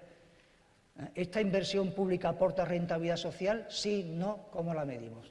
De manera que ahora alguien se va aquí al Google, a este mapa que hemos creado, y te salen los datos de la emisora, la ficha, y te salen los capítulos, diferentes capítulos que se han auditado, de manera, aquí pone ampliar, a ver si no me falla, de manera que cada emisora, volver a la página anterior, no sé por qué se ha complicado esto, de manera que cada emisora sabe dónde están sus déficits y cómo intervenir. Claro, esto que puede ser un castigo, porque la mayoría de las emisoras tienen déficits en sus diferentes capítulos, nosotros lo hemos convertido, como decía Agustín, no en el lápiz rojo, sino en el lápiz verde. Es decir, administración, esto lo que hay que hacer es mejorarlo. Entonces, a partir de ahí, creamos este ranking y nos propusimos que se creara una línea de incentivos económicos para toda aquella emisora que se comprometiera a mejorar algún aspecto de este indicador. ¿Cuál es nuestra sorpresa? Que acostumbrados a que la administración autonómica siempre nos hiciera el feo, pues en este caso nos dijera sí. Creamos una línea presupuestaria de 540.000 euros para incentivo de la mejora de estas emisoras. Toda aquella que se presente y se comprometa a tener en cuenta sus indicadores va a recibir una aportación económica entre los 20.000 y los 6.000 euros. Bueno, no es mucho, pero para muchas emisoras es algo importante que le permite renovar o contratar a algún miembro para reforzar su equipo, ¿no? Esto es lo que llamamos incidencia social y es lo que tratamos de hacer, tanto desde la asociación como desde mi trabajo en la universidad. Ahora bien, en la segunda parte, luego si queréis hablamos un poco más de esto, por ahí tengo un libro que he traído donde hemos publicado esta experiencia del que antes hablaba Víctor, en el que también participa él y otros colegas. La memoria es importante. Yo creo que a nadie se le escapa que sin memoria no podemos vivir. Pero la memoria es importante fundamentalmente para reconocer que con los mimbres del pasado no podemos seguir construyendo este presente. Tenemos que revisar las cosas, esta memoria de dónde vienen estos fallos sistémicos que hoy estamos observando. Hagamos un análisis. Digo esto porque yo me manifiesto completamente contrario a toda esta terminología fabricada por el mercado y que seguimos utilizando desde el buenismo sin analizarla convenientemente, llámese desarrollo o llámese cambio social. Si uno analiza cuando se crea esto, bueno, la evolución de la humanidad de poder se lo queda el Estado, se lo quedan las empresas y a nosotros nos dan la posibilidad de conducirnos hacia el reducto al que a ellos les interesa. Y a partir de ahí se han ido creando continuos imaginarios, entre ellos este del desarrollo, que no conseguimos rematar de ninguna de las maneras, y que es un engaño y que es una estafa.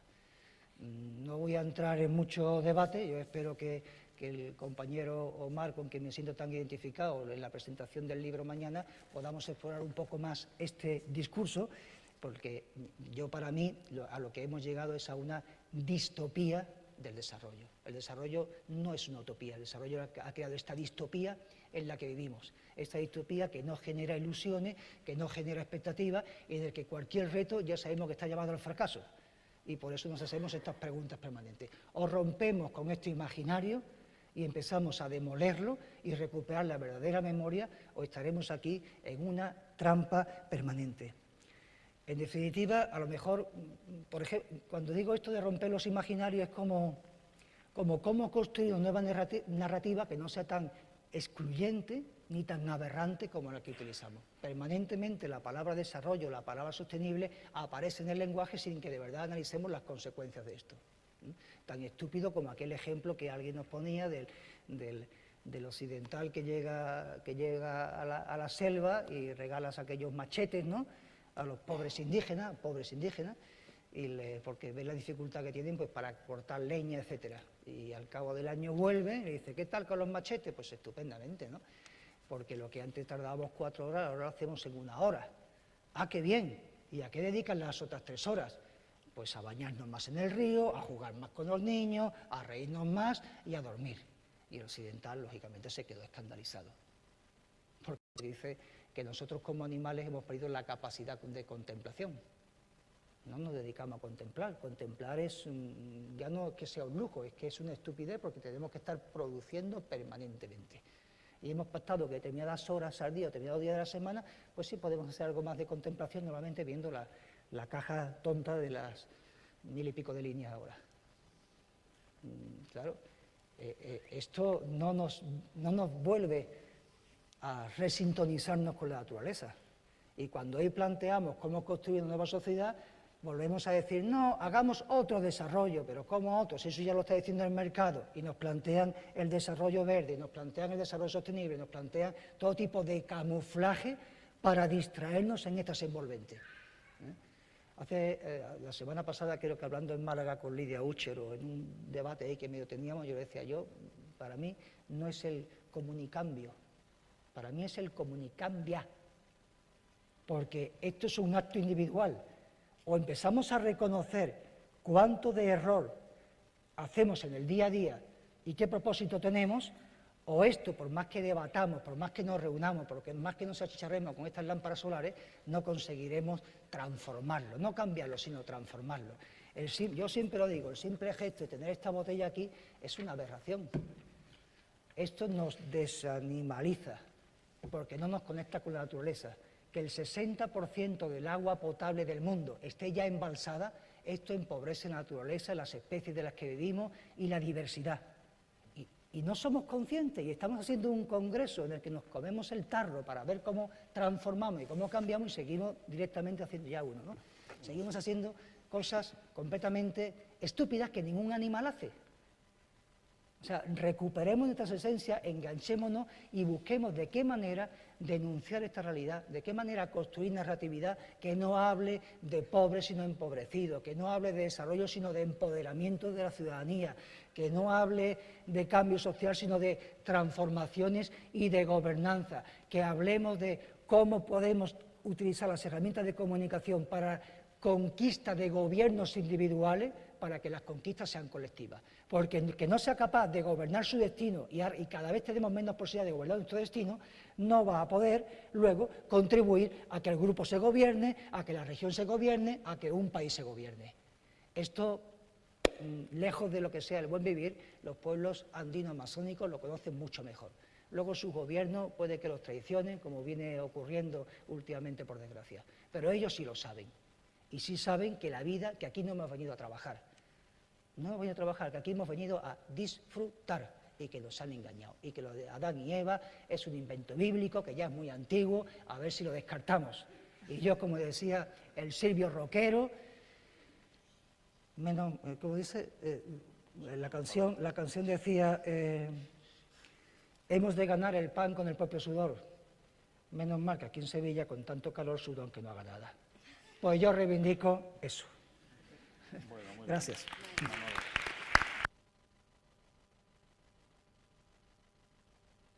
Como quiera, Monse. Damos la palabra ahora a Monse Santolino, que va a utilizar un PowerPoint.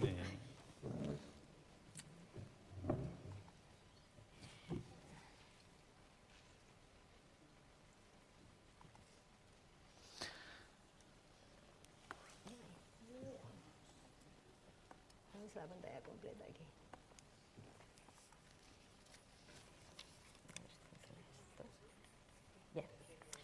Bien. no os imagináis qué difícil poner un PowerPoint después de oír al Javier Erro decir lo que ha dicho los PowerPoints, que tiene razón, y además, o sea, después de oír las críticas y hablar como plataforma de ONGs, después de oír las críticas a las ONGs y las organizaciones. Bueno, voy a ver si puedo pasar un PowerPoint sin que parezca que es un PowerPoint para no quedar como la de los PowerPoints, ¿vale? O sea, en realidad es un PDF, ¿vale? En realidad es un PDF. Bien, bien, bien. Bueno, a ver, yo intentaré hablaros de esto, que ya veis que es como... hasta este momento habéis escuchado algunos de los que han sido históricamente mis gurús, que obviamente lo han sido por eso, porque son capaces de hablar sin ningún guión previo, durante un montón de rato, y además, sobre todo, son sugerentes en los planteamientos que hacen comunicativamente, ¿vale? Por eso, entre otras cosas, han sido mis gurús. Además, ahora hacen fotos mientras hablas, lo han incorporado, o sea, se han convertido... Realmente también lo son por eso, porque a pesar de ese bagaje académico y de ese fondo académico, han sido capaces de incorporar con naturalidad las nuevas tecnologías y todos los cambios que hemos tenido después. Entonces, ahora bajamos a la realidad, ¿vale? O sea, mi papel, en cualquier caso, lo que yo os puedo aportar es desde la realidad de las ONGs, desde la realidad de las organizaciones sociales, cómo hemos intentado, o cómo se ha, igual que él comentaba antes, las propias organizaciones en un momento determinado son las que prescinden de la comunicación para el desarrollo en un plan director. Bien, sí, realmente ha sido así, pero entre otras cosas porque efectivamente de partida el tercer sector y las organizaciones, las ONGs y las organizaciones sociales han malentendido la comunicación durante muchos años, también las ONGs de desarrollo, y por eso precisamente las propias ONGs de desarrollo no han entendido lo que era la comunicación para el desarrollo, ¿vale? Durante muchos años hemos estado trabajando por el reconocimiento de la comunicación para el desarrollo. Lo que yo intentaré explicaros ahora es cómo, paralelamente a que, digamos, hemos perdido en el reconocimiento de la comunicación del desarrollo o en que el propio sector incorporara eso, al mismo tiempo se ha dado todo un proceso paralelo en el cual los mismos que hemos trabajado y las mismas que hemos trabajado para ese reconocimiento, justamente en este momento histórico, casi que estamos contentos de que eso haya sucedido, porque eso hubiera supuesto esclerotizar precisamente una parte de lo que significa la comunicación para el desarrollo. Y lo que hemos intentado... Ay, vale, perdón.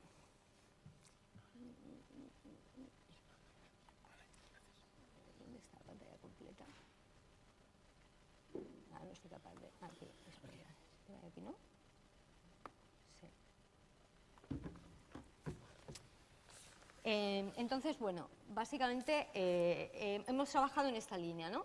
De si las ONGs durante mucho tiempo no entendieron lo que era la comunicación, era porque estaban trabajando la comunicación como estrictamente como una herramienta, no entendían que formaba parte de su misión como misión, ¿vale?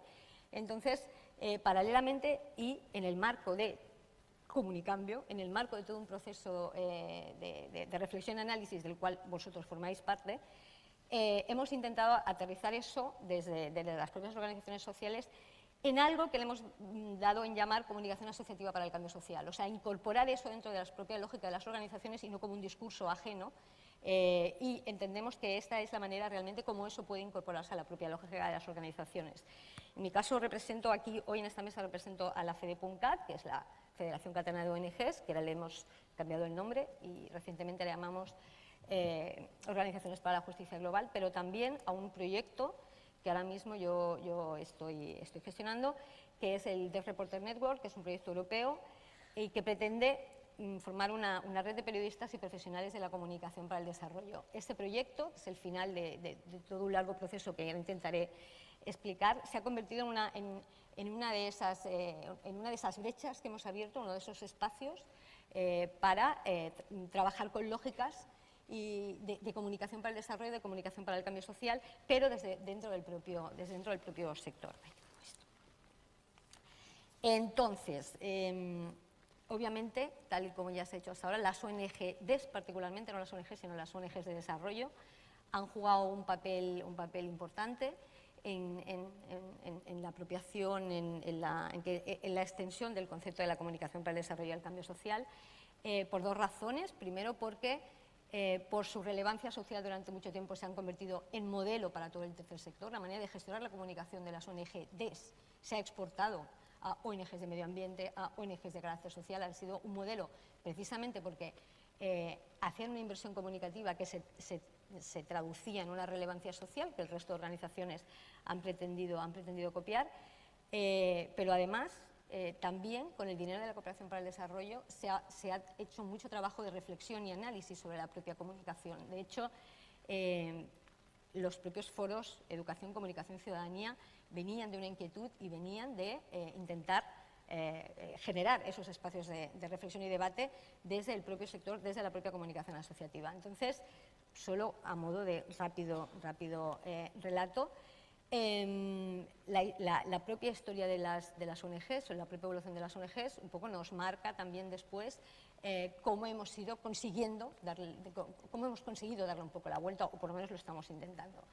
Obviamente primero hay una primera fase de crecimiento del sector después del mítico 07, ese 07 que solo conocemos los más viejos, porque ya le damos clase a gente que nació en 1994, que no tiene ni idea de lo que es el 07, ni de lo que son las acampadas, ni lo que fue la movilización que supuso, esa primera movilización social que supuso que se generara todo un sector, ¿no?, de trabajo, de debate, de técnico también. Esa primera fase de crecimiento fue una fase que, si podemos destacarla por algo en sentido comunicativo, es con unas palabras del señor Erro, en las cuales las organizaciones comunicativamente se caracterizaban por su autismo técnico y gestor, o sea, no nos comunicábamos hacia afuera, excepto para pedir dineros con campañas de marketing, sino que realmente solo nos gestionamos y crecimos durante mucho tiempo hablándole exclusivamente a la administración. Después de eso, de esa primera fase de crecimiento, obviamente los propios profesionales del sector, las propias contradicciones que eso generaba dentro del propio sector, entramos en una crisis de modelo organizativo y de legitimidad. Realmente, aunque hubo algunos casos famosos, Intervidas, etcétera, que nos supusieron una crítica muy fuerte desde fuera, sí que hubo una fase en la cual el propio sector entraba en muchas contradicciones internas sobre cómo se estaban gestionando algunas cosas, y ahí, justamente, en esa época, es cuando desde Pamplona se inventan esto de los foros Comunicación, Educación, Ciudadanía, justamente en esos primeros años en los cuales el propio sector empieza a cuestionarse una serie de cosas, y son años también de fuertes tensiones con los movimientos sociales. Entonces, ese momento, además, termina en el cual estamos a partir del 2008 y hasta el día de hoy. La crisis económica marca absolutamente el sector, o sea, la crisis del desarrollo tiene mucho de crisis económica, aunque tiene mucho de crisis de legitimidad social también, pero mucho de crisis económica. Y sin embargo, en esos años también, aparte del propio 15M, tiene lugar, Andalucía toma precisamente el relevo y se producen los foros andaluces de comunicación, educación y ciudadanía del 2010 y del 2013. Quiero decir con esto que mientras todo eso estaba sucediendo, en el momento que el 15M tiene lugar, el sector se estaba preparando conceptualmente y teóricamente para poder, creo, aprovechar mejor todas las enseñanzas. Ya veo que te parece una lectura muy positiva, luego lo discutimos. Creo que ese trabajo que hicimos casi de hormiguitas durante mucho tiempo ha permitido algunos avances y, sobre todo, ha permitido que a nivel de conceptualización o de desarrollo de la propia idea de comunicación asociativa para el cambio social se haya podido avanzar más rápido, ¿vale?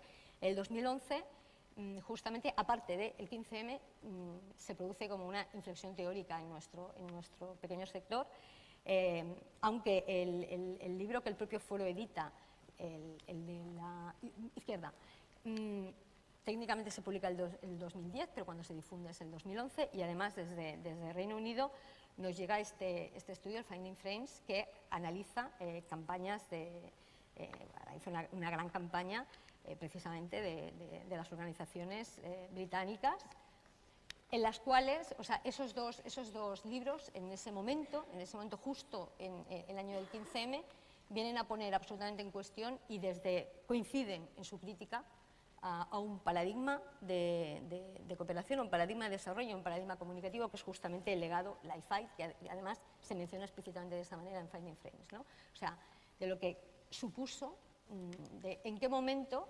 empezamos a pervertirnos hacia un modelo de cooperación, de desarrollo, de comunicación que retroalimentaba justamente algo que nos hacía entrar en una contradicción muy fuerte, ¿vale? Entonces, ¿qué lecturas podemos sacar de eso? Creo que este último periodo, 2011-2015, la experiencia que tenemos desde, creo que estoy hablando como federación, pero creo que desde la coordinadora estatal hemos compartido muchas veces estas reflexiones.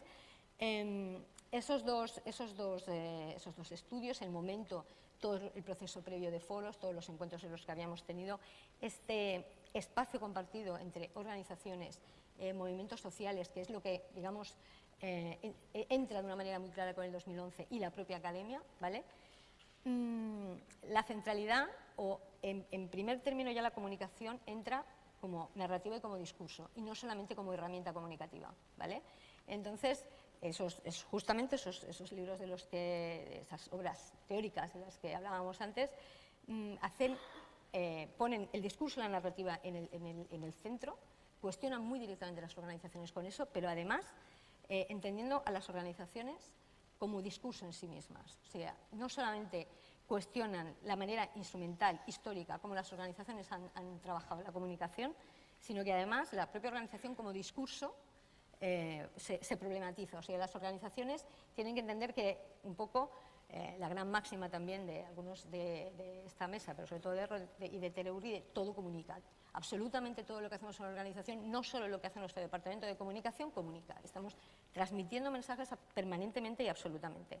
Entonces, además, desde el estudio, el Finding Frames, introduce y hace un cruce teórico-conceptual muy útil entre el tema de los valores y el tema de los marcos, y hace unas correlaciones clarísimas, teóricas, entre un modelo de cooperación sobre terreno y de trabajo técnico transformador y uno transaccional o absolutamente de mantenimiento del status quo. Y se hace una correlación muy clara entre una cosa y la otra, entre un modelo de compra-venta, de norte-sur, de transferencia, de un modelo absolutamente de mantenimiento del status quo y un modelo de transformación. Y ahí podemos empezar a trabajar con esta lógica de hay modelos comunicativos, hay organizaciones que no pueden seguir trabajando su comunicación como si se tratara de empresas, y hay otras maneras, y hay otros enfoques teóricos, y hay otras tradiciones comunicativas que son más acordes a los valores de las propias organizaciones sociales. Otra de las cosas que ha ocurrido en esa línea que hablábamos antes de la comunicación para el desarrollo es que sí que es verdad que, un poco lo que os decía antes, ¿no? La comunicación para el desarrollo, habíamos trabajado mucho por meterla como eje de la cooperación, pero eso hubiera sido matarla, en realidad. Entonces nos quedamos a puntito, o sea, justamente en el momento bueno económico ya empezábamos a hacer mucha teoría, empezamos a tener encuentros, pero se quedó ahí con la crisis, no entró en los planes directores, en las nuevas lógicas técnicas.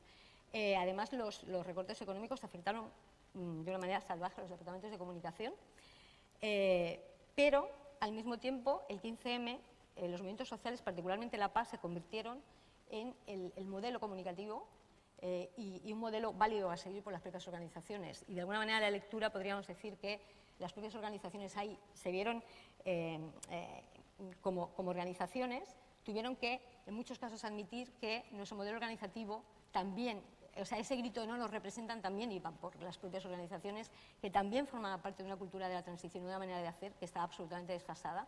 Entonces, todo eso, las organizaciones tuvieron que aceptar además que el 15M no fue internacionalista, que las propias organizaciones, el eje internacional no entró en las propias reivindicaciones del 15M, con lo cual, digamos, no tuvieron un impacto, ni todo el trabajo previo se pudo aprovechar mejor. Pero, digamos, la lectura positiva de eso es que al mismo tiempo también otro elemento importante, las nuevas tecnologías, lo que supusieron las redes sociales en el propio movimiento del 15M, todo eso junto y el desconcierto que se generó en las propias plataformas organizativas, entre las juntas directivas, entre las organizaciones, entre las coordinadoras, sí que ha permitido abrir una brecha formativa que hasta ahora no habíamos tenido, en la cual, de repente... Hay que ir acabando. En la cual no solo el personal técnico, sino muchas juntas directivas y mucha gente se planteó realmente la gente que comunica está ahí, la gente que participa está en la calle, está en las plazas, ¿por qué no quieren participar con nosotros? ¿Por qué nosotros tenemos un problema? Entonces, eso ha permitido unos espacios, o sea, antes él ha comentado que junto con Jordi y Miguel habíamos escrito un manual de comunicación asociativa para el Ayuntamiento de Barcelona. O sea, de ninguna manera antes eso hubiera sido posible si que pudiéramos plantear un manual de comunicación asociativa para las asociaciones en línea de comunicación para el cambio social, sin que todo eso se hubiera dado, sin las plazas, sin los cambios tecnológicos y sin este propio proceso abierto de desarrollo y reflexión comunicativa hubiera sido posible. Sí que es cierto, acabo ya, 2 frases y ya está, sí que es cierto que también nos hemos dado cuenta que las redes sociales se han convertido en un nuevo campo de batalla en el cual los que trabajamos más en línea, comunicación para el cambio social, activismo digital, seguimos peleando igual que históricamente con la lógica del marketing digital y con la lógica de la compra y la venta. Es verdad que eso es un nuevo terreno de batalla y en ese sentido, y un poco en línea de lo que ya habéis dicho por aquí en algún caso, las organizaciones y sus inercias organizacionales no les han permitido un cambio rápido y en este momento las propias organizaciones, las propias ONGs van por detrás de las innovaciones de los nuevos partidos políticos emergentes y de las empresas que han entendido todas estas lógicas de una manera mucho más rápida. Pero estamos en este punto y creemos que, bueno, lo que un poco os decía antes, ¿no? O sea, no hemos conseguido colocar la comunicación para el desarrollo como creíamos que debíamos, pero sin embargo sí ha servido para otras cosas y está sirviendo al sector para otras cosas y de otra manera.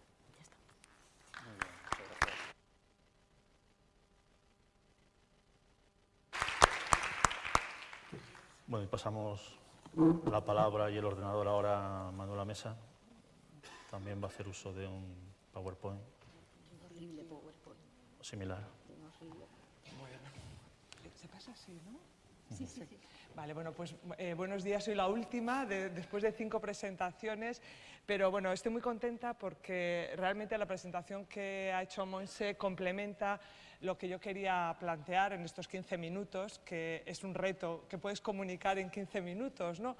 Entonces, bueno, yo hablo desde el ámbito en el que he trabajado durante muchos años, el ámbito de la educación para el desarrollo, y en el que, bueno, pues también el contexto que hemos vivido estos años que estamos viviendo, el contexto actual de crisis, pues también ha impactado la propia práctica de la educación para el desarrollo. Y en ese sentido, me gustaría empezar bueno, contando que en distintos momentos en estos años he tenido que participar en foros internacionales y explicar la situación de España, ¿no? Y bueno, para decir, digamos que explicar la crisis se puede explicar de muchas maneras, ¿no? O sea, hay todo un discurso que conocemos, de despilfarro, corrupción, etcétera, pero, digamos, como en mi posición de persona que trabaja en educación para el desarrollo, o sea, pensaba que teníamos que hacer, o sea, que había que contarla de otra manera, ¿no? Y eso me llevó a pensar, digamos, que otros discursos no dominantes explicaban la crisis o cómo se estaba explicando de los movimientos sociales, porque efectivamente, como plantea Montse, yo creo que bueno, este contexto nos interpela en los ámbitos en los que trabajamos y digamos las cosas han cambiado o necesitamos nuevas formas de analizar lo que está ocurriendo. Y yo pienso que estamos en un momento realmente interesante, un momento único, que cuando dentro de 15 años volvamos atrás, hay tantas cosas que se pueden recoger de la experiencia social que estamos viviendo en estos momentos, que me parece importante, ¿no? Digamos, llevarlo al terreno de la educación para el desarrollo. Entonces, desde ese momento he estado recogiendo diferentes ejemplos de resistencia, de lucha ciudadana, digamos, para hacer frente a la crisis, ¿no? Y eso, digamos, me permitía construir un discurso de cómo explicar la crisis española desde la perspectiva de los movimientos sociales, ¿no? Pero no solamente española, sino del sur de Europa, ¿no? 3 ejemplos que he utilizado en distintos momentos y que me parecen absolutamente innovadores desde el punto de vista de la comunicación, ¿no? Uno el ejemplo de digamos, todas las intervenciones que ha habido digamos, para deslegitimar el papel de los bancos, ¿no? Todos los flash mob que ha habido de canciones, de romper el espacio y romper una dinámica que existe en el banco, pues para decir, bueno, los bancos han robado, se han apropiado del dinero público. Fantástico, es decir, poner esto y decir, bueno, es que esto es una manera diferente, digamos, de romper el discurso, o sea, de romper la autoridad de una institución respetada socialmente. Otros ejemplos, bueno, la risa, la utilización de la risa como una forma de lucha. En la presentación esto ocurrió en Portugal, lo he mostrado en diferentes espacios porque claro, está por todas las redes sociales, etcétera. Precisamente el economista Rogov, que fue, digamos, el que ha impulsado las políticas de austeridad que se han aplicado, presentó su libro en Portugal con el ministro de Economía. Imaginaros, bueno, algo muy serio, muy formal.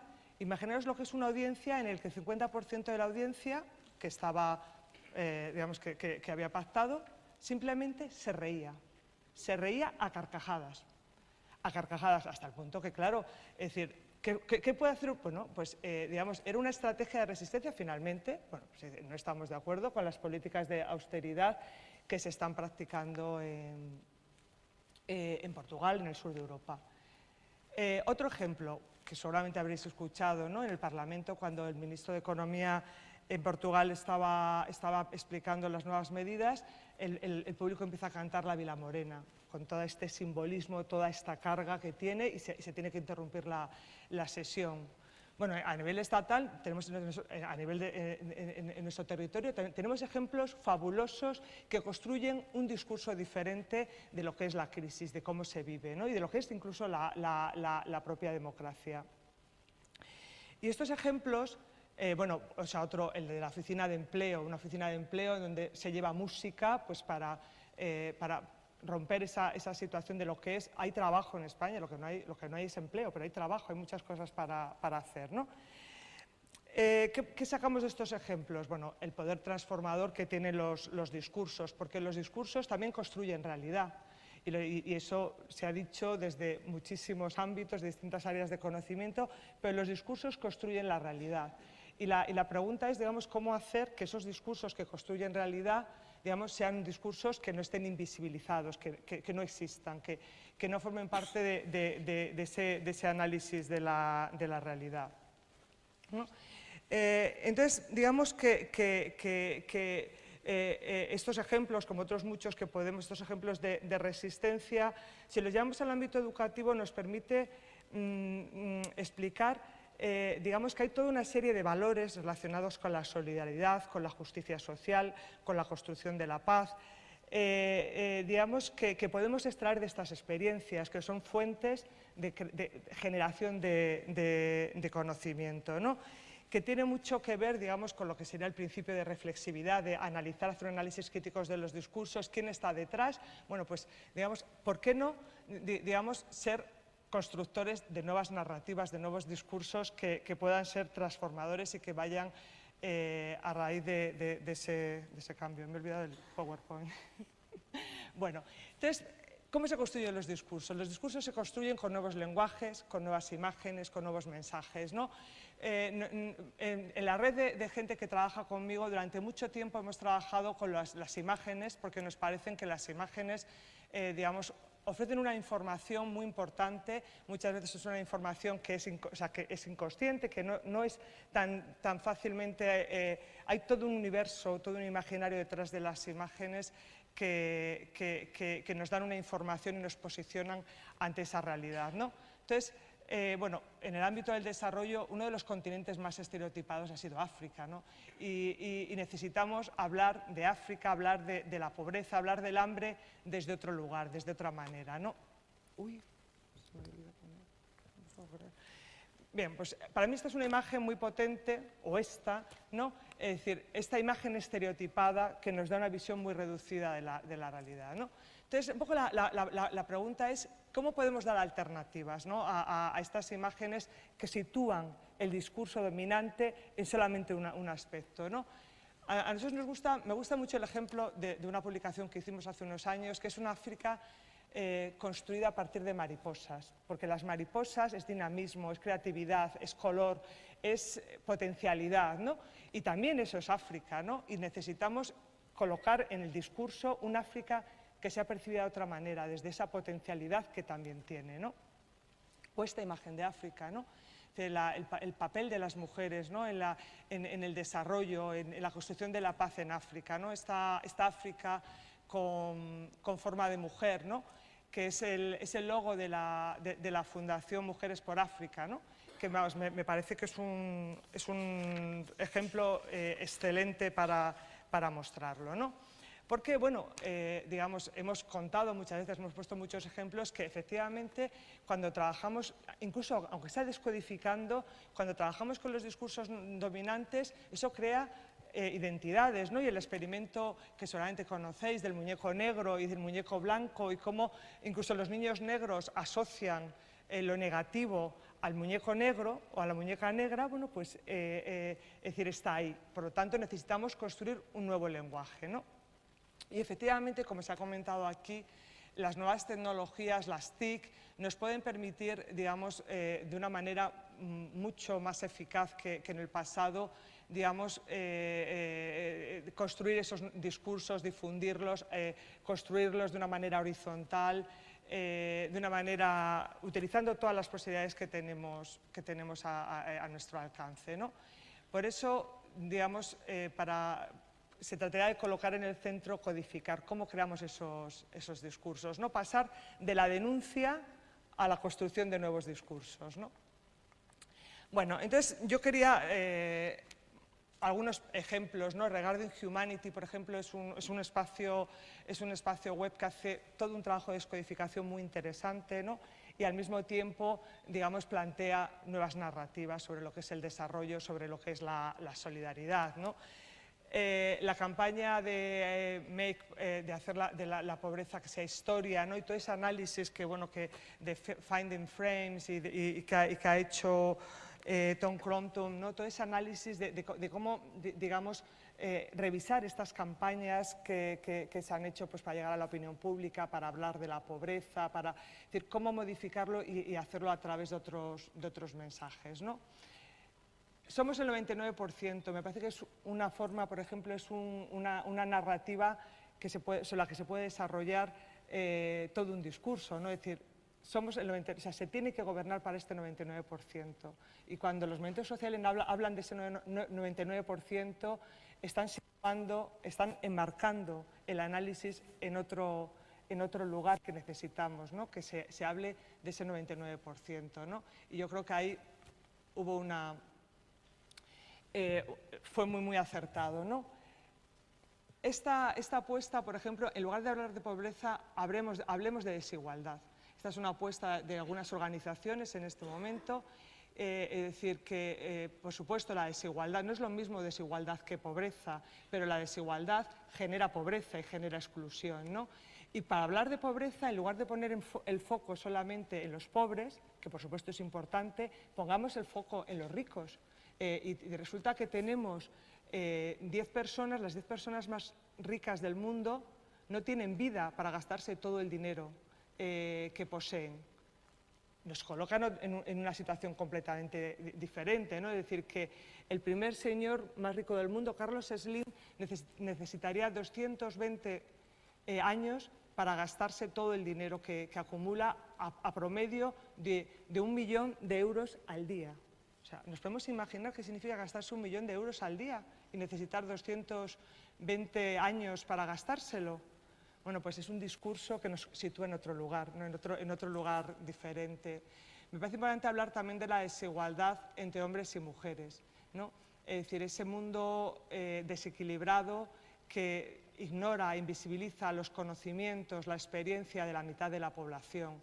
Y esta imagen de una publicación que se llama Gap, precisamente, digamos, muestra, ¿no? O sea, como ese es un mundo donde hay un gap, una franja por el que se cuela muchos saberes y muchas capacidades que necesitamos para crear un mundo mejor, ¿no? El concepto de ciudadanía global, que es el con el que se ha trabajado mucho desde las organizaciones, ¿no? O sea, esa idea de que en este momento lo que nos vincula no es nuestra adscripción a un territorio, o no solamente la adscripción a un territorio, sino que somos ciudadanos globales porque podemos compartir con otras personas en otros lugares del mundo intereses, preocupaciones, porque buscamos soluciones a los problemas globales que tenemos, ¿no?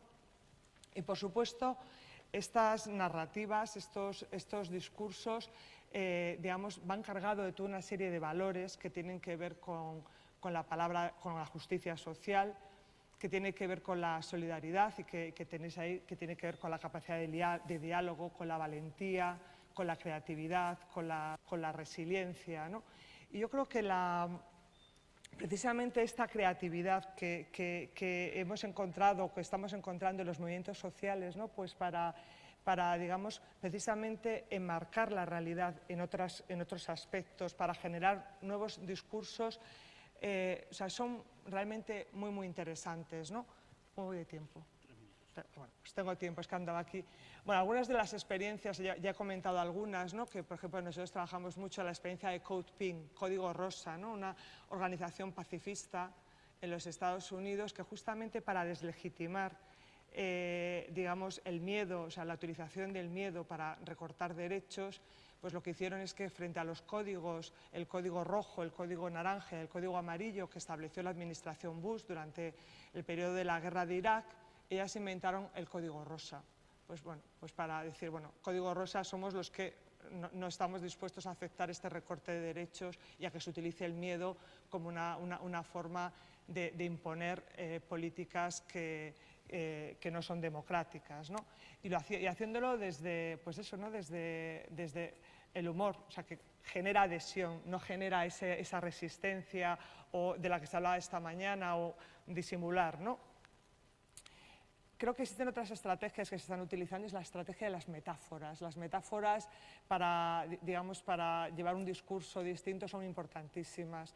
Yo utilizo esta metáfora que es muy simple de las cerezas para hablar de que los problemas son globales y locales al mismo tiempo y que no podemos, aunque nos centremos en un aspecto de la realidad es como las cerezas, que cuando tiras de una te llevas todo el conjunto de cerezas y por lo tanto, aunque nos centremos en un aspecto, nunca debemos perder, ¿no? esa dimensión global, ¿no? O asociar la educación al bambú. O sea, este material que es flexible, necesitamos una educación que sea flexible y que se amolde al contexto en el que estamos, pero que al mismo tiempo es una educación robusta, sea firme y que esté sustentada en unos valores que sean incluyentes, ¿no? y que busquen una justicia social para todos, ¿no? y para todas, ¿no? O la transgresión. Nos parece genial, ¿no? Todas las propuestas desde el arte, ¿no? Que se han hecho muchas, ¿no? Estas de las guerrilla girls que justo han estado en Bilbao, han estado en Madrid, ¿no? Estas mujeres que denuncian que la escasez de mujeres, que sus obras no están representadas en los museos, ¿no? Y que cuando dan ruedas de prensa lo hacen con una máscara de gorila, ¿no? Para que no se conozca su identidad, ¿no? Es decir, para romper, digamos, esos espacios clásicos de transmisión de información, ¿no? Bueno, aquí las formas de comunicación participativas que se han impulsado desde el 15M, las experiencias como la de la Solfónica Orquestra, ¿no? Es decir, utilizar la música para llevar a cabo las reivindicaciones.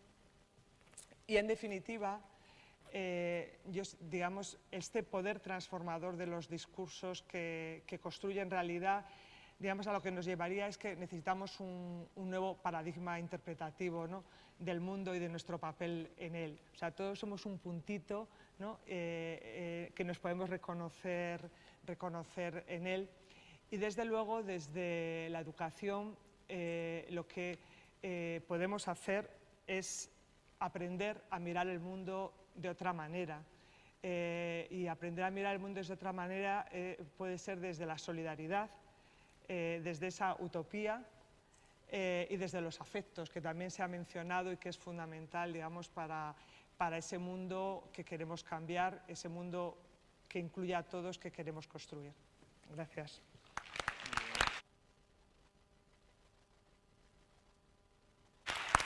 Bueno, muchas gracias a todos y todas quienes habéis participado y también a la escucha atenta de vosotros y de vosotras. Ya la tenemos unos escasos 15 minutos, aprovechando la prórroga que nos ha dado la organización, pero sin querer abusar de ella.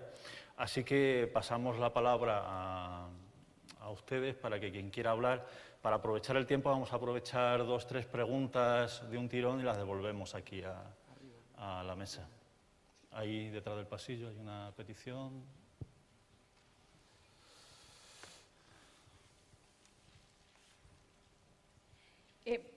Son muchas preguntas, entonces trataré de ser lo más rápida posible. Selecciona.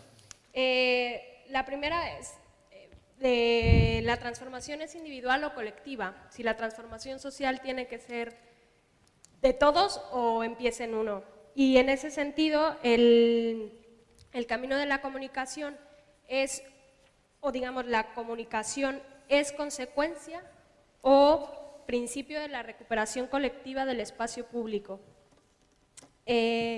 Sobre el buen vivir,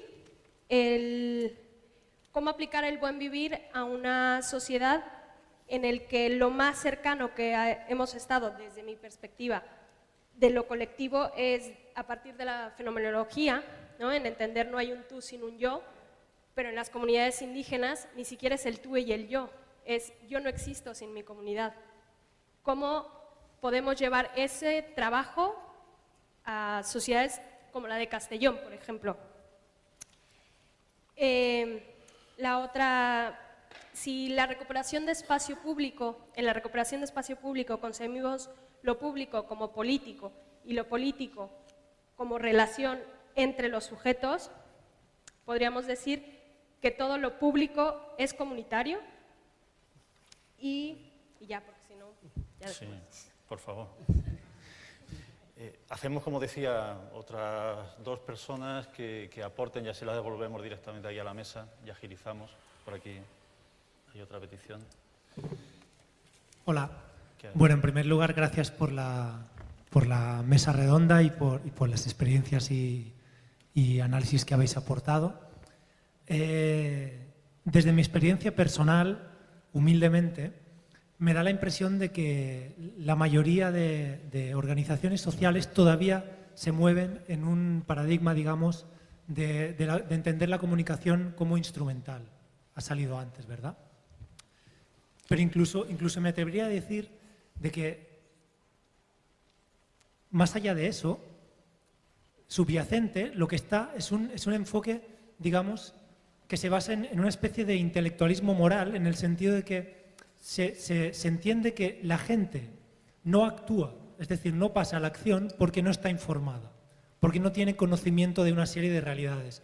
Y se hace el razonamiento siguiente: cuando estas personas sean conscientes de estas problemáticas o de estas realidades, digamos, que son rechazables y denunciables, estas personas van a vivir un momento, digamos, fundador, van a organizarse políticamente y de algún modo van a empezar un proceso de empoderamiento que les va a llevar, o que nos va a llevar colectivamente a un nuevo estadio, digamos, no llamémosle revolucionario, porque quizá no es la palabra, pero en ese sentido, es decir, un salto, un clic en la cabeza, individual y después colectivo, que nos va a llevar a un nuevo estadio. Sin embargo, yo creo que hay movimientos, por ejemplo, en el Estado español, uno de ellos para mí muy interesante para analizar es la plataforma de afectadas por la hipoteca, que han hecho un acercamiento a esta problemática muy distinto.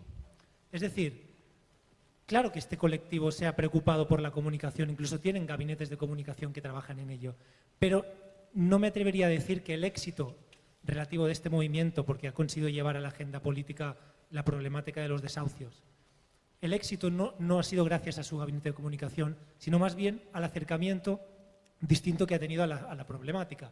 Es decir, ha empezado siendo un movimiento que ha pasado a la acción, incluso ha llegado a gente desde un planteamiento, digamos, asistencialista, lo que hoy en día es sacrilegio en el mundo de las ONGs, porque mucha gente se ha acercado al movimiento porque tenía una problemática muy personal, individual, y no se ha acercado por una cuestión de solidaridad.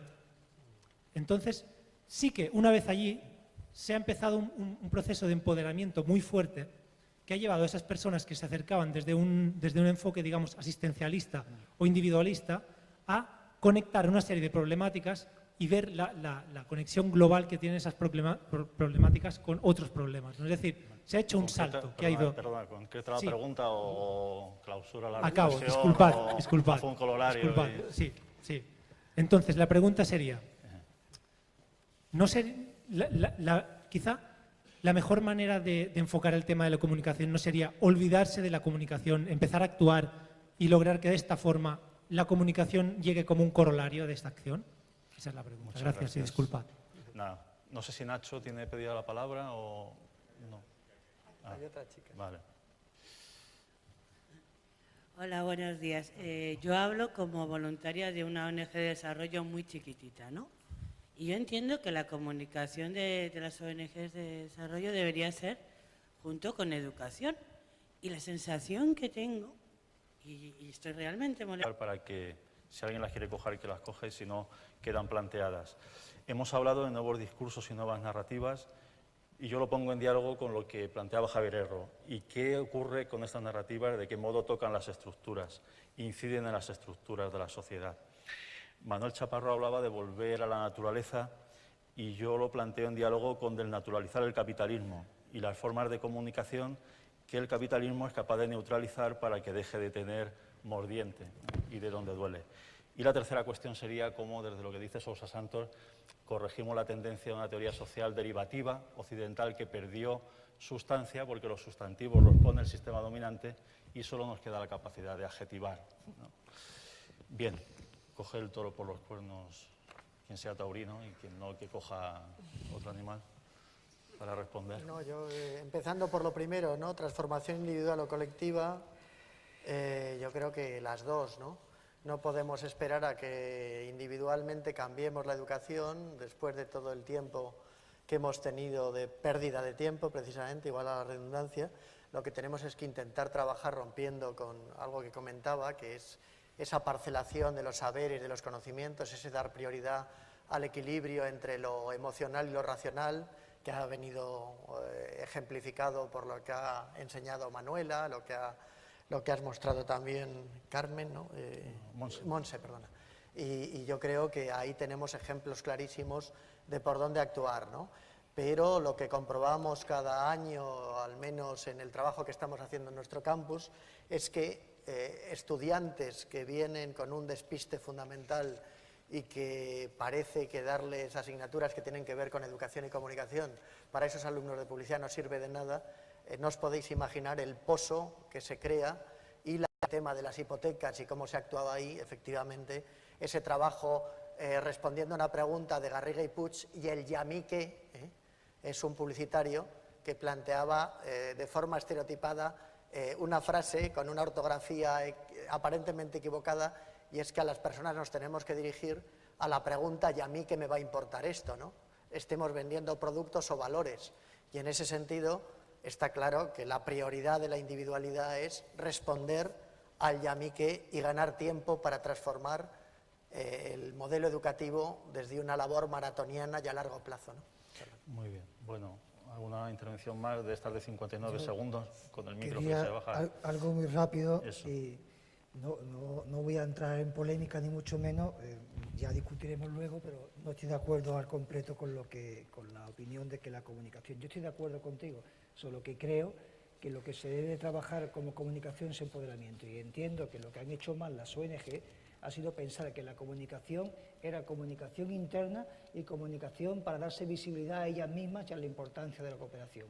Y cuando yo hablo de comunicación en cooperación y hablo de comunicación social aquí, hablo de la necesidad de que la gente tome la palabra, de que la gente coja el micrófono y empiece a usar las redes online, que empiece a usar la radio y que empiece a usar la televisión.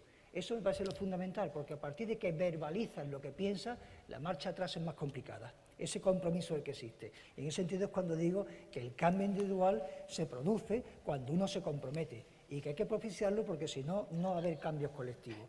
En lo que decía la compañera, que perdona que no identifico de qué país vienes. De México, perfecto.